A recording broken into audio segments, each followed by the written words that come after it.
Chapter 1. Life was the greatest miracle in the world. The four directions were called the universe. Although the universe was real, there was no fixed place to seek. Since ancient times, the universe has been called the universe. Although the universe has grown, no one knows where it began. In the vast universe, many scientists speculated that Earth might be the only source of life. Humans were lonely. Although there were billions of stars in the vast universe, it was difficult to find a second life source. However, humans had never given up on exploration. Since the last century, many space probes had been launched. Voyager 2 was an unmanned space probe launched from the Kennedy Space Center in the United States in 1977.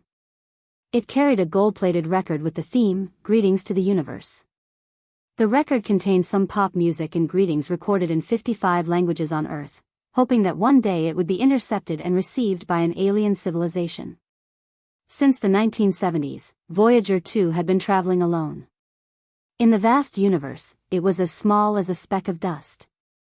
Most of the space probes of the same era had either malfunctioned or lost signal communication, disappearing forever in the lonely universe.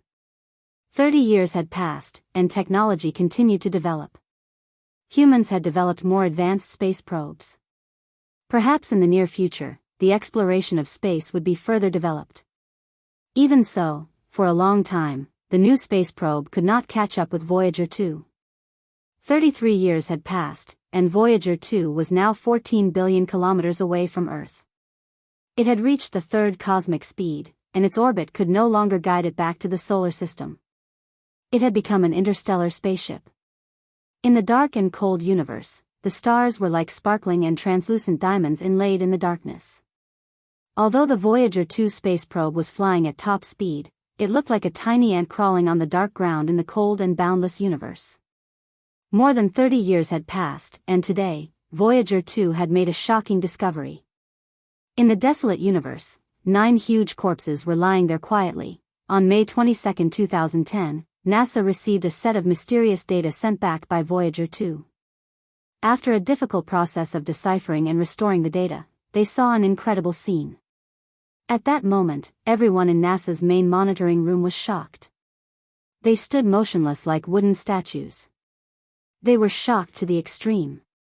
It took a long time for everyone to come back to their senses. Then, the main control room erupted. "God, what am I seeing? How is this possible? Unbelievable." Voyager 2 could no longer be guided. It could only move forward on its own. After sending back the mysterious data, it hurriedly flew through the pitch-black universe, heading towards the darker and more distant star field.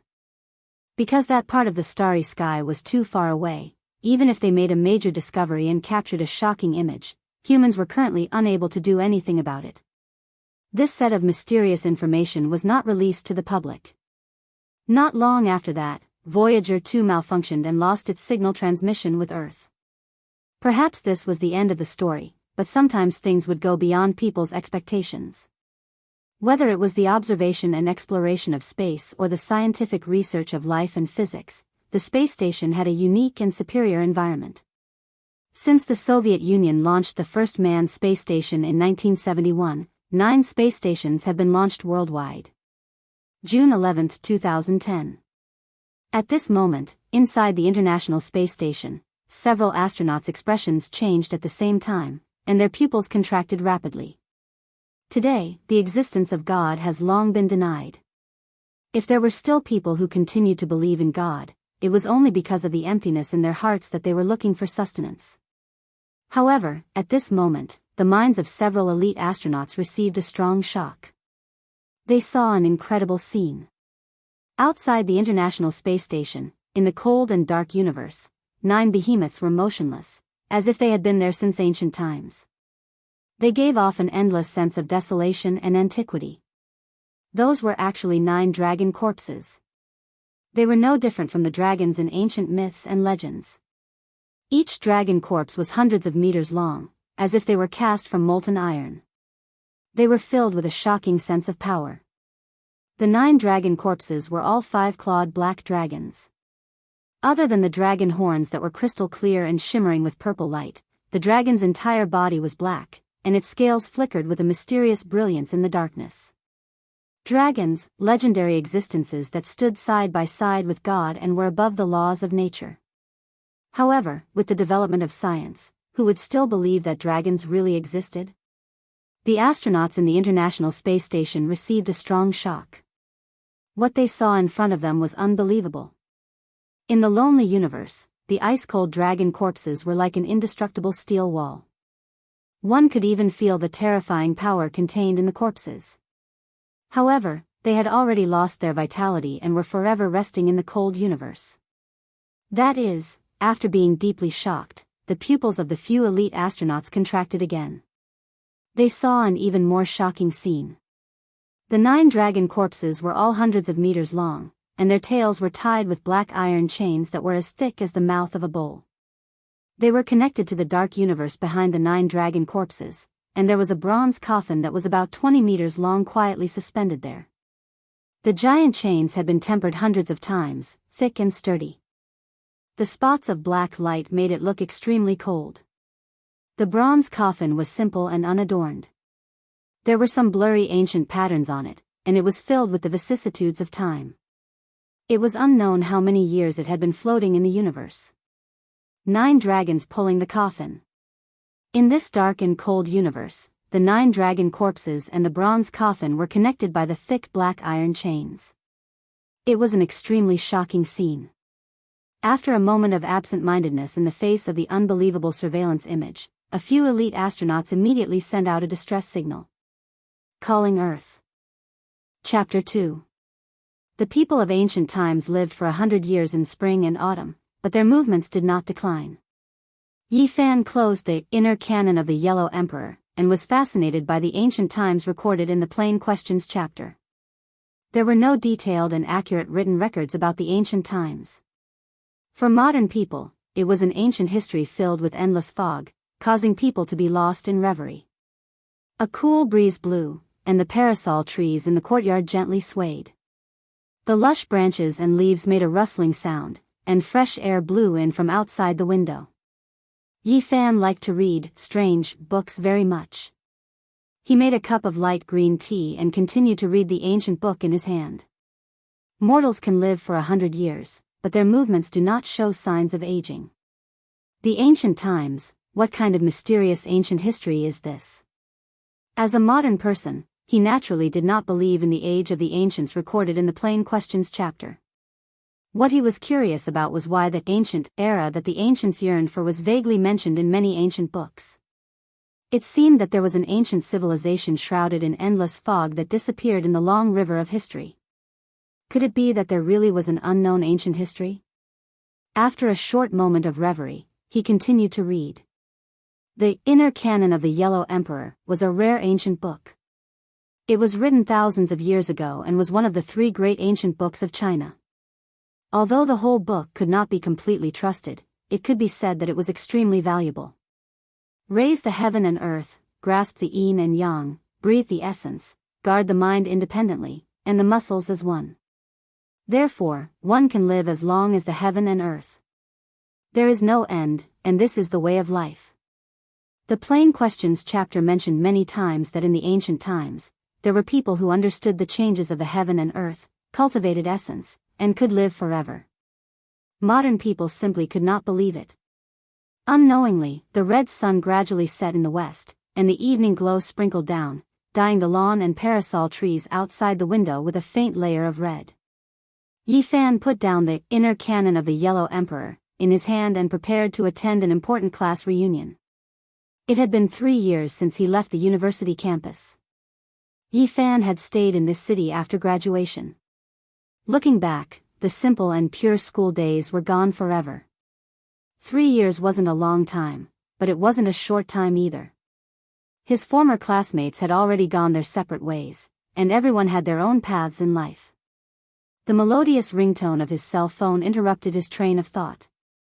It was a call from his classmate, Lin Jia. She was a very smart and beautiful woman. After graduation, she went to a neighboring city.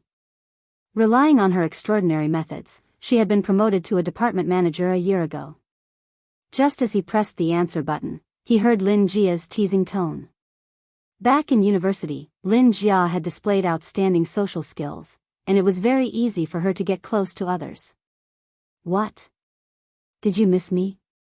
Yi Fan easily countered. A melodious laughter came from the other side. I'm not too sure about the location of the gathering. Let's go together later. After deciding on a place to meet, Yi Fan drove out. When he was in university, he had once pursued Lin Jia, but he was tactfully told that the two of them weren't suited for each other. Lin Jia was a very beautiful and moving woman. Moreover, her shrewdness and rationality far surpassed her beauty. She clearly knew what she needed and what she should do. It could be said that she was very realistic. There were still 10 minutes until the appointed time.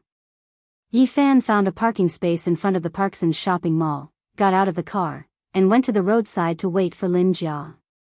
The entire city was bathed in the afterglow of the setting sun. Many of the buildings were covered in a layer of pale golden luster. The streets were filled with an endless stream of cars and streams of people. 7 or 8 minutes later, a Toyota stopped by the roadside, revealing a beautiful and delicate face. Lin Jia opened the door and walked over. Yi Fan greeted her with a smile. There's even a private car to pick you up. Don't be sarcastic. I don't have a private car driver. That's our classmate, Lu Yunji. Although they had kept in touch from time to time in the 3 years since graduation, they had only met once 2 years ago. Lin Jia was as youthful and beautiful as ever. She was dressed very casually.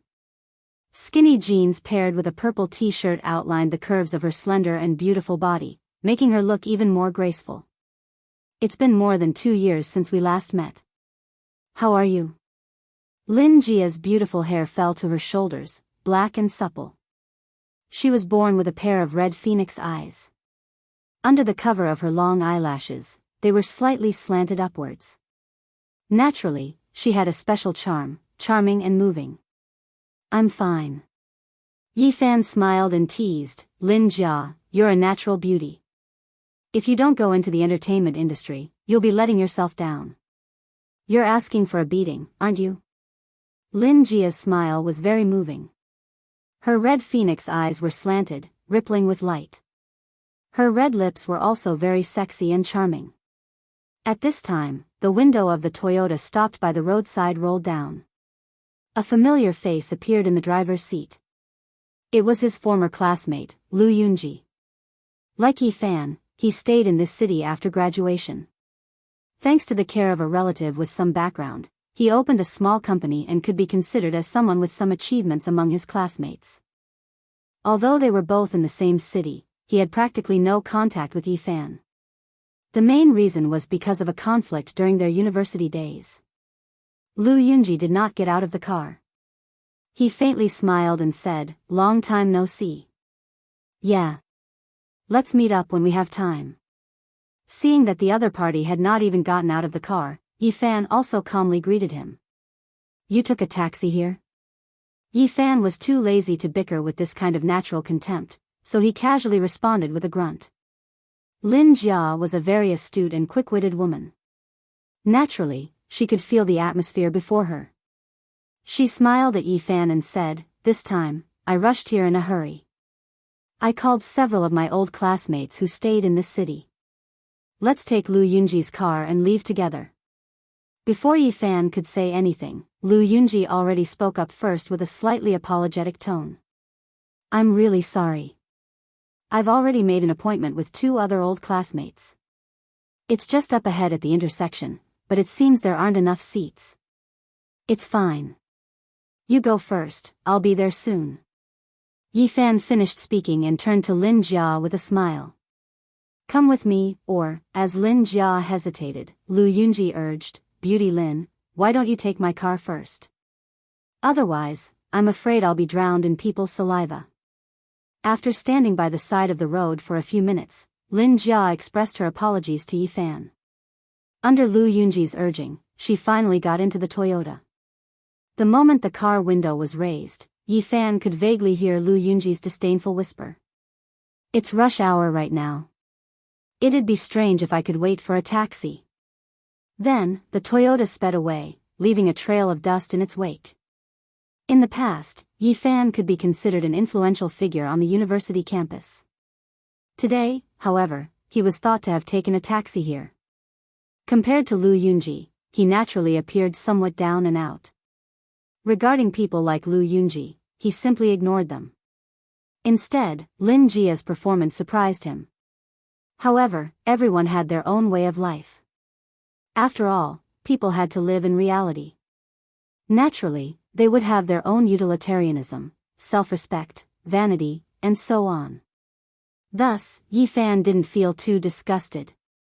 The red sun had already set below the horizon. The sky, which seemed to have been dyed red by blood, gradually darkened. The entire city seemed to have been draped in a thick layer of dusky clothing. The curtain of night was about to fall. At this very moment, 9 gigantic dragon corpses were pulling a giant bronze coffin across the pitch-black and ice-cold universe. This shocking scene seemed to be eternally frozen in time.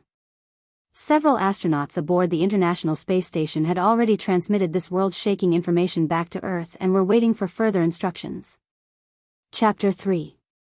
Although Yi Fan couldn't be said to be successful in his career, due to certain reasons and experiences, he now had some capital.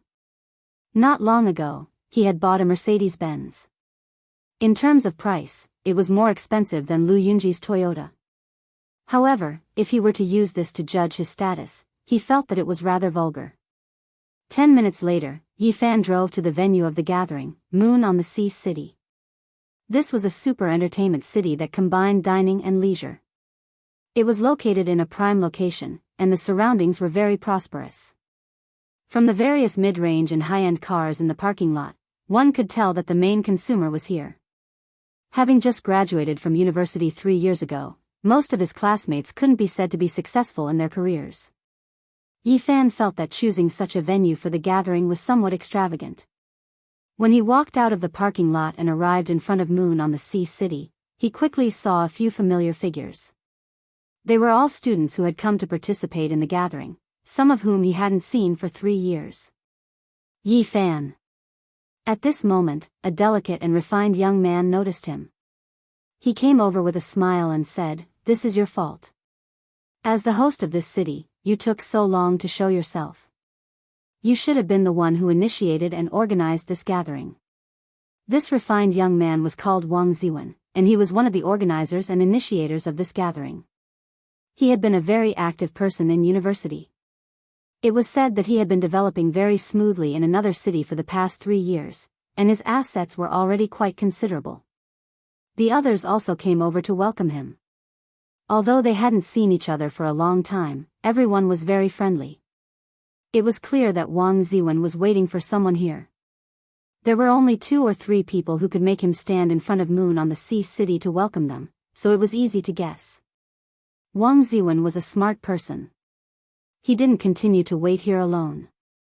Instead, he chatted and laughed as he led the way, accompanying everyone into Moon on the Sea City. There was a small business center on the 5th floor, which could accommodate 30 to 50 people for meetings. It had already been booked. At this moment, the sky outside had already darkened, and most of the students who had come to participate in the gathering had arrived. The arrival of these people immediately caused the atmosphere to become lively. Many people came over to welcome them. To be able to gather again, it felt as if time had passed, as if space had been misaligned. For a moment, it seemed to coincide with some scenes from their university days. It had been 3 years since graduation, and everyone was already 25 or 26 years old. A few of them were already married, and 2 of them had even become mothers. Everyone had their own path of life, but generally speaking, most of the students were ordinary people. The ideals and ambitions of the past had been polished by time to the point that they were about to completely disappear, returning to ordinary life. Their dreams were already far away, and most people clearly realized that they were just ordinary people.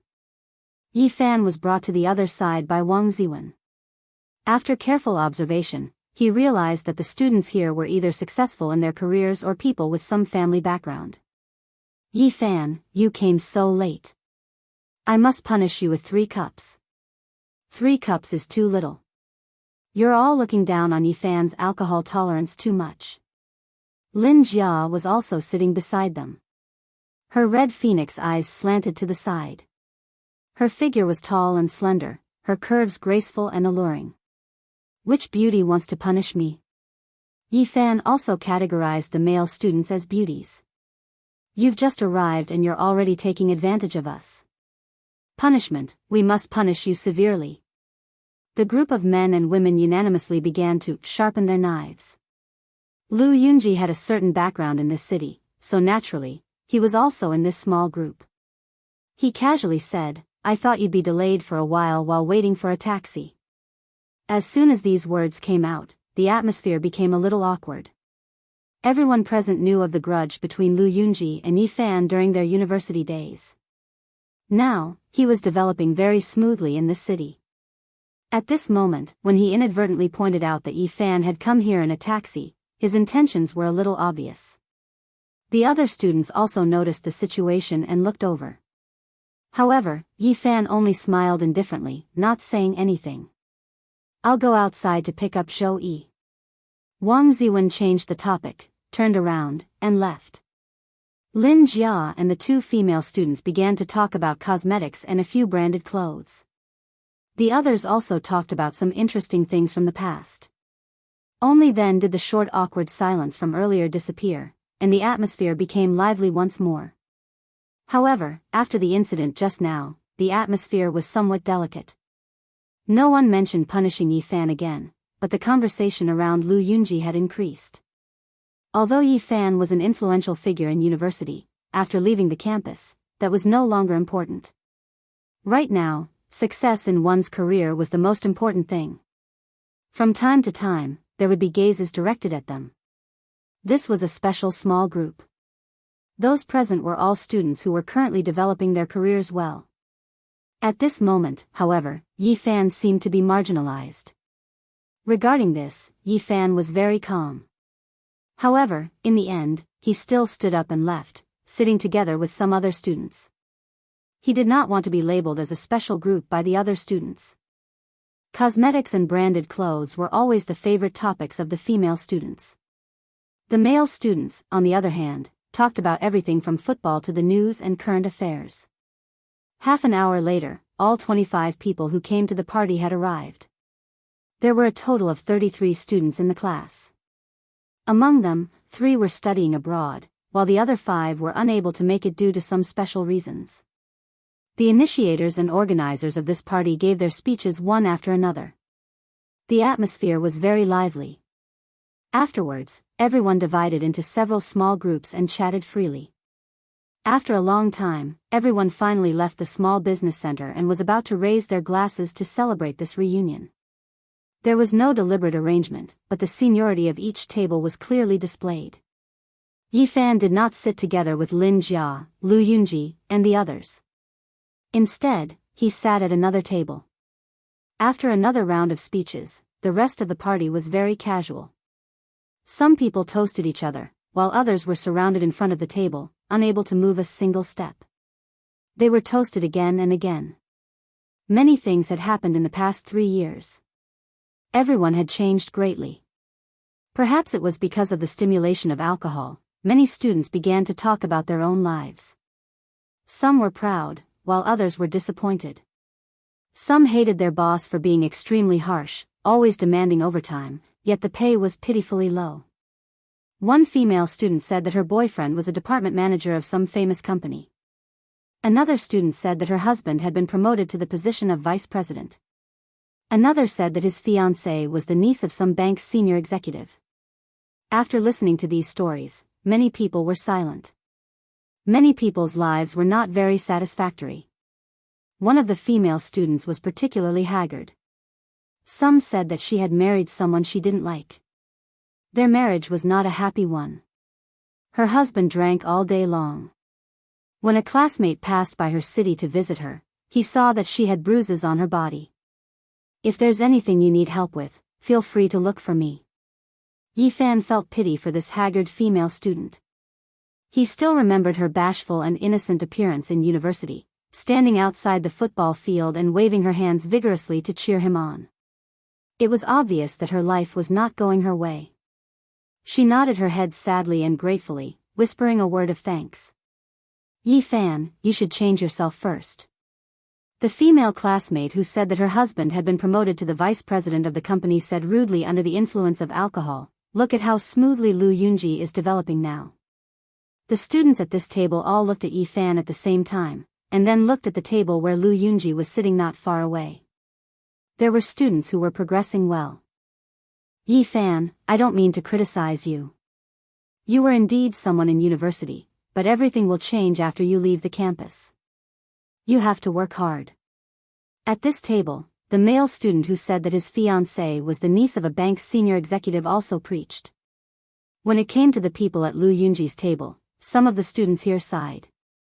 They said that some people were far inferior to them in school, but now they couldn't be compared. There were also people who were cynical and very extreme.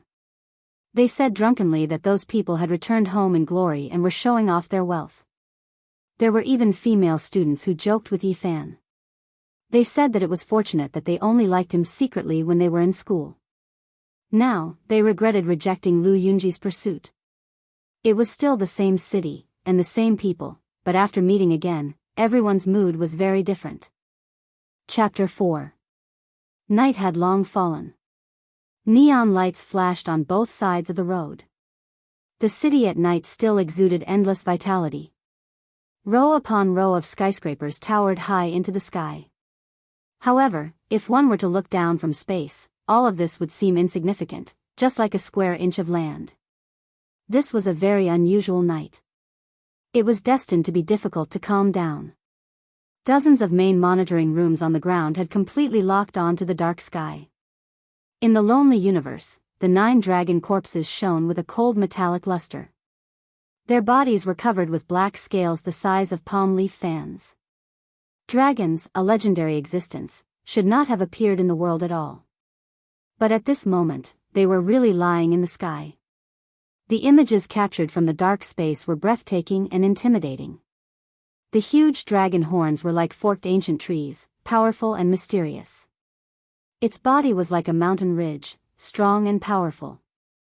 Its scales were like blades, shining with cold light. It looked majestic. The 9 huge lifeless corpses had a huge impact on human cognition. It subverted some of people's inherent ideas. "Yi Fan, how has your life been for the past 3 years?" Many people were very concerned about Yi Fan and asked with concern. "It's all right. My life has been very ordinary. Nothing special has happened in the past 3 years." At this moment, people at Lu Yunji's table came over to toast. They said a lot of congratulatory words. Everyone clinked glasses again and again.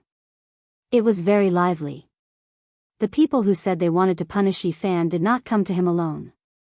It was not until later that Lin Jia and Wang Ziwen came over one after another and each had a drink with Yi Fan alone. Later, many people became drunk. Then everyone went to karaoke. The singing seemed to bring everyone back to their young and inexperienced school days. How many people have admired your youthful appearance? Do you know who is willing to endure the ruthless changes of time? How many people have come and gone with you? Do you know that I will always be by your side? Perhaps it was because they were really drunk. A pair of classmates who had fallen in love during their school days and had no choice but to break up after graduation looked at each other speechlessly. As the song echoed, the female classmate actually lost control. Tears blurred her eyes and she burst into tears. Everyone tried to comfort her. Due to various reasons, none of the couples among the classmates were able to go through with each other after graduation. Although they had carefully managed their campus romance, none of them had any results in the end. Graduation meant a breakup. Perhaps it was a curse. Every year, the same tragedy would play out among the college graduates. Unfortunately, this kind of tragedy was likely to continue for a long time.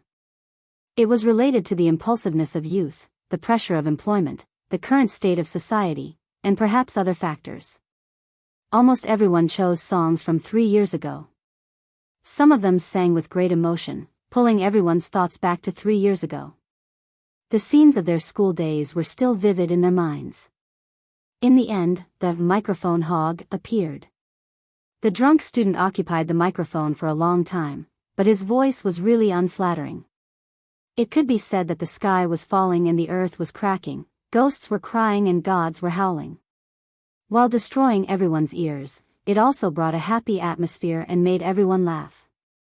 Only when it was very late did the group leave Bright Moon over the Sea City. There was still an event the next day, so they would return to their alma mater to take a look. The students who came from afar were almost all booked in the same hotel, and the few students who had cars were responsible for sending them there. Lin Jia, I'll take you back to the hotel. Lu Yunji parked the Toyota next to Lin Jia. Some of the other students wanted to take a taxi, but the seats in the cars next to them were really limited. They were too embarrassed to take the initiative to take Lu Yunji's car. At this time, a Mercedes-Benz stopped by the roadside. Yi Fan got out of the car and walked over to the haggard female classmate. I'll take you back. Yi Fan sympathized with this female classmate. In college, she was a happy and simple girl who liked to cheer for her classmates outside the football field. Sometimes, she would even shyly give them a few bottles of mineral water. But now that life was not going her way, she seemed very gloomy. Her face was pale, and her complexion was very bad. She rarely spoke the whole night. At this moment, when she suddenly saw Yi Fan stop by the roadside and ask her to get in the car, she immediately felt grateful and at a loss. She hadn't received any attention the whole night, and at this moment, she was not used to being stared at by the surrounding students. On the other side, when Lu Yunji saw Yi Fan drive over, he was stunned. Then, his expressions suddenly became gloomy. The surrounding people all had different expressions. Some were puzzled, some were surprised, and some were complicated. Everyone looked at Lu Yunji intentionally or unintentionally. The reality in front of them was completely different from what he had said. At this moment, Lu Yunji felt his face burning, as if he had been slapped hard. The few students who had preached to Yi Fan in a high and mighty manner also felt extremely awkward. They wanted to say something, but they didn't know what to say. There were also a few people who revealed playful and strange expressions, especially those who had been drinking with Yi Fan at the same table. They seemed to feel that such a scene had hurt the reputation of Lu Yunji's small group. At this moment, another two people walked over, opened the car door, and got in. They were Yi Fan's classmates who couldn't be more familiar with him. The Mercedes-Benz gradually drove away with the few people, but many people still hadn't recovered from their shock. Lu Yunji's body was stiff.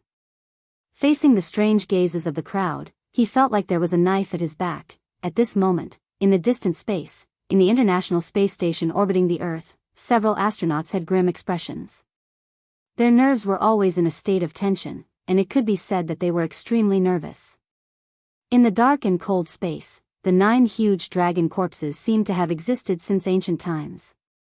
Iron chains as thick as the mouth of a bowl stretched across the sky, connected to a huge bronze coffin, giving people a feeling of endless desolation and antiquity.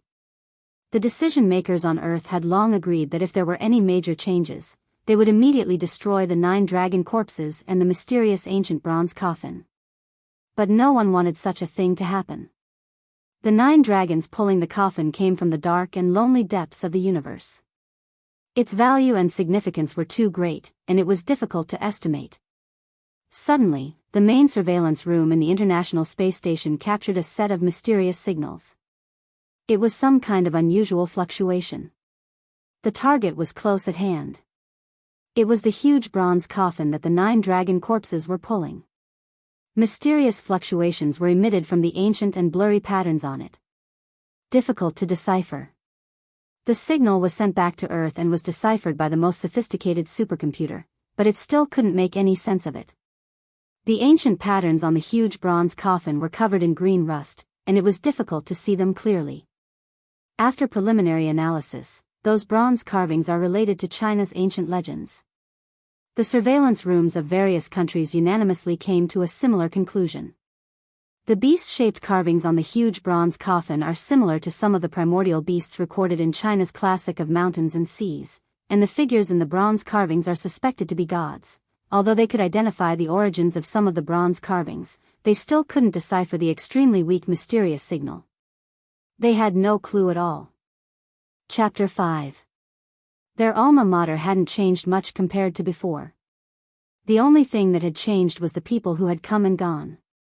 4 years of youth had been carved into an unforgettable memory. Under the shade of the trees and beside the grass, some juniors were quietly reading books. It was a very harmonious and tranquil scene. Yi Fan and the others felt as if they had returned to the past, far away from the impetuous and clamorous life they had experienced for the past 3 years. After graduation, everyone had been busy with their dreams and lives. Quite a few had left the city. Except for Yi Fan and a few others, this was the first time the others had returned to their alma mater. Not far away, the small lake gently rippled. The scenery was still the same. They could still clearly remember the melancholy, decadent, or high-spirited figures holding guitars and singing campus folk songs by the lakeside. Even after so many years had passed, whenever the melody rang out, it would always remind people of that carefree and innocent era. That faint sadness could make people sad and sweet, easily moving their hearts. The precipitation of time would always leave behind a sour and delicate taste. It was just that they didn't know if those people were still able to pick up guitars and sing. After graduation, it was very difficult to find them. I vaguely heard from a friend that the melancholy guitar expert was a resident singer in a bar in another city. After a few years, he seemed to have changed a lot. Do you still remember the versatile long-legged sister from the school band? She was a very beautiful and pure lead singer. It is said that she is now drinking in a nightclub. Everyone could only let out a sigh. After graduation, many people had encountered the impact of their dreams and their dreams. Sometimes, life was really helpless, causing people to feel frustrated and confused. After a short silence, everyone continued to walk forward. At this time, Lin Jia arrived at Yi Fan's side.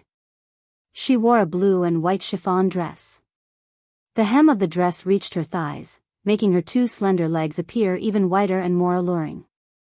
She wore a black belt, making her waist appear even more graceful. Her long hair hung loosely over her ample chest, accentuating the curves of her figure. She had a beautiful face, snow-white skin, and a pair of red phoenix eyes that had a strange charm. Lin Jia's entire person had a special temperament. You obviously have a car.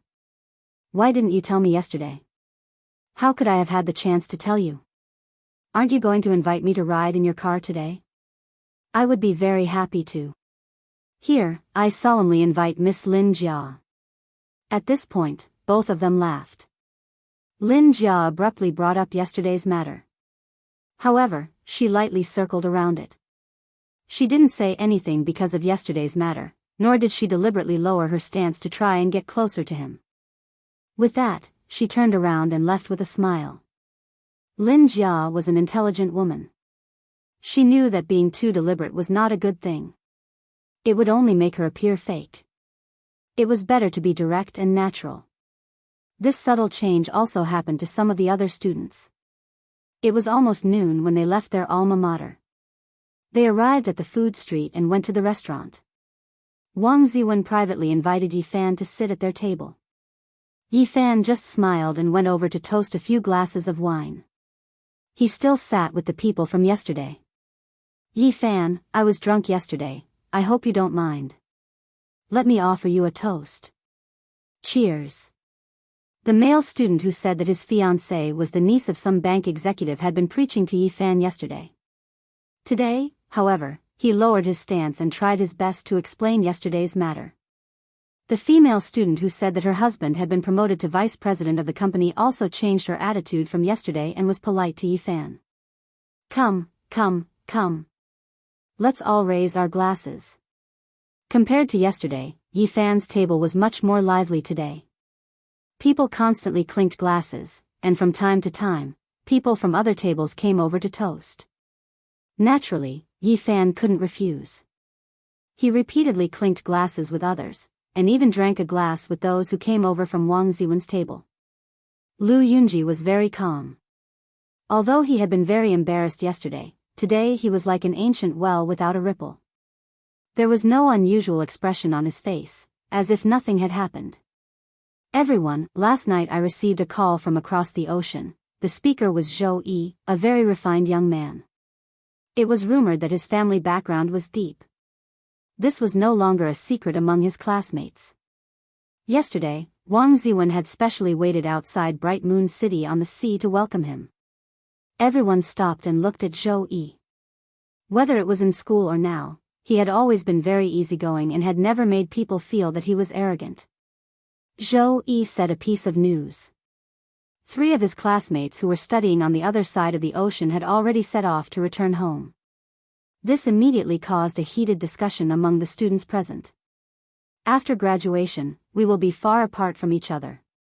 Everyone has their own paths in life. It's not easy to be able to gather together. When we meet again, perhaps we will all be parents. Who knows how many years will have passed by then? 3 of my classmates who are studying abroad are returning home. I have a suggestion to slightly extend this gathering. Yi Fan drove home and brewed a cup of light green tea. He quietly looked at the sycamore tree outside the window and thought of some past events. The people he had missed, the footsteps that left, and the gradually fading road, were like the sycamore leaves gently falling in front of him. Li Xiaoman. This name had faded from Yi Fan's memory for a long time. When Li Xiaoman graduated from university, she went to study on the other side of the ocean. In the first few months, the two were still very close, but as time went on, the emails and phone calls between them gradually decreased, and eventually they completely broke off contact. Rather than saying that they looked at each other across the ocean, it was better to say that they had forgotten each other across the ocean. A relationship that was not looked upon favorably by his friends came to an end as expected. Today, he learned from Zhou Yi that Li Xiaoman was about to return home. When Yi Fan first heard the name, it was a little unfamiliar. Looking back, it had already been more than 2 years. The time of the gathering was extended for a tour of Mount Tai. All expenses were paid by Wang Ziwen, Zhou Yi, and the others. For ordinary people, this might be a hefty expense, but for them, it was nothing. 3 days later, Yi Fan once again saw that familiar figure at the foot of Mount Tai. 3 years had passed, and Li Xiaoman was still graceful and did not change much. She was 170 centimeters tall and wore a pair of sunglasses. Her long black hair fluttered in the wind, and she stood there slender and elegant. She was dressed simply and casually. She wore a pair of shorts that reached above her knees. Her beautiful legs were fair and slender, and she wore a t-shirt with a cartoon printed on it. Li Xiaoman was undoubtedly very beautiful. Her skin was white and delicate, and her eyes were large with long eyelashes. She looked very lively. She was not ostentatious, but she was very confident. She calmly talked with the students around her. She had obviously become the center of attention, but she also gave people a sense of familiarity. Beside Li Xiaoman was a tall young man. According to the introduction, he was her classmate from America. Compared to the soft and smooth faces of Asians, he had a typical Western face. It was very three-dimensional, with a high nose bridge, slightly sunken blue eyes, and slightly curly blonde hair. He was very handsome in the eyes of Westerners. "Hello, I'm Cade. I've been longing for Mount Tai. I can finally see it." Although the American young man named Cade was not very fluent, he was able to express himself clearly. In front of him, the other 2 students who had returned from studying abroad had long been surrounded by enthusiastic people and were being asked about their lives and studies on the other side of the ocean. After 3 years, Yi Fan saw Li Xiaoman again. It felt like time had changed and time had passed. Both of them were calm and greeted each other politely. There was no joy after a long separation. There was only calmness, and even a hint of indifference. They did not say much and gently brushed past each other. Some things did not need to be said. Silence was a kind of result. Chapter 6. In the space where silence and darkness coexisted, 9 gigantic dragon corpses lay in disarray. The bronze coffin was simple and unadorned, yet grand, as if it had existed with the universe since the beginning of time. Several days had passed, but the mysterious signal from the bronze pattern was still undeciphered. There was no reliable way to salvage it and bring it to the surface. It moved. Deviated from the orbit, sinking. At this moment, the pupils of a few elite astronauts in the International Space Station rapidly contracted. The coffin pulled by the 9 dragons had deviated from its orbit and was slowly descending. Mount Tai was lofty, heavy, and majestic. It was revered as the head of the 5 great mountains and was known as the #1 mountain in the world. Since ancient times, Mount Tai had been a sacred symbol. It was located in the easternmost part of the Central Plains, surrounded by the Yellow River and the Wen River. In ancient times, it was regarded as the place where the sun was born and all living things grew. No mountain is greater than it, and history is greater than it. Mount Tai was majestic and had a rich history that could be traced back to the era of the 3 sovereigns and 5 emperors. It was a place close to the gods. The heavens are too high to reach. Setting up a ceremony on Mount Tai to offer sacrifices to the gods. The first emperor of Qin, who swept across the world, and the Emperor Wu of Han, who was a man of great talent and bold vision, had both held an unprecedented ceremony on Mount Tai. And before that, in ancient times, there were 72 emperors worshipping on Mount Tai. The ancient book of the pre-Qin dynasty, Guanzi, recorded, in the past, the Huai clan consecrated Mount Tai, Zhen Yunyun, Fuxi consecrated Mount Tai, Zhen Yunyun, Shennong consecrated Mount Tai, Zhen Yunyun, Yellow Emperor consecrated Mount Tai, Zhen Yunyun, Yao consecrated Mount Tai, Zhen Yunyun, Yu consecrated Mount Tai. During the primordial times, numerous saint emperors and ancient emperors had chosen to perform their rituals here without exception, causing Mount Tai to be enveloped in layers of mist and emanate a boundlessly mysterious aura. During the spring and autumn period, Sage Kong had once traveled to Mount Tai in search of the remains of the ancient Great Ceremony of Ascension, but regrettably, he did not find anything. When his disciples asked him about it, he could not answer. Later generations had made some discoveries. In the 20th year of the Republic of China, General Ma Hongkue led his troops and was stationed at the foot of Mount Tai. By chance, he discovered a 5-colored earthen altar with 2 sets of jade scrolls inside. The scrolls were sealed with stone clay and golden rope and hidden underground. In the pre-Qin and ancient times, it was still a mystery to this day as to why all the ancient emperors consecrated here. Perhaps it would never be solved. Yi Fan and the others rested in the hotel for a night. The next day, they began to climb Mount Tai. It was the first time for many people in the group to climb Mount Tai. Only when they were here could they feel the magnificence and majesty of the mountain. The mountain was divided into 3 layers of terraced geological structures. It was like a stairway to heaven, facing south. The entire mountain was open, and a 10-kilometer-long path to heaven led to the vast mountain, extending to the peak. Be it from afar or up close, one could feel the majestic aura that stirred one's heart. In front of the majestic Mount Tai, one would have a strange illusion that one was as small as an ant. Even the sun, moon, and stars in the sky seemed insignificant. This was a shocking feeling that made one's soul tremble. When the tour guide talked about various things in ancient times, it made people's imagination run wild. Humans were always full of yearning for the unknown and mysterious. Li Xiaoman and Cade walked side by side, constantly translating and explaining to him. This made the American youth more and more curious about Mount Tai, and he kept asking questions. Lu Yunji looked at Yi Fan playfully, then looked at the 2 people in front of him. However, his obvious intentions seemed to be ignored by Yi Fan, who did not say anything at all. This made him very disappointed. In fact, Yi Fan did not notice him at all. He was naturally very calm. Yi Fan had already finished reading the inner canon of the Yellow Emperor. When he thought about how the ancient sages all worshipped here, he suddenly had an absurd thought. Could it be that there really was a lost ancient civilization? If so, Mount Tai was undoubtedly a holy land during that period. However, he immediately shook his head. He felt that he had been too bored recently to have such an absurd thought. Mount Tai was lush with ancient pines and had many flowing springs and waterfalls. There was no lack of spirituality in its majesty.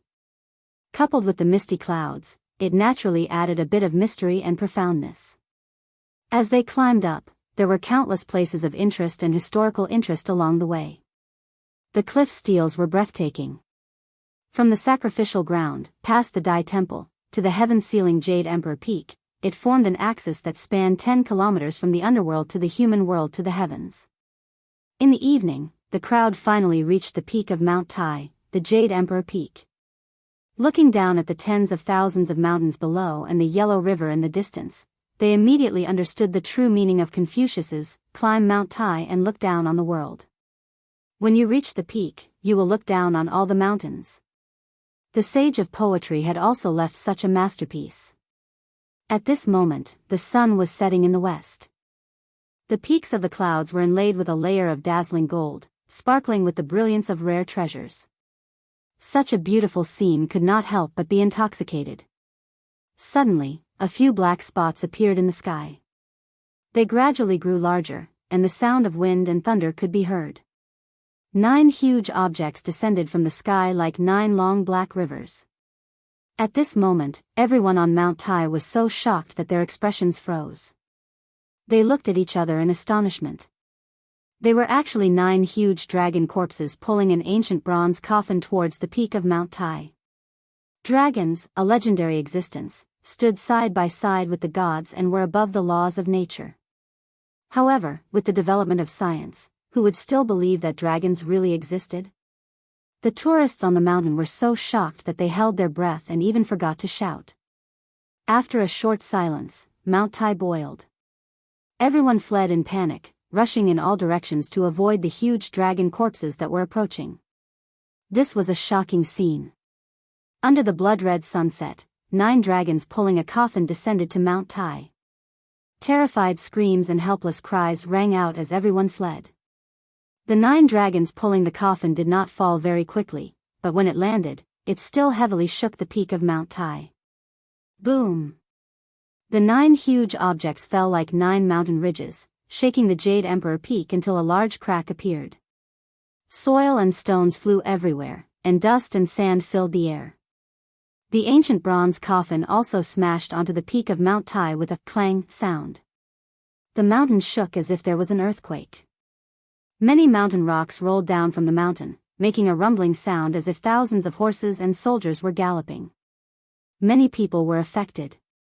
They were badly mutilated by the mountain rocks and fell down the mountain. Cries of fear rang out everywhere. The shaking stopped, and the mountain quickly calmed down.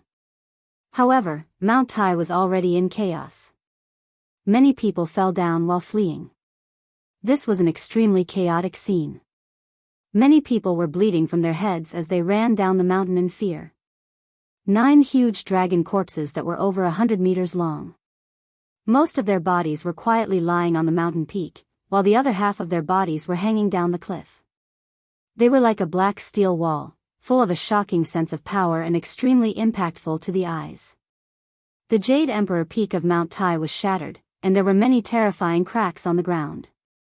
The 20-meter-long bronze coffin was simple and unadorned.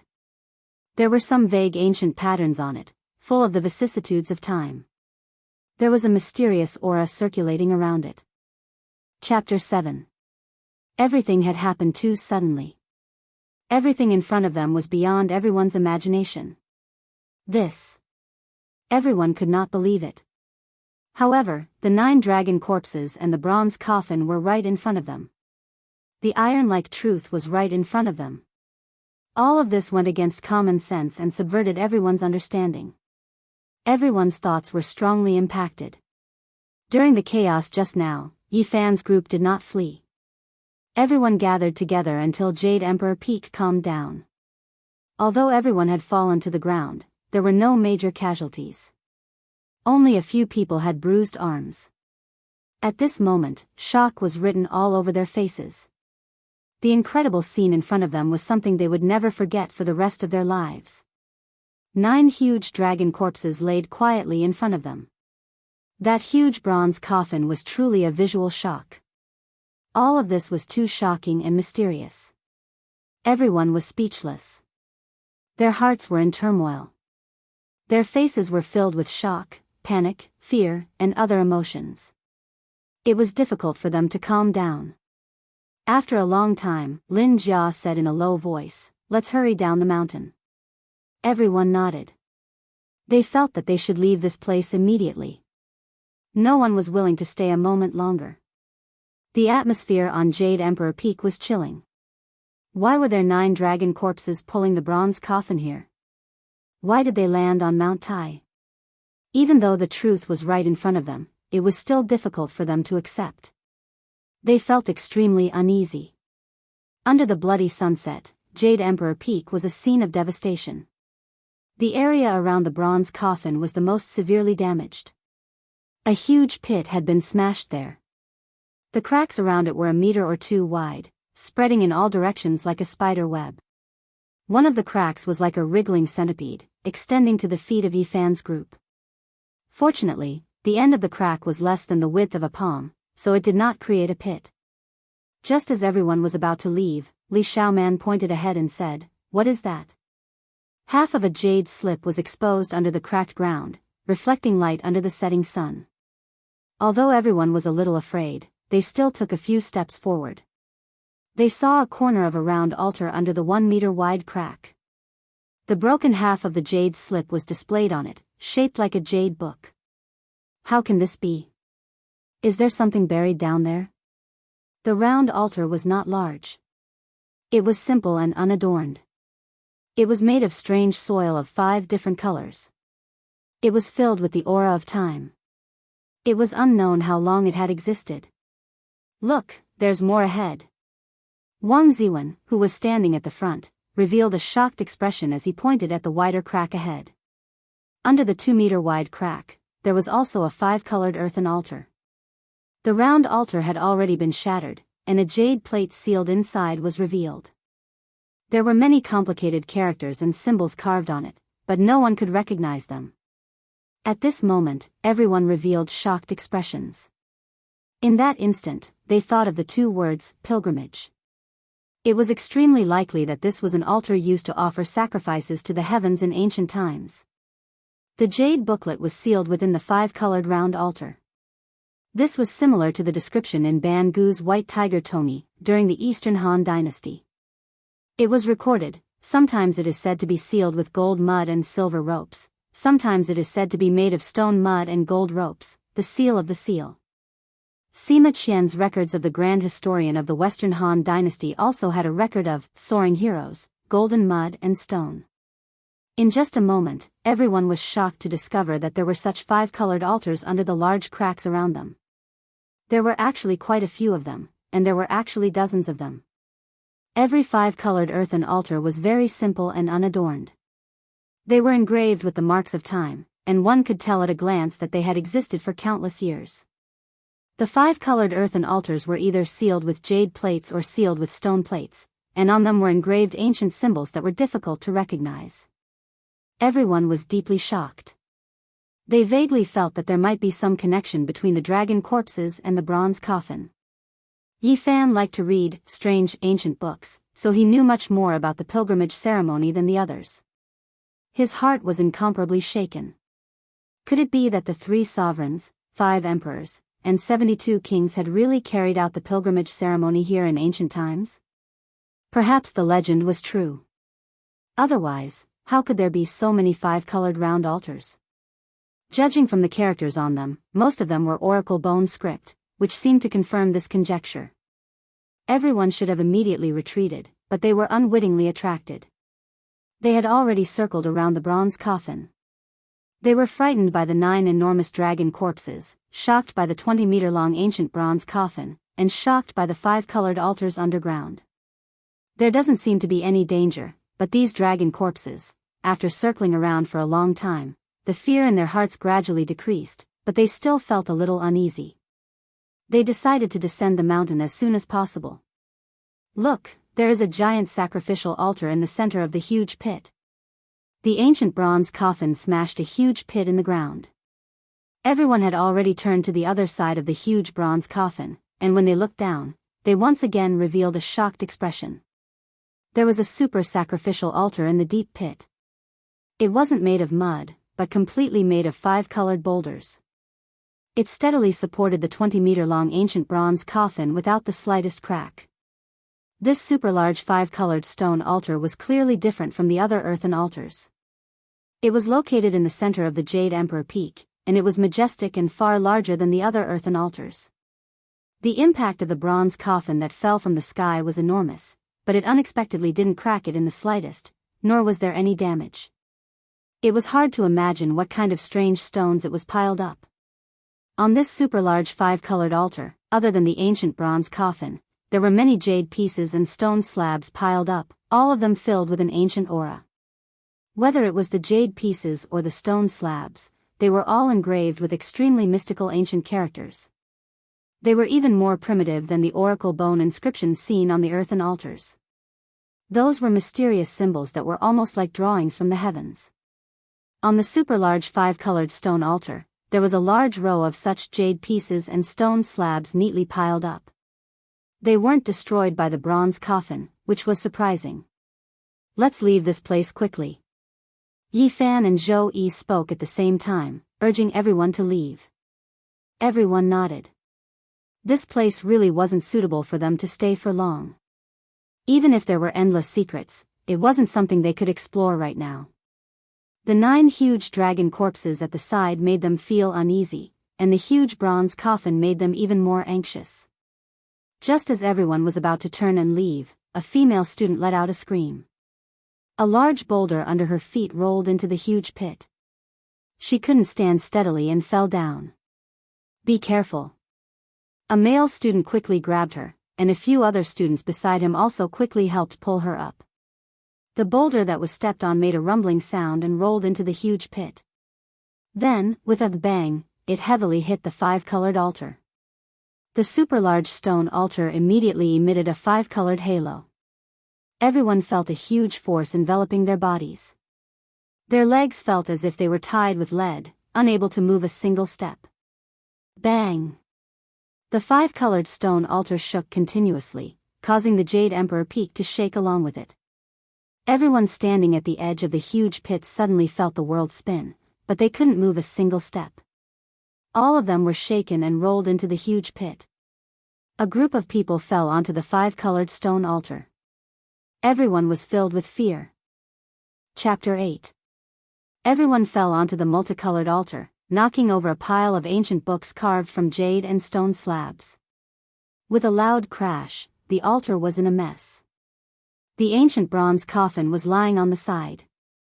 There were many greenish copper rust stains on it, but they couldn't cover the vague bronze engravings. They seemed to be ancient deities, and they all had tear stains on them. They were so close to each other that they could touch them with just a stretch of their hand. This made everyone feel fear, and a chill ran down their spines. This multicolored altar, which had existed for countless years, was built by the ancient people to offer sacrifices to the heavens. Could it be that those ancient sovereigns could really summon something?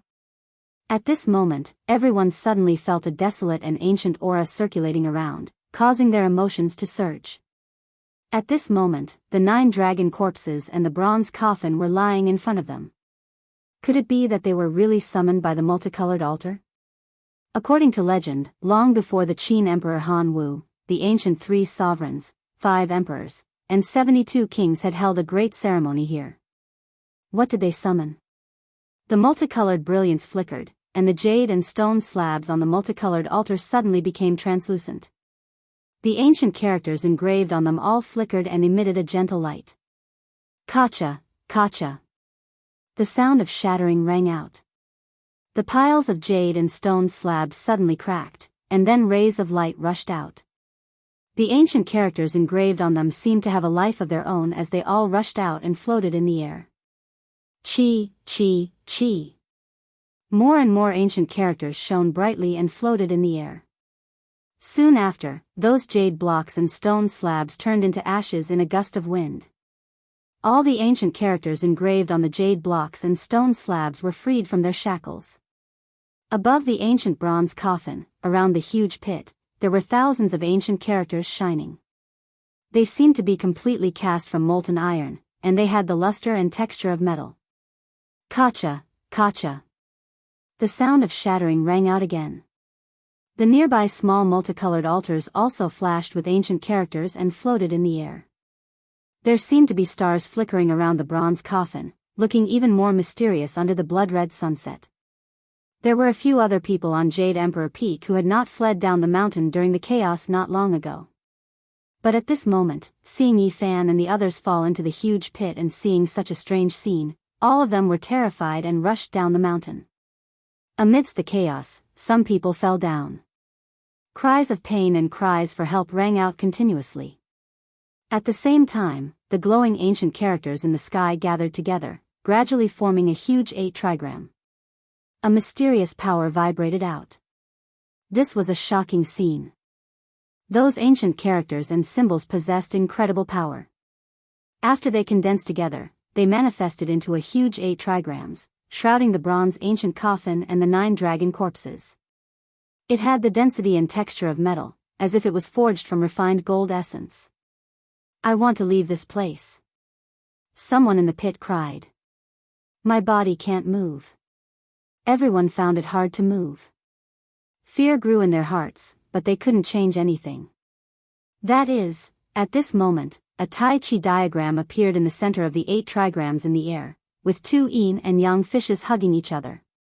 Even in this modern era of science and technology, the profound meaning of the ancient Tai Chi diagram still hadn't been deciphered. Someone had once calculated the orbital speed of the stars based on the corresponding relationship between the stars and the 8 trigrams using astronomical parameters. And the founder of the modern computer binary system was also deeply inspired after studying the Tai Chi diagram and succeeding in one fell swoop. The ancient Tai Chi diagram was still a fascinating mystery to people today. How was it created, what was its use, and what was the purpose of creating it? So far, there were only legends and inaccurate conjectures, but no conclusive evidence. At this moment, Yi Fan and the others saw a major unknown function of the Tai Chi diagram. It was actually related to space and time. Around the huge Tai Chi diagram, space was distorted and light was misty. The corresponding 8 trigram symbols of Qian, Kuan, Sun, Dui, Zhen, Zhen, Li, and Qin emitted light one after another, like a group of mysterious and ancient codes shining. The 2 yin and yang fishes in the Tai Chi diagram were like 2 strange doors. They constantly trembled and slowly opened a gap, as if they were connected to the distant and unknown starry sky. The brilliance continued to shine, and the 8 symbols of the 8 trigrams flickered. Finally, after changing in a complicated order many times, they all lit up at the same time, emitting a dazzling light. Boom! With a dull vibration, the 2 yin and yang fishes in the center of the Tai Chi diagram slowly opened. During this process, starlight flashed from time to time, and even an ancient starry sky path could be seen. Finally, the yin and yang fishes completely opened like a door, revealing a mysterious and huge passage. It was unknown where it led to, but it was pitch black inside. At the same time, on the peak of Mount Tai, the 9 huge dragon corpses actually trembled, and at this time, the copper coffin also emitted a loud, clang sound, shaking violently. Yi Fan and the others were very close to the copper coffin. Many people were so shocked that they shouted, and many female students even cried. What should we do? Help! In this kind of situation, everyone felt very helpless, and many female students cried loudly. At the same time, some strong-willed people were bewildered as they stared at the huge ancient bronze coffin. The coffin lid actually deviated from its position in the shaking, revealing a large gap in the ancient coffin, and a strange aura spread out. Clang! The copper coffin shook again, and the coffin lid almost fell off. An inexplicable invisible force pulled everyone. In the next moment, everyone felt the world spin, and then everything went black. Everyone had entered the copper coffin. Ah, help! Some people were on the verge of breaking down, crying out in fear. Bang! The 9 huge dragon corpses hanging on the cliff were shaking. At the same time, the lid of the ancient bronze coffin made a loud sound, and then completely returned to its original position. Then, the 9 dragon corpses that were like mountains soared into the sky. Although they still did not show any signs of life, they pulled the bronze coffin and slowly entered the dark and mysterious passage constructed by the 8 trigrams of Taiji. Boom! The entire Mount Tai shook violently, as if the sky was about to collapse. On the Jade Emperor Peak, a 5-colored divine light shot into the sky, connecting the heaven and the earth. Then, the moment the blood-red sunset disappeared, the peak of Mount Tai also dimmed in an instant. The huge Tai Chi diagram in the sky completely closed and slowly disappeared. The 9 dragons pulling the coffin disappeared without a trace. All the jade pieces and stone slabs on the 5-colored altar were turned into ashes. A gentle breeze blew, and the ashes were scattered with the wind. Everything that happened under the blood-red sunset was destined to cause an uproar that would spread to every corner of the world. Mount Tai would inevitably become the focus of the world, but all of this had nothing to do with Yi Fan and the others. The inside of the ancient bronze coffin was pitch black, and an icy chill permeated the air. Some female students were on the verge of breaking down. Their hearts were filled with helplessness and fear, but they did not dare to cry out loud. They all suppressed their emotions and voices, and quietly whimpered. What should we do? Who can save us? Are we really inside the bronze coffin? Why is it like this? Is there any way to get out? People were constantly dialing with their phones, but they could not get through. They could not contact the outside world, and this was even more frightening. Everyone, don't be afraid. Although we can't contact the outside world for now, such a shocking event has happened on Mount Tai. The outside world will be the first to know about it. I believe that the rescue team will arrive soon. Zhou Yi appeared very calm. His words made everyone feel a little more at ease. Zhou Yi is right. Everyone, don't panic. We must remain calm. I believe that we will be safe. Wang Ziwen's voice was also very calm, and his words calmed everyone's emotions. That's right. Everyone, don't panic. It has already happened. No matter how much we fear, it is useless. The most important thing is to find a way to escape. Although Lin Jia was a woman, she was very calm at this moment. She did not panic. Yi Fan did not say anything. He sat there quietly. The dark and mysterious passage constructed by the Tai Chi diagram appeared in front of him from time to time.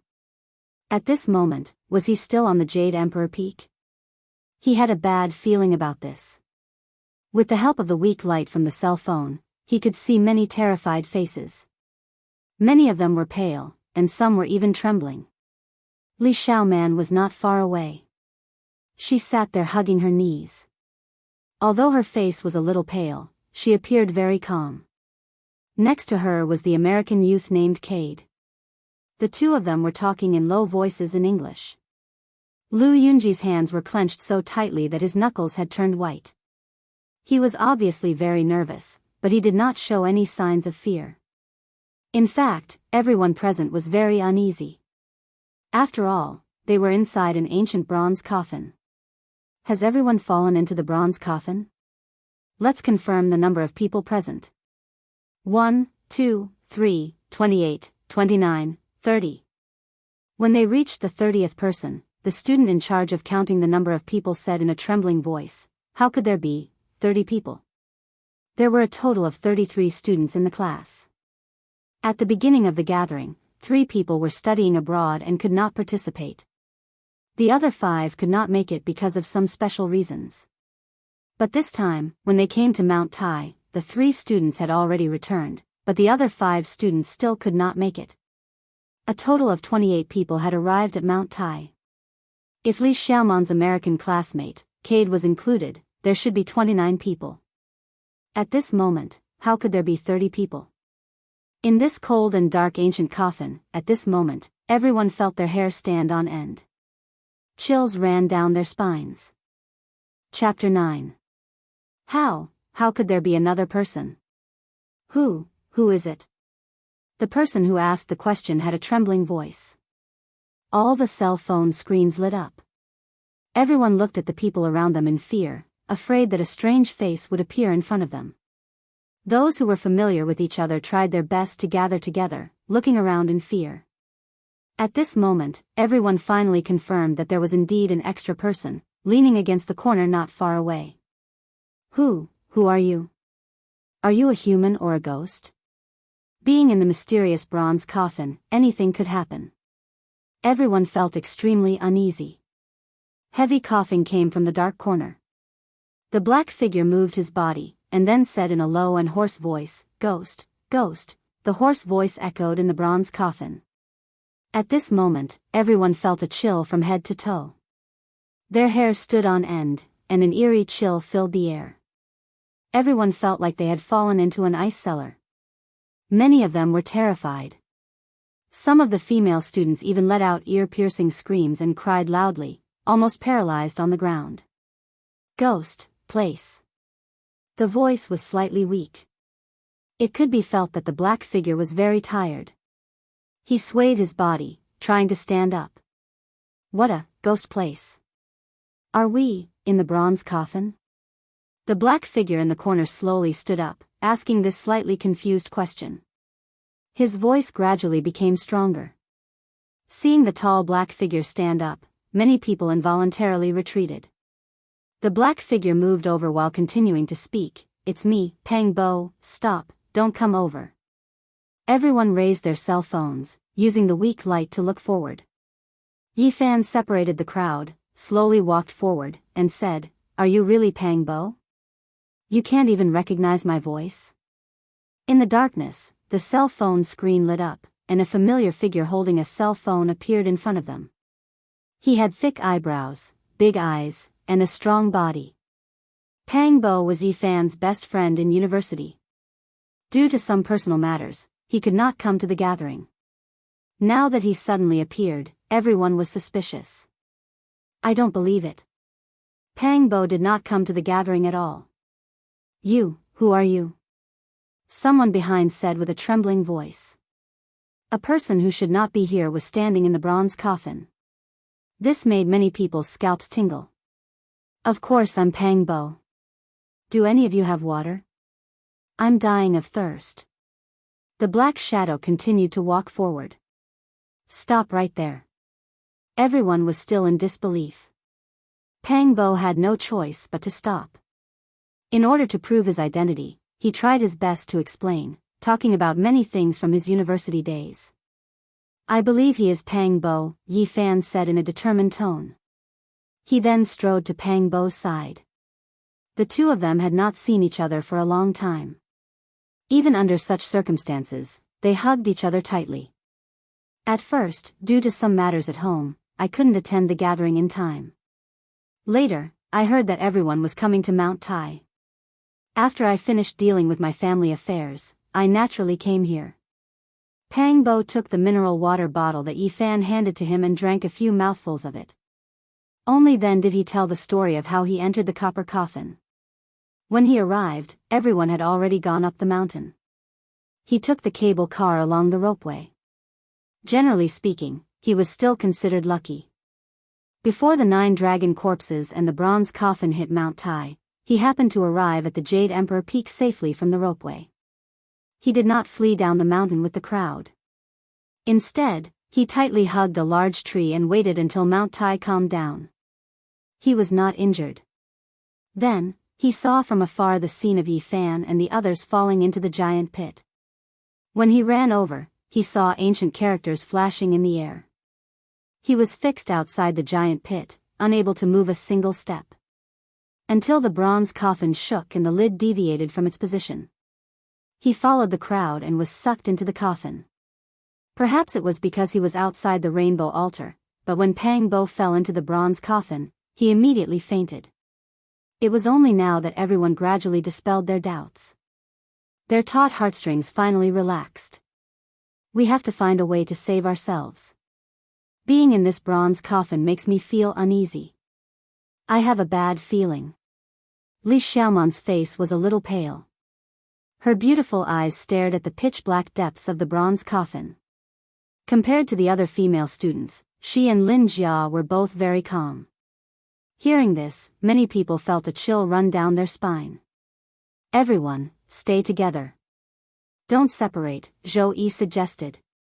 Everyone huddled together and used the weak light from their cell phones to observe their surroundings. They stuck close to the side of the bronze coffin. They could see blurry bronze carvings. There was a ferocious nine-headed divine bird spreading its wings and flying high.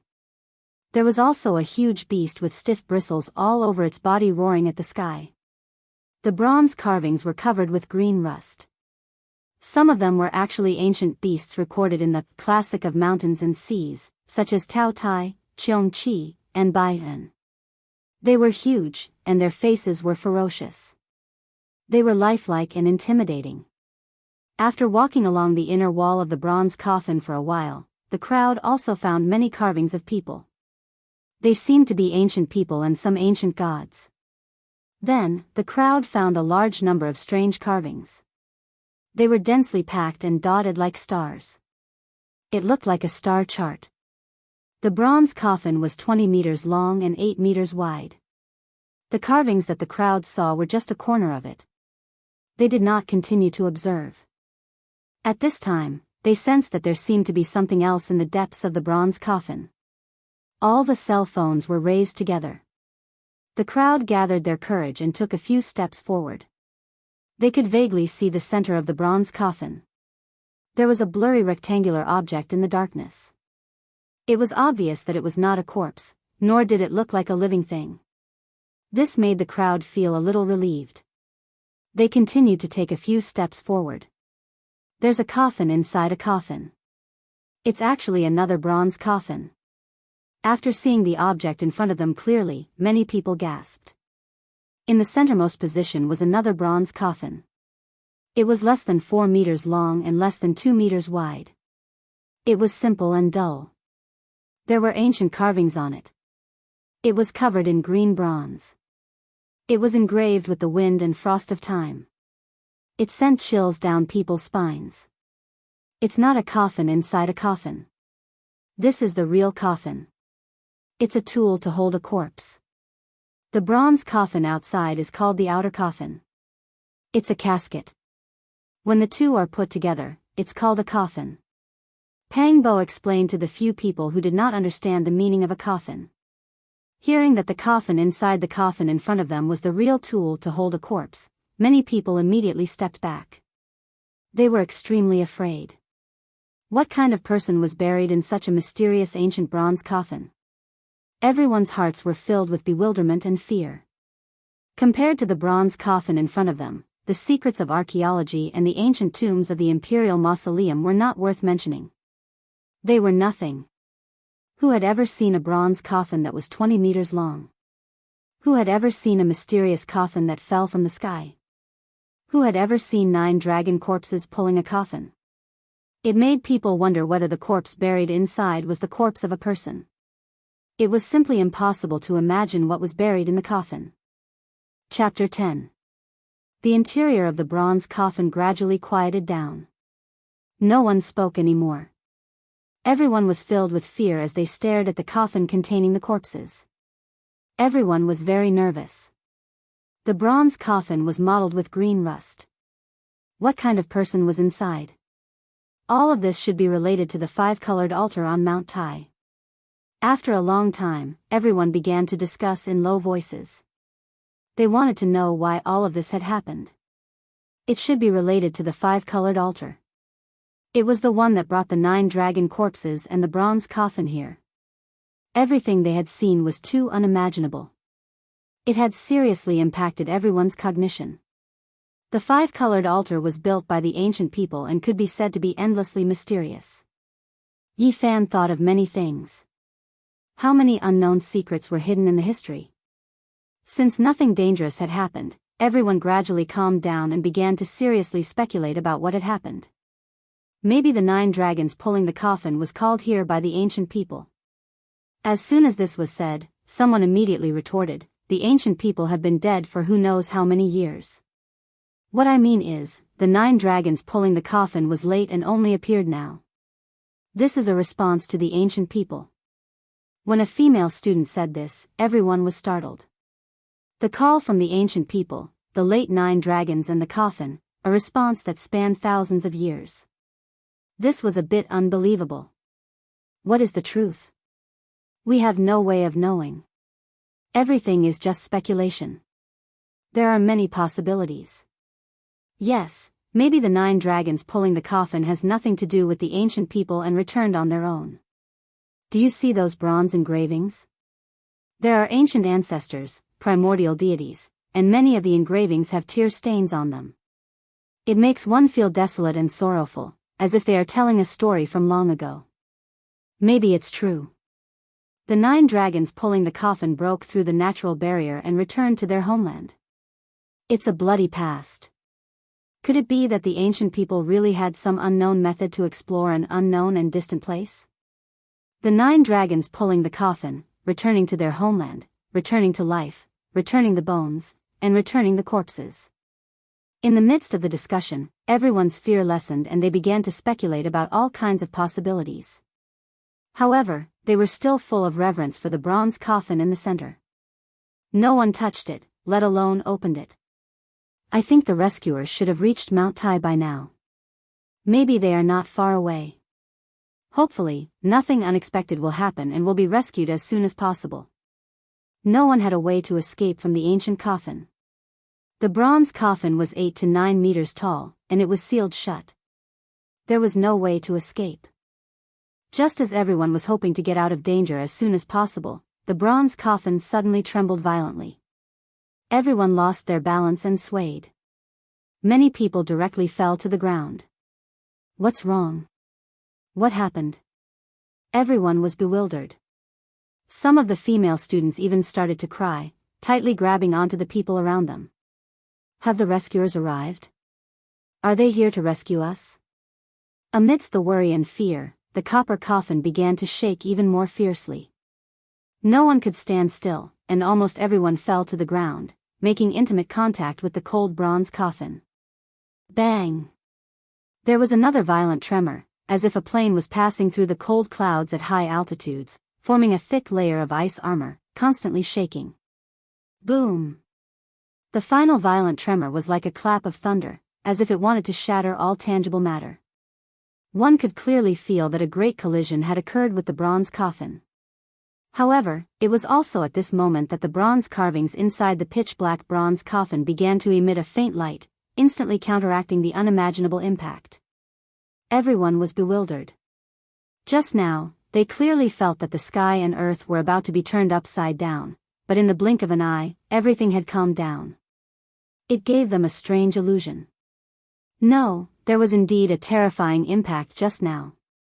Why did it suddenly stop? It was not an illusion. The bronze coffin did indeed have an intense collision and flipped over a few times. However, we were not affected. At this moment, everyone was shocked to find that the bronze coffin was hanging on the side wall of the coffin. It was firmly fixed there, and did not fall down. The bronze coffin has already flipped over. The small coffin holding the corpse must have been firmly cast at the bottom of the big coffin, and it would be difficult to move. Thus, after the coffin flipped over and tilted, it looked like it was hanging on the side wall. One could imagine how terrifying the impact just now was, but it was neutralized by the faint light emitted by the bronze carvings. It was inconceivable. Light, the light from outside. Li Xiaoman exclaimed. Everyone turned their heads and looked in the direction that Li Xiaoman was looking at. In front of them, there was indeed a faint light shining in. The bronze coffin flipped over, and the coffin lid tilted, opening a gap. We are finally out of danger. The bronze coffin lid deviated from its original position, and the gap was large enough for 2 people to walk out side by side. However, it was very dark outside, so the light that shone into the bronze coffin was not obvious. Everyone let out a cheer and rushed forward, wanting to escape this pitch-black and terrifying space. They did not want to stay for even a second longer. However, when everyone rushed out of the bronze coffin, they were all stunned like clay sculptures. The ground seemed to have been soaked in blood. It was reddish-brown, cold, and lonely. What entered their eyes was a vast and desolate expanse. There were a few large rocks scattered on the ground, and they looked like tombstones as far as the eye could see. The light in this world was dim, and it was dusky. It was like a lifeless dusk, and there was a faint black fog lingering around. Everyone was dumbstruck. This place could not be the peak of Mount Tai.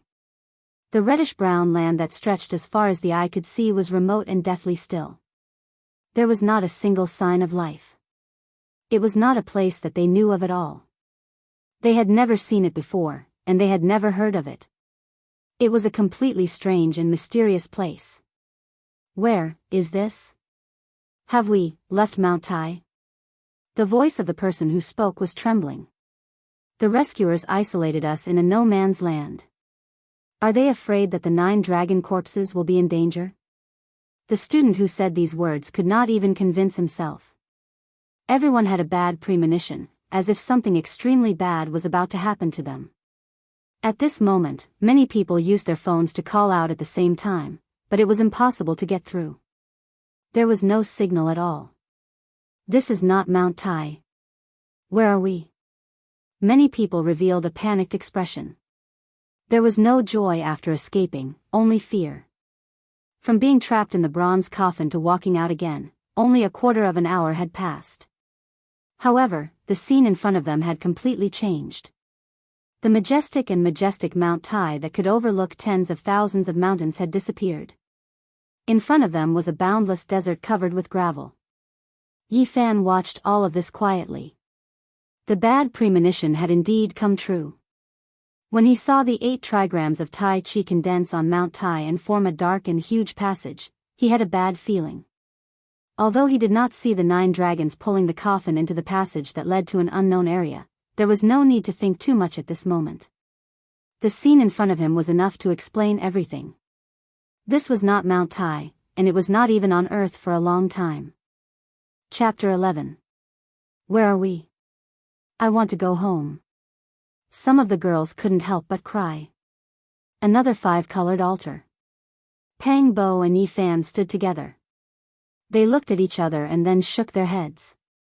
They were best friends in university and often met after graduation, so they understood each other very well. Now, both of them felt that the situation was not good. Everyone's situation was worrying, and it was full of unknowns and variables. At this time, the others also retracted their gazes from the vast desert, anxiously and frantically looking at the surrounding situation. The huge bronze coffin was overturned behind them, and under it was a grand 5-colored stone altar. It was very similar to the giant altar on Mount Tai, built with 5 different colored stones. The 5-colored stone altar covered a large area. It was easy to imagine that it must have been a huge project when it was built. However, after years of being attacked by sandstorms, the altar that should have stood tall above the ground was almost completely submerged. Now, it was level with the ground covered with reddish-brown sand. Today, the 9 dragons pulled the coffin and slammed heavily on the ground, shaking off the surrounding sand and revealing a rough outline of the altar. Not only was the huge bronze coffin lying on the altar, but the 9 huge dragon corpses were also on top of it. One could imagine the grandeur of the 5-colored stone altar. We are lost. We can't find our way back. A weak female student cried out. Her body swayed, and if it wasn't for someone supporting her, she would have already fallen to the ground. Many people's faces were pale. At this moment, everyone thought of all kinds of possibilities. The scene in front of them was very much like a strange world. No one was willing to accept this fact, but Mount Tai was gone. The empty desert was right in front of them, so they couldn't help but be silent. Don't panic, don't be afraid. There will be a solution. Yi Fan shouted. How? How do we go back? How do we get out of this strange world? Even some of the male students' voices were trembling, filled with intense fear and uneasiness. The unknown would fill some people with awe and fear, but at the same time, it would also give birth to the desire to explore. Yi Fan and Pang Bo avoided the 9 huge dragon corpses and walked forward, wanting to see the situation nearby. Li Xiaoman was not far away. She seemed to be a little cold as she crossed her arms. Her beautiful face was a little pale, but she still appeared very calm, like a beautiful lotus flower blooming in the dusk. When Yi Fan passed by, he took off his shirt and handed it to her, but she only thanked him and shook her head to reject it. Yi Fan didn't say much. He wasn't trying to salvage anything. He put on his coat and continued forward with Pang Bo. Bypassing the gigantic dragon corpse and the bronze coffin, they saw Li Xiaoman's American classmate, Cade, who was also observing the situation nearby, exclaiming, "God," from time to time. Not far from the rainbow stone altar, there was a huge rock lying there. It was more than 20 meters tall, but the slope was not very steep, so it could be climbed. Yi Fan was about 179 meters tall. Although he looked gentle and quiet, he was actually very strong. He was a key player in the school's football team and was often called a barbarian on the field. Pang Bo, as his name suggested, had a majestic aura, but he wasn't fat. He was really strong. He was a tall and sturdy man, and his arms were almost as thick as a normal person's leg. Both of them had excellent physiques. They ran quickly in front of the huge rock and didn't climb carefully at all. They directly rushed up. Standing on the huge rock and looking into the distance, they actually saw a faint light penetrating through the darkness, which made the two of them quite surprised. "We most likely can't go back." There was nothing that couldn't be said to his best friend. Yi Fan directly stated his speculation and judgment, saying, "This is definitely not the space-time we are in. This is indeed not the space-time we are in." Although Pang Bo was usually carefree, he never joked when it came to serious matters. He stared at the faint halo in the distance and frowned. "Do you think there really are gods in this world?" Yi Fan also stared at the faintly discernible light in the distance and said, "We even saw the dragon corpse. I think even if a living god appeared in front of us, I wouldn't be surprised."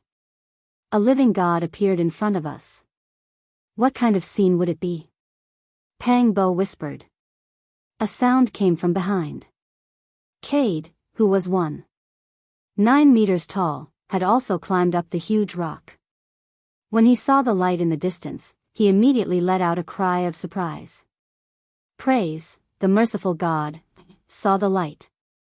He said in not very fluent Chinese, then turned around and waved his hand behind him.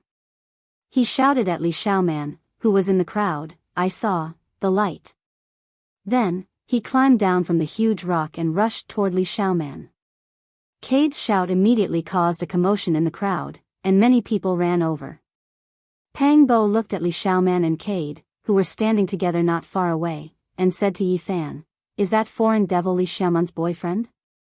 "How would I know? Are you really giving up just like that?" Pang Bo glanced at him. "Some things, even if you can start all over again, it's very difficult to go back to the beginning. Even if it's the same path, you can walk it twice in life, but it won't feel the same anymore. That's all in the past. People have to move forward." Yi Fan shook his head. Then, as if he had thought of something, he smiled and said, "You're still the coolest guy, and your nightlife is so colorful. I despise you. How can my life be as rich as yours?" Pang Bo looked at Yi Fan, then looked at Li Xiaoman, who was not far away, and said, "Based on a man's intuition, I have a feeling that something will happen between the two of you. Don't ruin my reputation." Yi Fan smiled and said, "Do you have a sixth sense like a woman?" At this moment, perhaps only the two of them could still smile. Neither of them were pessimistic people, and no matter what, it was difficult for them to frown. Not long after, many people climbed up the huge rock and looked into the distance. A faint light like a firefly flashing, penetrated the dark space, and was reflected in everyone's eyes. Although the light source was not very bright, it seemed to have ignited everyone's hope. Many female students cheered. There was a faint light ahead. Although it was still full of unknowns, everyone wanted to move forward. Perhaps this was human nature, to fear the dark and yearn for the light. Don't let us down. I hope a miracle will happen. Everyone climbed down the rock and came to the five-colored altar to discuss countermeasures. Everything here is very unfamiliar to us. Even if there is light ahead, it's better to be careful. Wang Ziwen was more cautious and made such a suggestion. Zhou Yi had been very calm. Hearing this, he nodded and said, "That's right. Let's send a few people to scout the way. After all, that ball of light doesn't seem to be very far away. Just in case. Everyone expressed their agreement. No one could predict the unknown road ahead, and in an unfamiliar environment, it was better to be careful. Bang! Suddenly, a violent vibration was heard. The copper coffin on the 5-colored altar made a metallic sound. What happened? I feel like it's coming from inside the copper coffin, a female student closest to the copper coffin said with a pale face. Hearing this, everyone's expression changed. One should know that there was a small copper coffin inside the giant coffin. Chapter 12. Don't talk nonsense.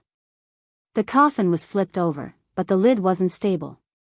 There must have been some movement just now, Lin Jia said calmly, trying to calm the crowd.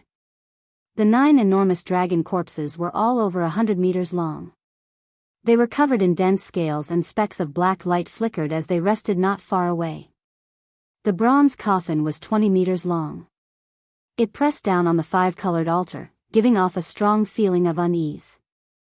I think we should all go and explore that ball of light in front of us. I also think we should all go together. Many people suggested this. It was obvious that they were afraid. Almost no one was willing to stay here any longer. In the end, everyone unanimously agreed to go and explore that ball of light together. This piece of land was made up of reddish-brown soil and sand. It was vast and empty, with only a few large rocks dotted here and there. When they walked past the boulder from which they had climbed, Lu Yunji exclaimed in surprise, "There are words on that boulder." Circling to the side of the boulder that was facing the light source, he could clearly see 2 huge ancient characters engraved on the boulder. Each ancient character was 5 to 6 meters tall, with iron hooks and silver strokes. They were bold and powerful, as if they were formed by 2 raging dragons. For example, the characters were much more complicated. They were probably carved a long time ago, and no one knew how long they had existed. The crowd gathered in front of the stone wall, staring at the 2 ancient characters. Many people frowned, unable to make out the meaning. This seems to be the Bell Cauldron script. The first character should be Ying. Zhou Yi recognized the first character. He frowned and muttered to himself, "Just what kind of place have we come to? It is indeed the Bell Cauldron script." The 2 characters are Ying. Yi Fan said casually after recognizing the 2 characters. He seemed calm, but the meaning of the 2 characters shook him to the core. Ying, how could it be Ying? He couldn't believe it and couldn't help but look up at the sky. Although it was very dark, there were not many stars. Ying, what does that mean? Is Ying a place? Many people were confused, unable to understand the meaning of the 2 characters. When Zhou Yi heard the words Ying, his heart trembled like Yi Fan's. His face paled as he said, "Ying's light, confusion. We really can't go back." "What do you mean? Where is this place?" Everyone was bewildered. When Wang Ziwen heard the word Mars, he understood what it meant. He explained to everyone, "I'm afraid this is no longer Earth. Mars is like fire, and it was called Mars in ancient times. It's an ominous sign. In ancient times, Mars was called Mars. Countless years ago, the ancients had already noticed that Mars was red in color, and its brightness changed frequently, glowing like fire. Moreover, it moved in the sky. Sometimes it moved from west to east, and sometimes it moved from east to west. The situation was very complicated and confusing. In ancient times, it was called fluorescence confusion. In ancient times, the emperors were superstitious and feared this star of calamity. They believed that it was an ominous omen. Every time it appeared, it would either mean the dismissal of the prime minister or the death of the emperor. Later generations did not believe in such superstitious legends. Oh my God. Beside Li Xiaoman, Cade tried his best to understand the Chinese meaning of the 2 words, Yinghua. He grabbed at the reddish-brown soil and knocked on the rocks, constantly observing the geology. He was so shocked that he cried out repeatedly. How is this possible? Many people were flabbergasted, unable to believe the reality before their eyes. The reddish-brown earth beneath our feet is Mars? We're no longer on Earth? Anyone who heard this result would be dumbfounded. It didn't make any sense at all. Half an hour ago, they were still at the summit of Mount Tai, and half an hour later, they were standing on Mars. This was simply a fantasy story. Lin Jia's figure was slender and enchanting. At this moment, her beautiful cheeks were somewhat pale. She glanced at the crowd with her phoenix eyes and said, "Right now, we can only see this stone carving. We can't confirm whether or not we're really on Mars. But it's said that the dry surface of Mars is covered in red soil and gravel. Isn't that what we're seeing now?" A female student said with a sobbing tone. Humans had already sent out space probes to explore Mars in the 1960s. In 1997, the Mars Pathfinder had successfully landed on the surface of Mars. After decades of exploration, humans were no longer ignorant about Mars. They had obtained a large amount of valuable information. Martian soil contains a large amount of iron oxide. Due to long-term exposure to ultraviolet radiation, the entire planet is like a rusted world. It's exactly the same as what we're seeing now. Could it be that we've really left Earth and are now standing on another planet? A male student clenched his fists so hard that his knuckles turned blue. If we're really standing on Mars, I don't think we can survive. There's not enough oxygen, and there's no suitable temperature.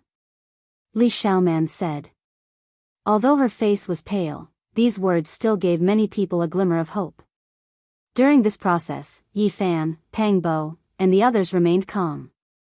They were convinced that they were no longer on Earth. Could there be anything worse than this? No matter what happened next, it was nothing more than this. The crowd stood in front of the giant stone for a long time before finally leaving, continuing to move towards the faint light source in the distance.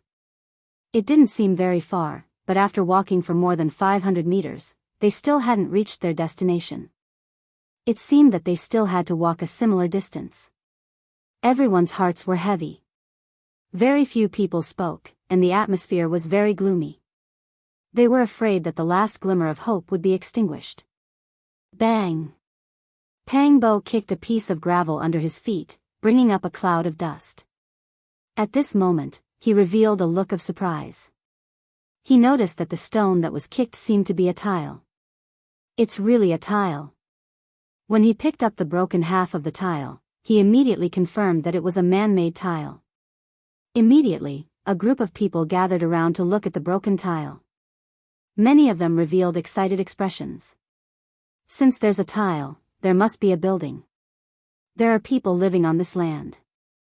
It's not as simple as a 5-colored altar. We're saved. We can definitely get out of danger. The pessimism lessened, and joy increased. Everyone saw the hope of survival. At this moment, the sky had already darkened, and the sky was dotted with stars. Yi Fan looked up at the starry sky and saw a blurry disk hanging in the sky. It was half the size of the moon seen on Earth, which was enough to prove that this place wasn't Earth. And in another direction, there was a bright star the size of a fist. It was much brighter than the average star, but slightly dimmer than the smaller moon.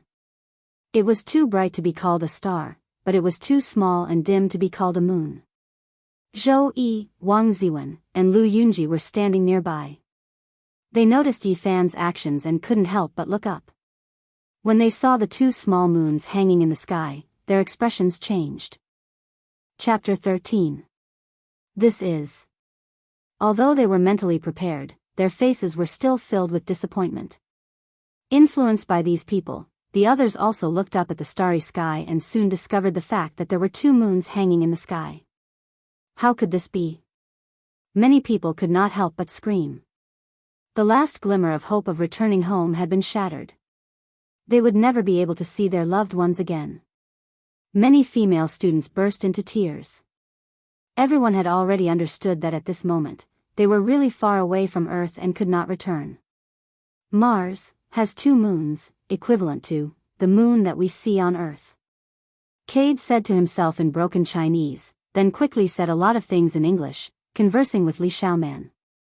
Over the past few decades, some space probes had sent back a lot of precious information about Mars to Earth. The 2 moons orbiting Mars were extremely small celestial bodies. Coupled with the influence of factors such as the height from the ground, if observed from Mars, Phobos would appear to be about half the size of the moon seen from Earth. Phobos too was smaller, but it was brighter than the other stars. It was a miniature moon. After hearing all this from those who knew about Mars, everyone was deeply disappointed. It seemed that there was no way home. Now, the most important task was to find a way to survive. They were already 600 meters away from the five-colored altar and much closer to the faint light source. It seemed that it was only 500 meters away. Everyone didn't delay any longer and continued forward. Under the night sky, a gentle breeze blew, bringing a hint of coolness. After walking for another 100 meters, they were getting closer and closer to the light source. And at this moment, someone cried out in alarm. They discovered a collapsed building. It seemed to be an ancient pavilion that had collapsed under the corrosion of time. A pavilion built by man. There should be humans on this desolate planet. We can definitely find a way to survive. Is this really Mars? Why are there human buildings? The air, temperature, gravity, and so on are not much different from Earth. It is just like a desert on Earth. Although there was endless disappointment, everyone did not despair. They had many doubts. We even saw the dragon corpses. This is nothing.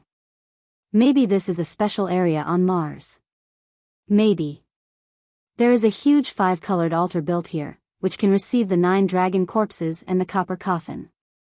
It is not impossible to say that this is the sealed place of God. If our guess is correct, this is just a special area on Mars, then our living space will probably not be very large.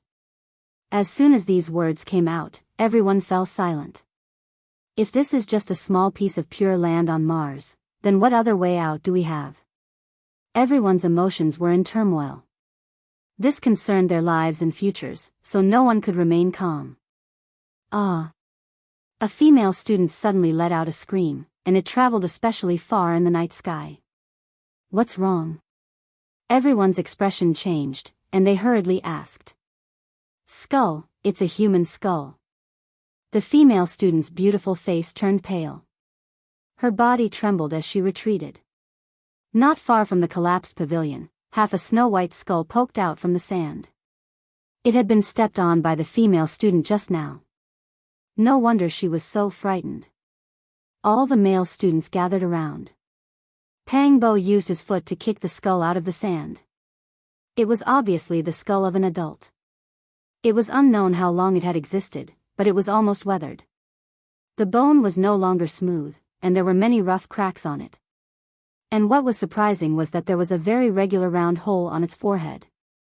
It was as thick as a finger, as if it had been pierced by a sharp weapon. The surrounding area of the hole was very flat. It seems that this place is full of unknowns and variables. Although this is a skeleton, left behind many years ago, we still have to be careful.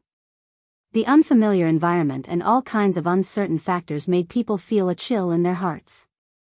What are those in front? Under the hazy night sky, the stars and moon were not very bright. They could only vaguely see an undulating shadow in front of them. It was like a pile of rocks connected together, uneven in height and crisscrossed. When they walked closer, everyone was stunned. It turned out to be a ruin, and what was in front of them was only a small part. The larger ruin stretched horizontally into the distance. The broken walls and rubble on the ground seemed to be telling an unknown story of the past. Under the night moon, the place seemed particularly quiet. In the past, it should have been a continuous stretch of magnificent palaces, but now it was a desolate scene. This was a huge ruin, covering a large area. The solid foundation was all made of huge stones. One could imagine the majesty and vastness of this palace in the past. And the light was at the end of this ruin, behind a broken wall. Are we, really on Mars? There used to be a group of magnificent palaces here? How much manpower did it take to complete such a huge project? What caused this place to become a ruin, and all the tall and magnificent buildings to collapse? Everyone had almost forgotten their fear. The huge ruins in front of them made everyone exclaim. If they were really on Mars at this moment, all of this would be too unbelievable. Yi Fan said very calmly, "Actually, it's nothing. We have experienced a lot today, and according to common sense, these things should not have happened." At this moment, even if someone told me that this vast ruin in front of me was the ruins of a heavenly palace, I would not be surprised. Pang Bo sighed and said, "The ruins of a heavenly palace. This is really possible. After all, we even saw the dragon corpse." Hearing these words, everyone could not help but be stunned. The ruins of a heavenly palace might not be nonsense. The light was in front, gently rippling from behind the broken wall, causing a faint halo to appear there. It was indescribably hazy and holy. What on earth is that? The light was flowing at the end of the ancient ruins, causing the broken wall to look even more desolate and desolate. Naturally, it made people feel extremely mysterious. Cha, cha, cha, when everyone stepped on the rubble, there was a burst of noise, which spread very far in the empty night sky. They passed by collapsed palaces and finally passed through the huge ruins. Right in front, although the broken wall was damaged, it was still 4 to 5 meters high. It was really hard to imagine how majestic it was in the past. Let's see what the light is. The group carefully bypassed the huge broken wall and came to the end of the ruins. Suddenly, they felt a breath that made them feel comfortable all over. It was as if a divine light had crossed the void and was reflected in everyone's eyes. Everyone had completely walked out of the ruins and appeared behind the broken wall. They could clearly see the light in front of them.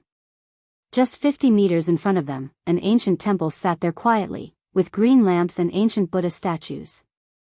The light was as small as a bean. In front of the ancient temple, there was an ancient Bodhi tree that was strong like a horned dragon. Its whole body was dry, and there were only 5 or 6 green leaves scattered about 2 meters from the ground. Each leaf was crystal clear, shining with a green light, like a divine jade. Chapter 14. At the end of the ruins, an ancient temple appeared. It was quiet and small, not grand at all. There was only one ancient hall, and inside stood a stone Buddha covered in a thick layer of dust. Beside it was an ancient bronze lamp that flickered with light. In front of the ancient temple was a vigorous Bodhi ancient tree. It was so big that even 6 or 7 people would not be able to wrap their arms around it. The ancient trunk was hollow, and if it were not for the 5 or 6 green leaves that still adorned it, the entire ancient tree would look like it had withered. The ancient temple and the Bodhi ancient tree were intertwined, and the atmosphere was ancient. It made people feel like time was passing by, and the vicissitudes of time brought endless tranquility and ancientness. When they arrived here, everyone could not hide their amazement. The magnificent and vast palace complex behind them had long since been reduced to ruins, but this small ancient temple still existed, giving people a feeling of calmness and returning to the true nature. How can there be such an ancient temple? The few remaining leaves of the Bodhi ancient tree actually have a crystalline green glow. The Bodhi ancient tree could almost be called a Buddha tree, and it had a deep relationship with Buddhism. According to legend, more than 2,500 years ago, Gautama Buddha achieved enlightenment under an Bodhi ancient tree and achieved Buddhahood. The Bodhi ancient tree in front of them and the ancient temple accompanied each other. Both were extraordinary, and people could not help but be amazed. Why do I feel like the long river of history is surging? Everything in front of me seems to be from a long time ago, as if it had experienced the precipitation of history.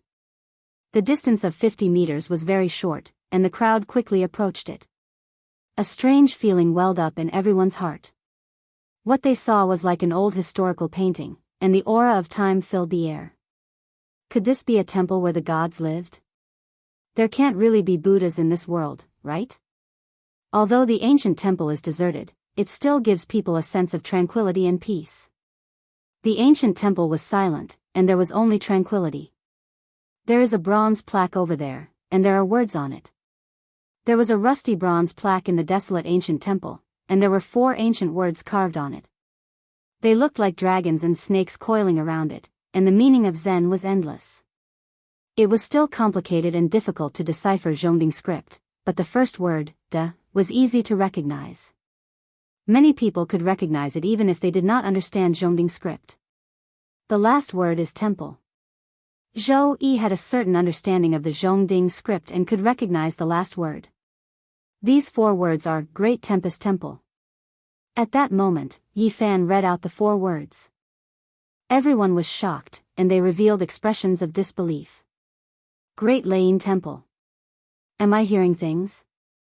How is this possible? Legend has it that the Great Lane Temple was the residence of the Buddha, the supreme holy land of Buddhism. However, the dilapidated temple in front of him was so small and did not have any grandeur. It was just an ancient temple. How could it be called the Great Lane Temple? Having personally witnessed the 9 dragon corpses pulling the coffin, everyone was already mentally prepared. They almost believed in the existence of gods. But at this moment, he was still a little shocked. An ancient temple on Mars was called the Great Tempest Temple. What did this mean? Perhaps, many histories and legends would have a new interpretation, and a corner of the mysterious veil of ancient history would be unveiled. The sound of Buddha preaching is like thunder. It was the Great Thunderclap Monastery.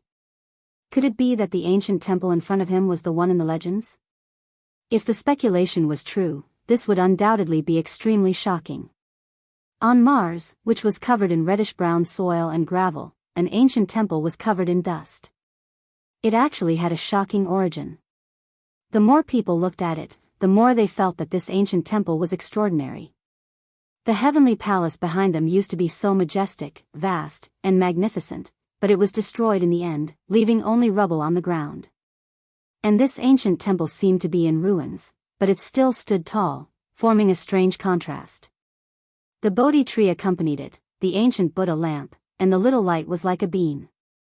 It was plain and quiet, able to withstand the trials and tribulations of time.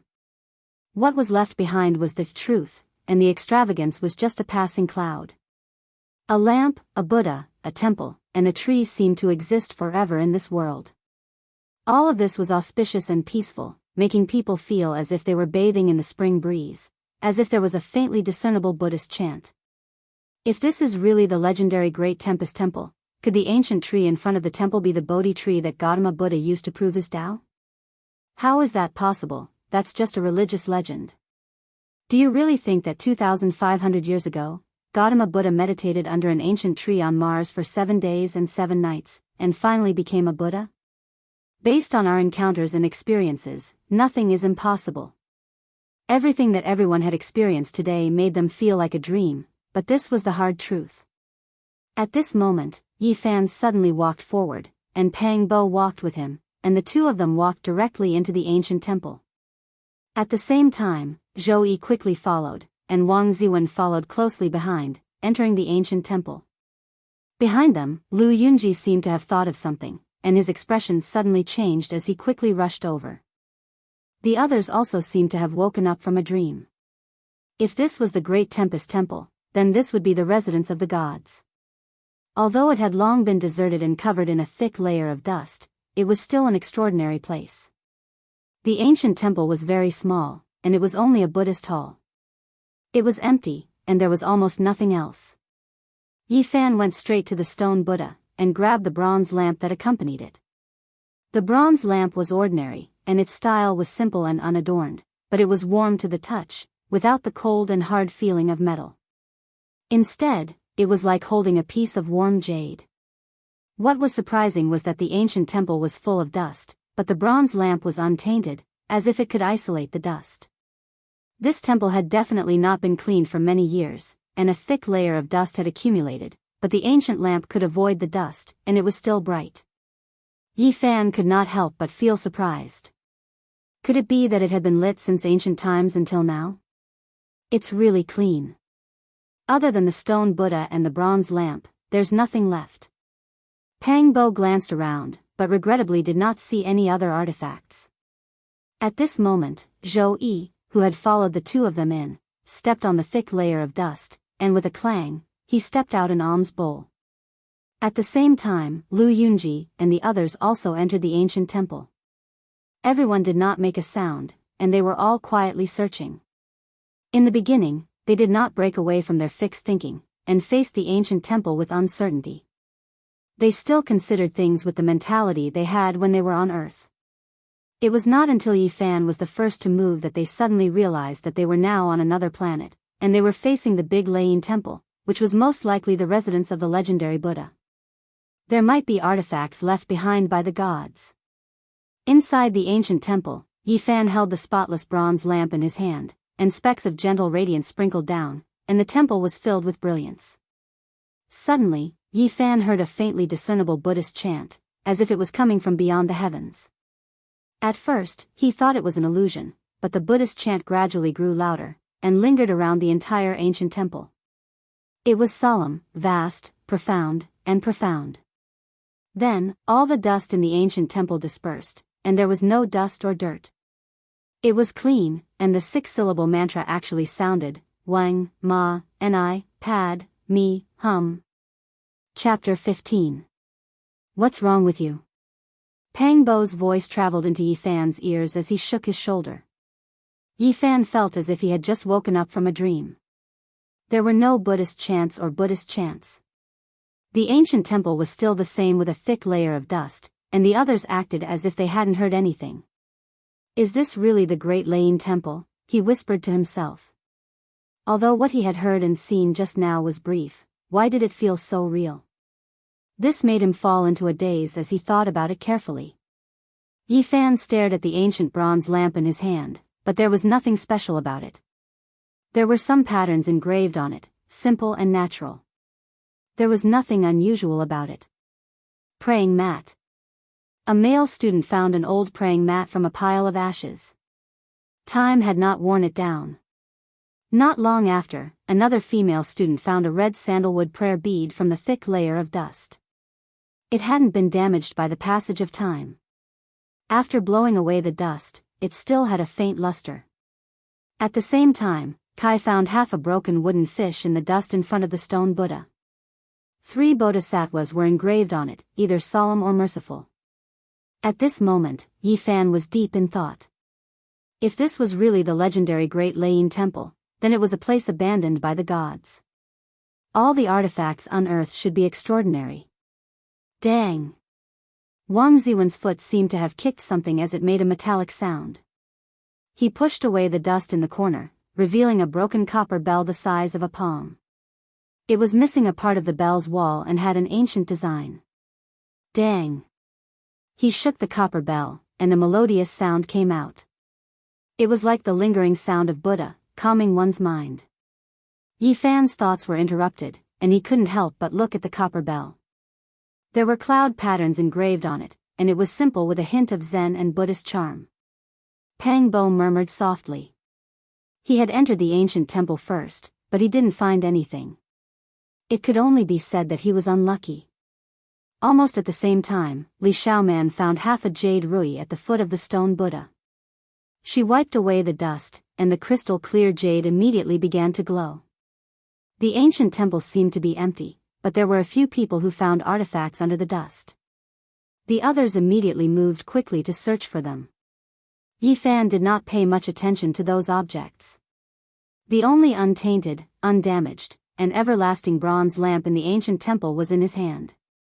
The other objects were obviously incomparable to it. I don't believe that we can't find anything. Pang Bo mumbled. Search carefully. No matter what artifacts you find, you must put them away. Yifan handed the ancient lamp to Pang Bo and asked him to search with the help of the light. Although he could not tell what was so special about these broken Buddhist weapons, he knew that if there were gods in this world, these things must be extraordinary. Yifan temporarily handed the copper lamp to Pang Bo. He walked out of the ancient temple and walked towards the Bodhi tree in front of the temple. At this moment, he had already broken away from his original way of thinking and temporarily made himself believe that God really existed. Since the ancient temple was the Big Lane Temple, how could he miss the accompanying Bodhi tree? If there was a Buddha in this world, that withered ancient tree must be extraordinary. The Bodhi tree was the sacred tree of Buddhism. According to the Tang dynasty records of the western region, Buddha once told Ananda that there were 3 objects in this world that should be worshipped: the Buddha's bone relic, the Buddha statue, and the Bodhi tree. This was because Buddha achieved enlightenment under the Bodhi tree. Seeing the Bodhi tree was like seeing Buddha. The withered ancient tree in front of him was as strong as a horned dragon. 6 or 7 people would not be able to encircle it. The trunk was hollow, and only a withered branch that hung 2 or 3 meters from the ground had 6 green leaves hanging on it. The leaves were crystal clear and as green as agate. Regardless of whether this ancient tree had anything to do with Buddha, the 6 green jade-like leaves alone were enough to show that it was extraordinary. Yi Fan came under the tree and carefully looked at the ancient Bodhi tree. The huge branches almost completely covered the top of the ancient temple. If the branches were full of leaves, one could imagine the scene of the sky being covered by them. At this moment, Yi Fan's heart skipped a beat. He found that the 6 crystal clear green leaves were rippling with invisible green clouds. A small part of them floated towards the direction of the 5-colored altar in the distance, and most of them sank into the roots of the tree. The green clouds were shaped like threads, constantly overflowing from the 6 green leaves.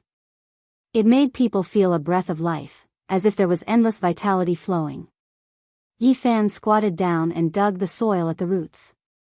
He wanted to see what was underneath that could condense the green clouds overflowing from the Bodhi leaves. Under the soil, he did not see anything magical. He only found a Bodhi seed. There was no light, no brilliance, no clouds, and its color was gray and ordinary. If one did not pay attention, he would be mistaken for a lump of soil. The only special thing about it was its size. An ordinary Bodhi seed was only the size of a fingernail, but this gray Bodhi seed was as big as a walnut. Yi Fan was surprised. Could it be that the green clouds overflowing from the Bodhi leaves were absorbed by it? After observing for a while, he saw the green clouds flowing down and disappearing 3 inches away from the Bodhi seed. Although he did not see it absorb the essence of the Bodhi leaves, he was almost certain that it was caused by it. Yi Fan held the Bodhi seed in his palm. After careful observation, he was shocked. The natural patterns on this gray and ordinary Bodhi seed were actually connected together to form a merciful Buddha. The Buddha was naturally formed. It was completely formed by the interweaving of natural patterns, but it seemed to have been carefully carved on it. The gray Buddha diagram was simple and natural, and there was a faint Zen rhythm coming from it. A natural Buddha diagram. Could it be that 2,500 years ago, Gautama Buddha really proved his Tao because of the Bodhi tree? The Bodhi tree had other names. It was the wisdom tree, the enlightenment tree, and the thinking tree. Legend had it that it could awaken one's divinity and enlighten oneself. Yi Fan raised the Bodhi seed high above his head, facing the 6 green leaves on it. The speed at which the green mist flowed out instantly increased, and the aura of vitality became denser and denser, all of it concentrated on the Bodhi seed. Of course, the light still disappeared 3 inches away from the seed. Pop! A light sound rang out. A sparkling and translucent Bodhi leaf flowed with the last strand of green multicolored light before shattering and turning into ashes that drifted down. At this point, Yi Fan was finally convinced that the Bodhi seed looked ordinary, but it was extraordinary. He carefully put it away. At this time, he noticed that there was a lot of powder on the ground. It was the same as the ashes of the Bodhi leaf. Could it be that all the Bodhi leaves on the tree disappeared like this? This surprised Yi Fan. The Bodhi seed with the natural Buddha diagram was extraordinary. He vaguely felt that it was even more important than the bronze lamp that accompanied the stone Buddha.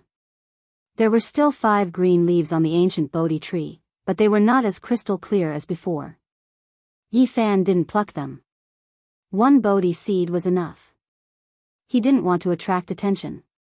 At this time, no one came out of the big Lain temple. Yi Fan left the Bodhi tree and returned to the ancient temple. At this time, another 7 or 8 people found different Buddhist artifacts. Lu Yunji actually found half of a golden pestle behind the stone Buddha. Although it had been buried in the dust for many years, it was still shining brightly when it was unearthed. It gave off a heavy and condensed feeling. If not for the fact that one end of it was damaged, it could be called a perfect and powerful masterpiece of forging. This scepter-shaped pestle has a very powerful name in Buddhism. It is called Vajra pestle, which has the indirect meaning of destroying the enemy, symbolizing invincible, all-conquering wisdom and true Buddha-like nature. It is the scepter held by the venerable saints. If Buddha existed in this world, this Vajra pestle would undoubtedly be a holy object. It must be extraordinary. It wouldn't be surprising if it had the mysterious power to split mountains and rivers. However, at this moment, no one could see its wonders. Lu Yunji waved it hard. The half of the Vajra pestle flashed like a golden lightning. It was shining brightly and looked very imposing. Say, if these artifacts were used by the gods, what kind of earth-shattering scene would happen if we found out how to use them? Hearing Lu Yunji's words, all the people who found the Buddhist artifacts were fascinated. Chapter 16. Other than the Vajra, there were also a few people who found damaged incense burners, rulers, copper bells, and fish drums. Among them, the female student who was pitted by Yi Fan and looked haggard at the class gathering found a special artifact. It was a string of prayer beads. There were only 6 of them, and they were glistening with a pale gold color. Each of them was the size of a longan fruit. Don't tell me it's made from a saraira? The person beside him said in bewilderment. These 6 beads were all like golden crystals that looked like magnificent gems. It was easy to associate them with the relics left behind by the ancient Buddha after he passed away. After all, they were artifacts that existed in the Great Lain Temple, so their materials were definitely not ordinary. This string of prayer beads was unusual. The female student accidentally found it on top of the stone Buddha's head. The 6 beads were threaded together by a transparent thread. On each bead was a blurry image of a human in different poses. This was the 3rd artifact to be found after Yi Fan's copper lamp and Zhou Yi's alms bowl. Of course, the copper lamp was the most eye-catching. After all, it was the only ancient lamp that was not stained with dust. It was eternally bright, and anyone could tell that it was extraordinary. Inside the ancient temple, several beams of hot light would occasionally glance at the copper lamp. Although Yi Fan sensed it, he did not say anything. He faced it all calmly. The Tempest Temple's hall had been searched thoroughly. There were no other artifacts, so the group retreated. Pang Bo was the most depressed. More than a dozen people had found ancient artifacts, and he was the first one to enter the temple. However, he had not found anything. Pang Bo's eyes lit up as he stood in front of the temple and re-examined it. He strode back and moved a few big rocks to the side. He took down the bronze plaque with the words, Big Lain Temple, engraved on it. Many people were dumbfounded at the sight of it. Then, everyone realized that this bronze plaque was extraordinary. It had been baptized by wind and frost, and had been tempered by time. There was not a single speck of dust on it, and it was very clean. One had to know that among all the artifacts in the ancient temple, only the ancient bronze lamp was untainted by a speck of dust. The same went for the bronze plaque. Clearly, it was extraordinary. It's really heavy. Pang Bo dragged the bronze plaque and walked back. Just as he left the temple, the entire ancient temple began to shake. The stone Buddha inside suddenly cracked, producing a kacha kacha sound. Then, the 6-syllable mantra of Buddhism rang out, hum, ma, ni, pad, mi, hum. A majestic Buddhist voice resounded through the universe, shaking the heavens and the earth. The benevolent, solemn, exquisite, and profound Zen sound was incomparably vast, cleansing all impurities and mortal dust. The surroundings of the ancient temple were bathed in a sacred and auspicious light. This time, it wasn't an illusion. Not only did Yi Fan and Pang Bo hear it, but everyone else also froze like clay statues. They were so shocked that they couldn't speak. At the same time, all the artifacts they found in the temple, regardless of whether they were intact or damaged, were all emitting a gentle radiance. The bright radiance caused everyone to be in awe. However, in the end, with a loud boom, the stone Buddha inside the ancient temple shattered and turned into dust. Then, the great thunderclap temple also turned into dust under a gentle breeze. Poof! At the same time, the accompanying ancient Bodhi tree also crumbled. There were no wood shavings or dried branches, only ashes that filled the sky and fluttered down. Next, the Buddhist artifacts in everyone's hands dimmed down and once again returned to their normal state. Everyone was stunned and didn't know why such a thing happened. Could it be that the Buddhist artifacts and bronze plaque were taken away from the temple? All that was left of the ancient temple was ashes, nothing was left. Yi Fan stared for a while and said, taking away all kinds of Buddhist weapons, taking away the inscribed board of the ancient temple, causing the abandoned great lightning-tuned temple to lose its meaning of existence. Maybe this is why it scattered with the wind. Zhou Yi was usually gentle and refined, but at this moment, he was very excited. His eyes shone with a strange light as he said, I'm even more certain that there really are gods in this world. Perhaps we can follow the footsteps they left behind and move forward. What we've encountered today may be a great opportunity for us.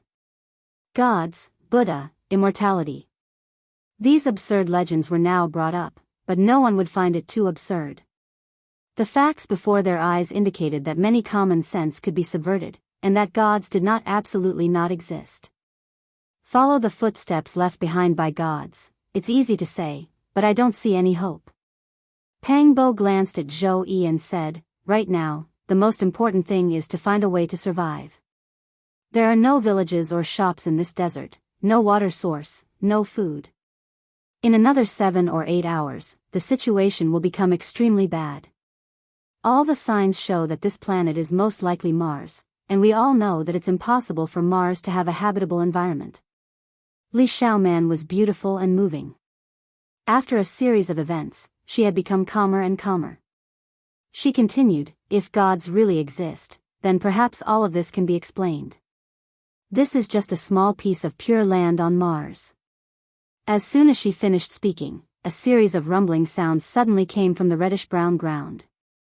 The vast land began to shake, as if there were thousands of soldiers and horses galloping, or as if there were raging waves surging in the sea. Sandstorm, a superstorm on Mars. Beside Li Xiaoman, Cade's expression changed drastically as he shouted in broken Chinese. Every year, a quarter of Mars would be shrouded in violent sandstorms. A typhoon on Earth could reach speeds of more than 60 meters per second, but a storm on Mars could reach speeds of 180 meters per second. A superstorm could sweep through the entire planet. Even a heavy tank would be swept into the sky, let alone a human. In just an instant, the stars and moon that filled the sky disappeared, and endless reddish-brown sand completely covered the sky. A huge storm that swept through the entire Mars had begun. No, we don't have a storm here. Just a moment ago, many people were terrified, thinking that a catastrophe was about to befall them. However, at this moment, everyone realized that the storm was raging in the distance, but it was calm and peaceful in front of them. With the 5-colored altar and the Tempest Temple as the axis, a hazy round cover with a diameter of more than 1,000 meters was formed, covering the sky above this area and isolating this place from the outside world. Li Xiaoman's words had come true. This was indeed a small piece of pure land, and a supernatural force had blocked the storm. This indirectly proved that gods might exist, and this might be a place protected by gods. Oh no, that hazy light cover is dimming, and it's about to disappear. A female student who was looking up at the sky turned pale. The dim light barrier in the sky was gradually melting, and it wouldn't be long before it completely disappeared. After seeing this scene, everyone's expression changed. With death so close, no one could remain calm. What do we do? Are we really going to die here? Some people's voices were trembling. I don't want to die. Some of the female students cried out. If the light cover disappears, we'll be crushed by the superstorm. Even the male students were terrified. This piece of pure land on Mars would no longer exist, and there would no longer be a place for survival. Rumble, the storm was like muffled thunder, and the entire land seemed to be trembling. The sky was covered in a hazy haze, and there was violent sand everywhere. Fear was spreading among everyone. Yi Fan's eyes were still clear, and he looked at the overwhelming sandstorm. He said calmly, perhaps there's only one way out now. We can escape. What's the plan? This piece of pure land will no longer exist. Where else can we survive? At this juncture of life and death, everyone was extremely anxious, and many people were panicking. Follow the path that the gods have taken and leave this uninhabitable environment, Yi Fan said. Instantly, some people understood what Yi Fan was thinking, but there were still many who were puzzled. That's right, this might be the only way out. Zhou Yi nodded in agreement.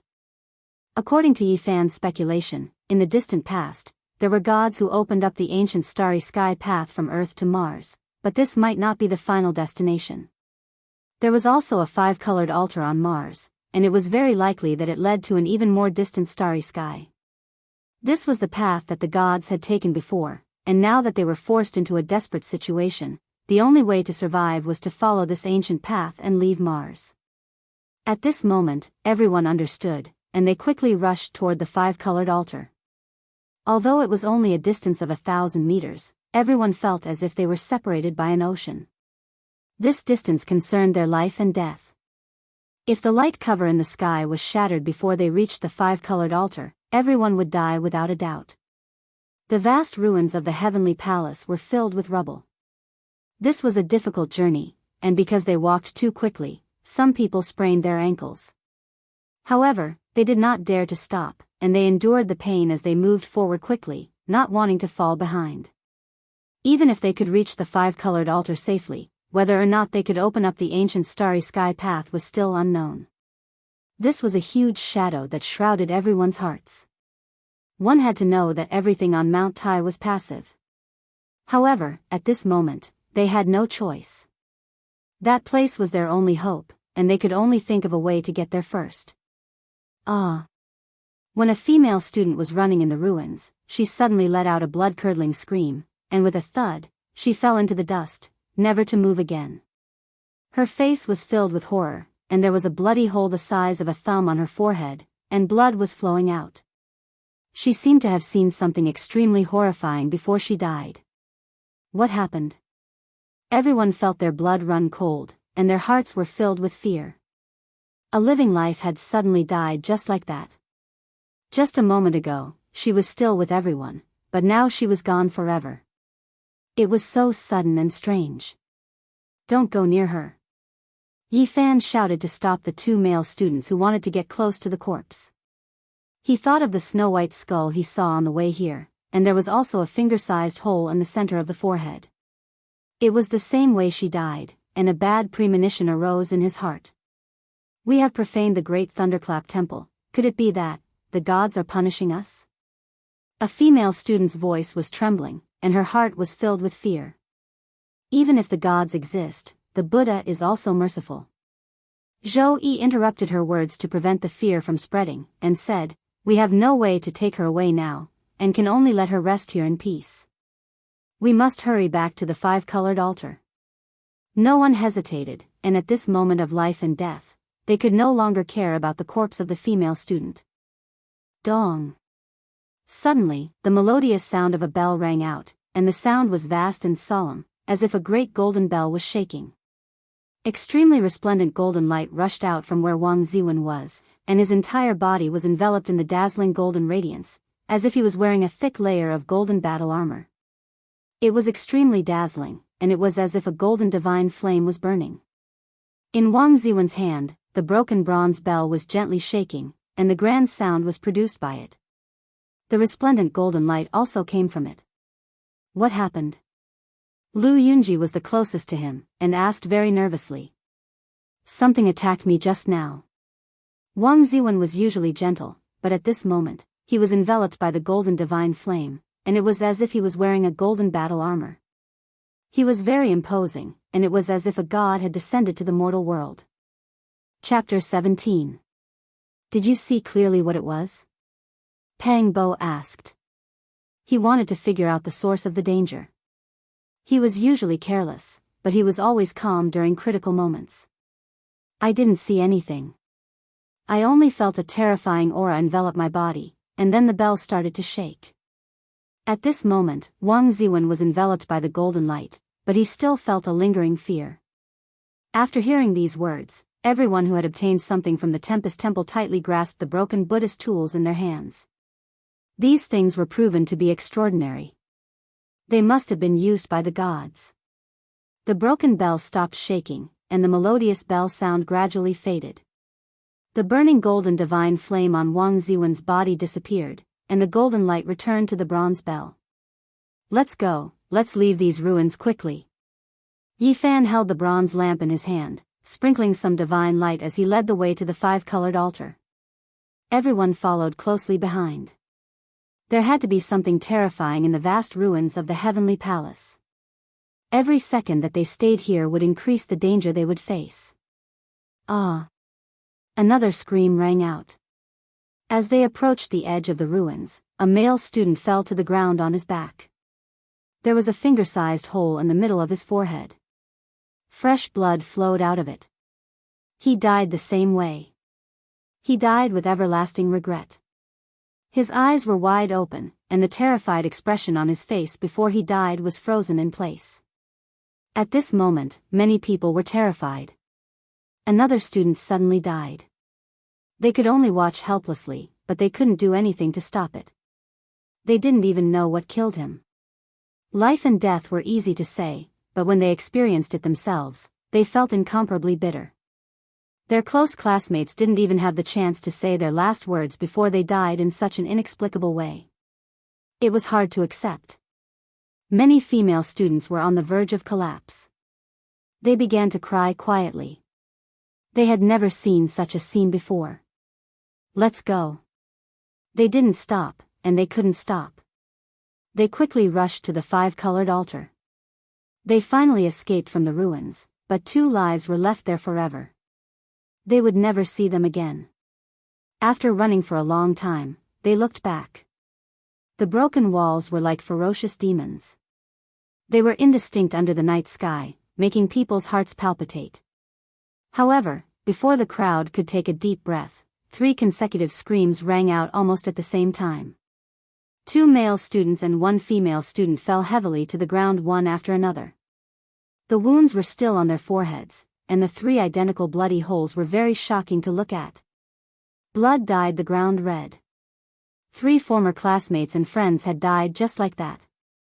Their eyes bulged out, and their expressions were full of fear. In a short period of time, 5 people had lost their lives. This made everyone feel sad, and their scalps were numb. Perhaps they would be next. Nobody could be sure when their lives would end. Boo-hoo. A female student was on the verge of breaking down. She burst into tears and said, "Those who died couldn't find any artifacts in the temple. That unknown devil is nearby. If we don't have the holy artifacts left behind by the gods, we will die sooner or later." This was a fact. The 5 people who had died in the temple had found nothing, and Wang Ziwen, who had also been attacked, was safe and sound because of that broken bronze bell. Help us. Those who didn't find any artifacts in the temple were all terrified. Those who had found something used pleading tones to beg for help. Help us.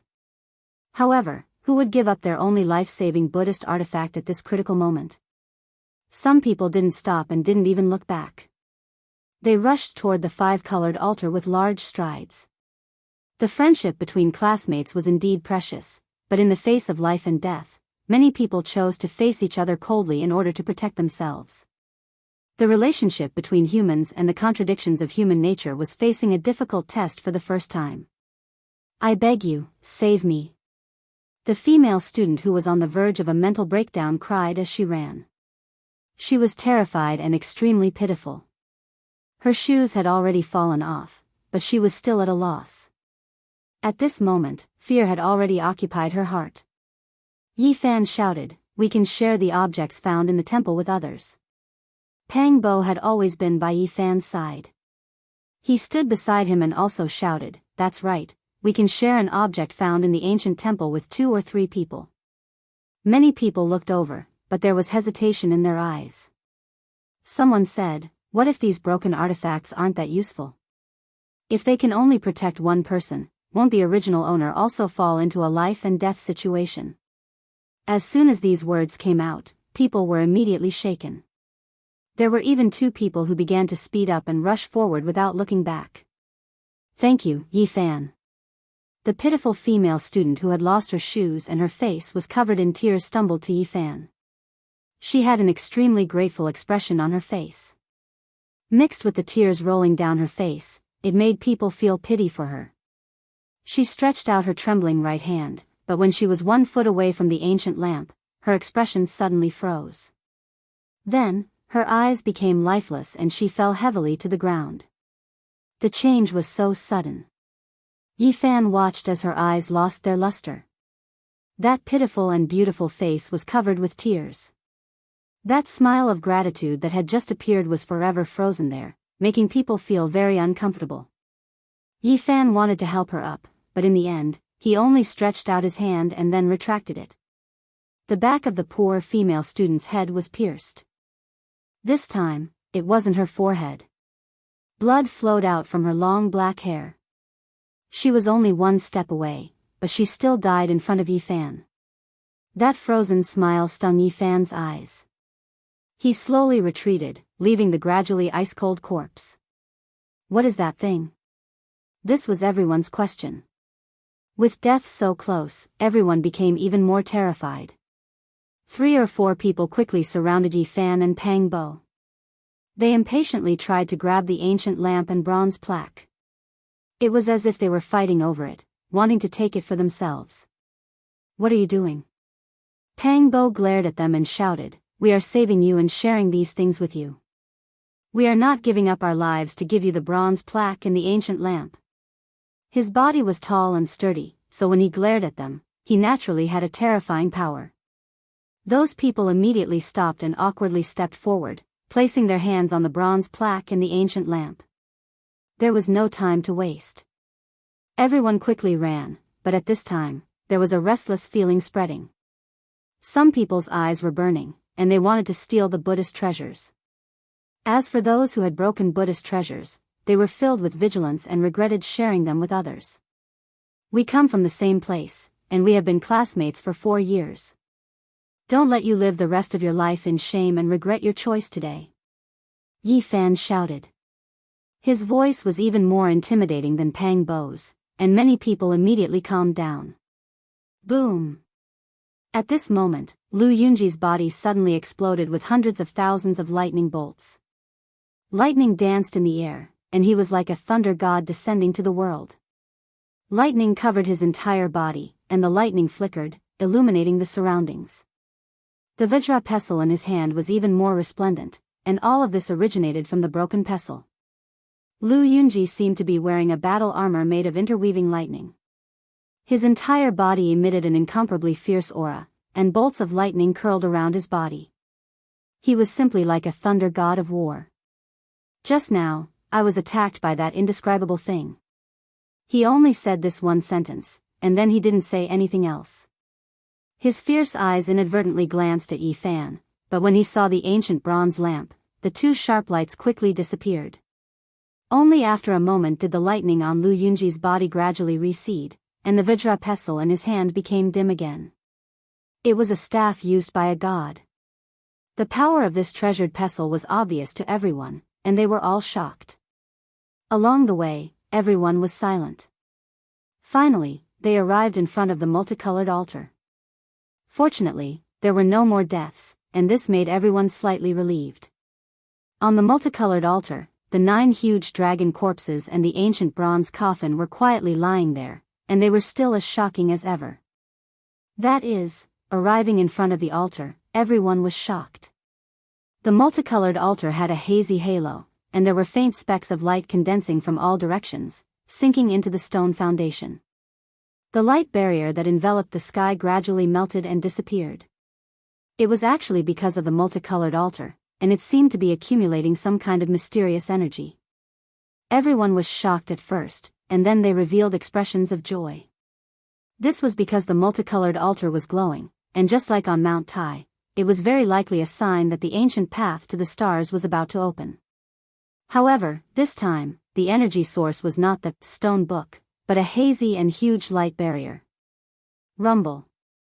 The hazy light barrier in the sky was melting, and the thunderous storm outside was rumbling, and the entire earth seemed to be shaking.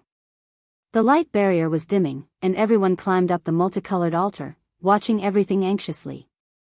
That unknown and terrifying existence in the dark was like a shadow lingering in everyone's hearts. Although it didn't appear for the time being, as long as they didn't leave this place, it would still be a great threat. Everyone was eager to escape Mars. This lasted for half an hour, and the dim light barrier continued to shrink. In the end, it was only able to cover the multicolored altar, and its diameter had shrunk from over 1,000 meters to less than 200 meters. It was almost pressing down to the ground, and all the mysterious energy had been absorbed by the multicolored altar. Pang Bo lowered his voice and whispered in Yifan's ear, "Lu Yunji's eyes have inadvertently swept over us a few times. This fellow is very scheming, so we have to be careful." Pang Bo's sharp senses allowed him to detect this situation. "Don't worry, I know." Yifan turned to look at Lu Yunji, and a warm smile appeared on his face. Lu Yunji was very calm, and he nodded in a friendly manner, as if nothing out of the ordinary could be seen. There were two people beside him, and one of them was the male student who had just arrived safely thanks to the protection of Yifan's bronze lamp. This made Pang Bo very dissatisfied, and he said in a low voice, "This ungrateful thing, he's always around Lu Yunji when we were in school. Just now, we were the ones who protected his life, but now he's with Lu Yunji again." Half an hour later, the hazy light barrier outside gradually shrunk, and it was about to press down on the multicolored altar. One could clearly feel the terror of the storm outside. Woo, woo. The wind sounded like the wailing of ghosts, and the sand and pebbles hit the light barrier, producing a thunderous sound. Even some of the sand and pebbles had been blown into the barrier.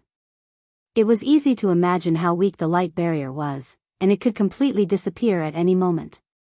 Everyone was shocked, and they quickly retreated. If they fell out of the altar, they would immediately be swept up into the sky by the storm. At this time, the male student that Pang Bo said was ungrateful slowly moved from Lu Yunji's side, and he suddenly grabbed the bronze lamp in Yifan's hand with one hand, while his other hand fiercely pushed towards Yifan, wanting to snatch the bronze lamp and push him out of the multicolored altar. Chapter 18. Yifan held the ancient bronze lamp in his left hand and took 2 steps back. His right hand grabbed the collar of the male student and almost lifted him off the ground. Pang Bo, who was beside him, was furious. He shouted, "You heartless bastard! You're really an ungrateful ingrate. Have you forgotten who shared the bronze lamp with you just now? Who protected your life and sent you here safely?" Pang Bo reached out and grabbed the male student's collar. He wanted to throw him out of the rainbow altar. The scene before him was truly infuriating. Cough. The male student's face was pale. He began to struggle when Yifan grabbed him with one hand, but he couldn't escape from Yifan's grasp. Now that Pang Bo had grabbed him by the neck, he almost fainted. The expressions of the people around him were different. Some of them were already restless, but they didn't expect that someone would actually make a move. Furthermore, the target was Yifan, who had helped him before. "You ungrateful ingrate, do you still have a conscience? If it wasn't for Yifan saving you, you would have died outside." The more Pang Bo thought about it, the angrier he became. He was a temperamental person, and he felt that throwing the other party out like this wasn't enough to appease his anger. He raised his right hand and slapped the other party 4 or 5 times. A male student behind him came forward and tried to mediate. "We've been classmates for 4 years. Don't be like this. Pang Bo, let go." Pang Bo glanced at him and said, "Do you think I'll let go just because you want me to? Didn't you see that he wanted to kill Yifan? If it wasn't for Yifan's quick reaction, he would have been pushed out of the rainbow altar and into the storm. How can we let such a vicious bastard go? We're all from the same place, so we should be in the same boat. We can talk things out, let him go first." Another male student came forward to mediate. Pang Bo could clearly see that this person was one of the people who had been standing with Lu Yunji.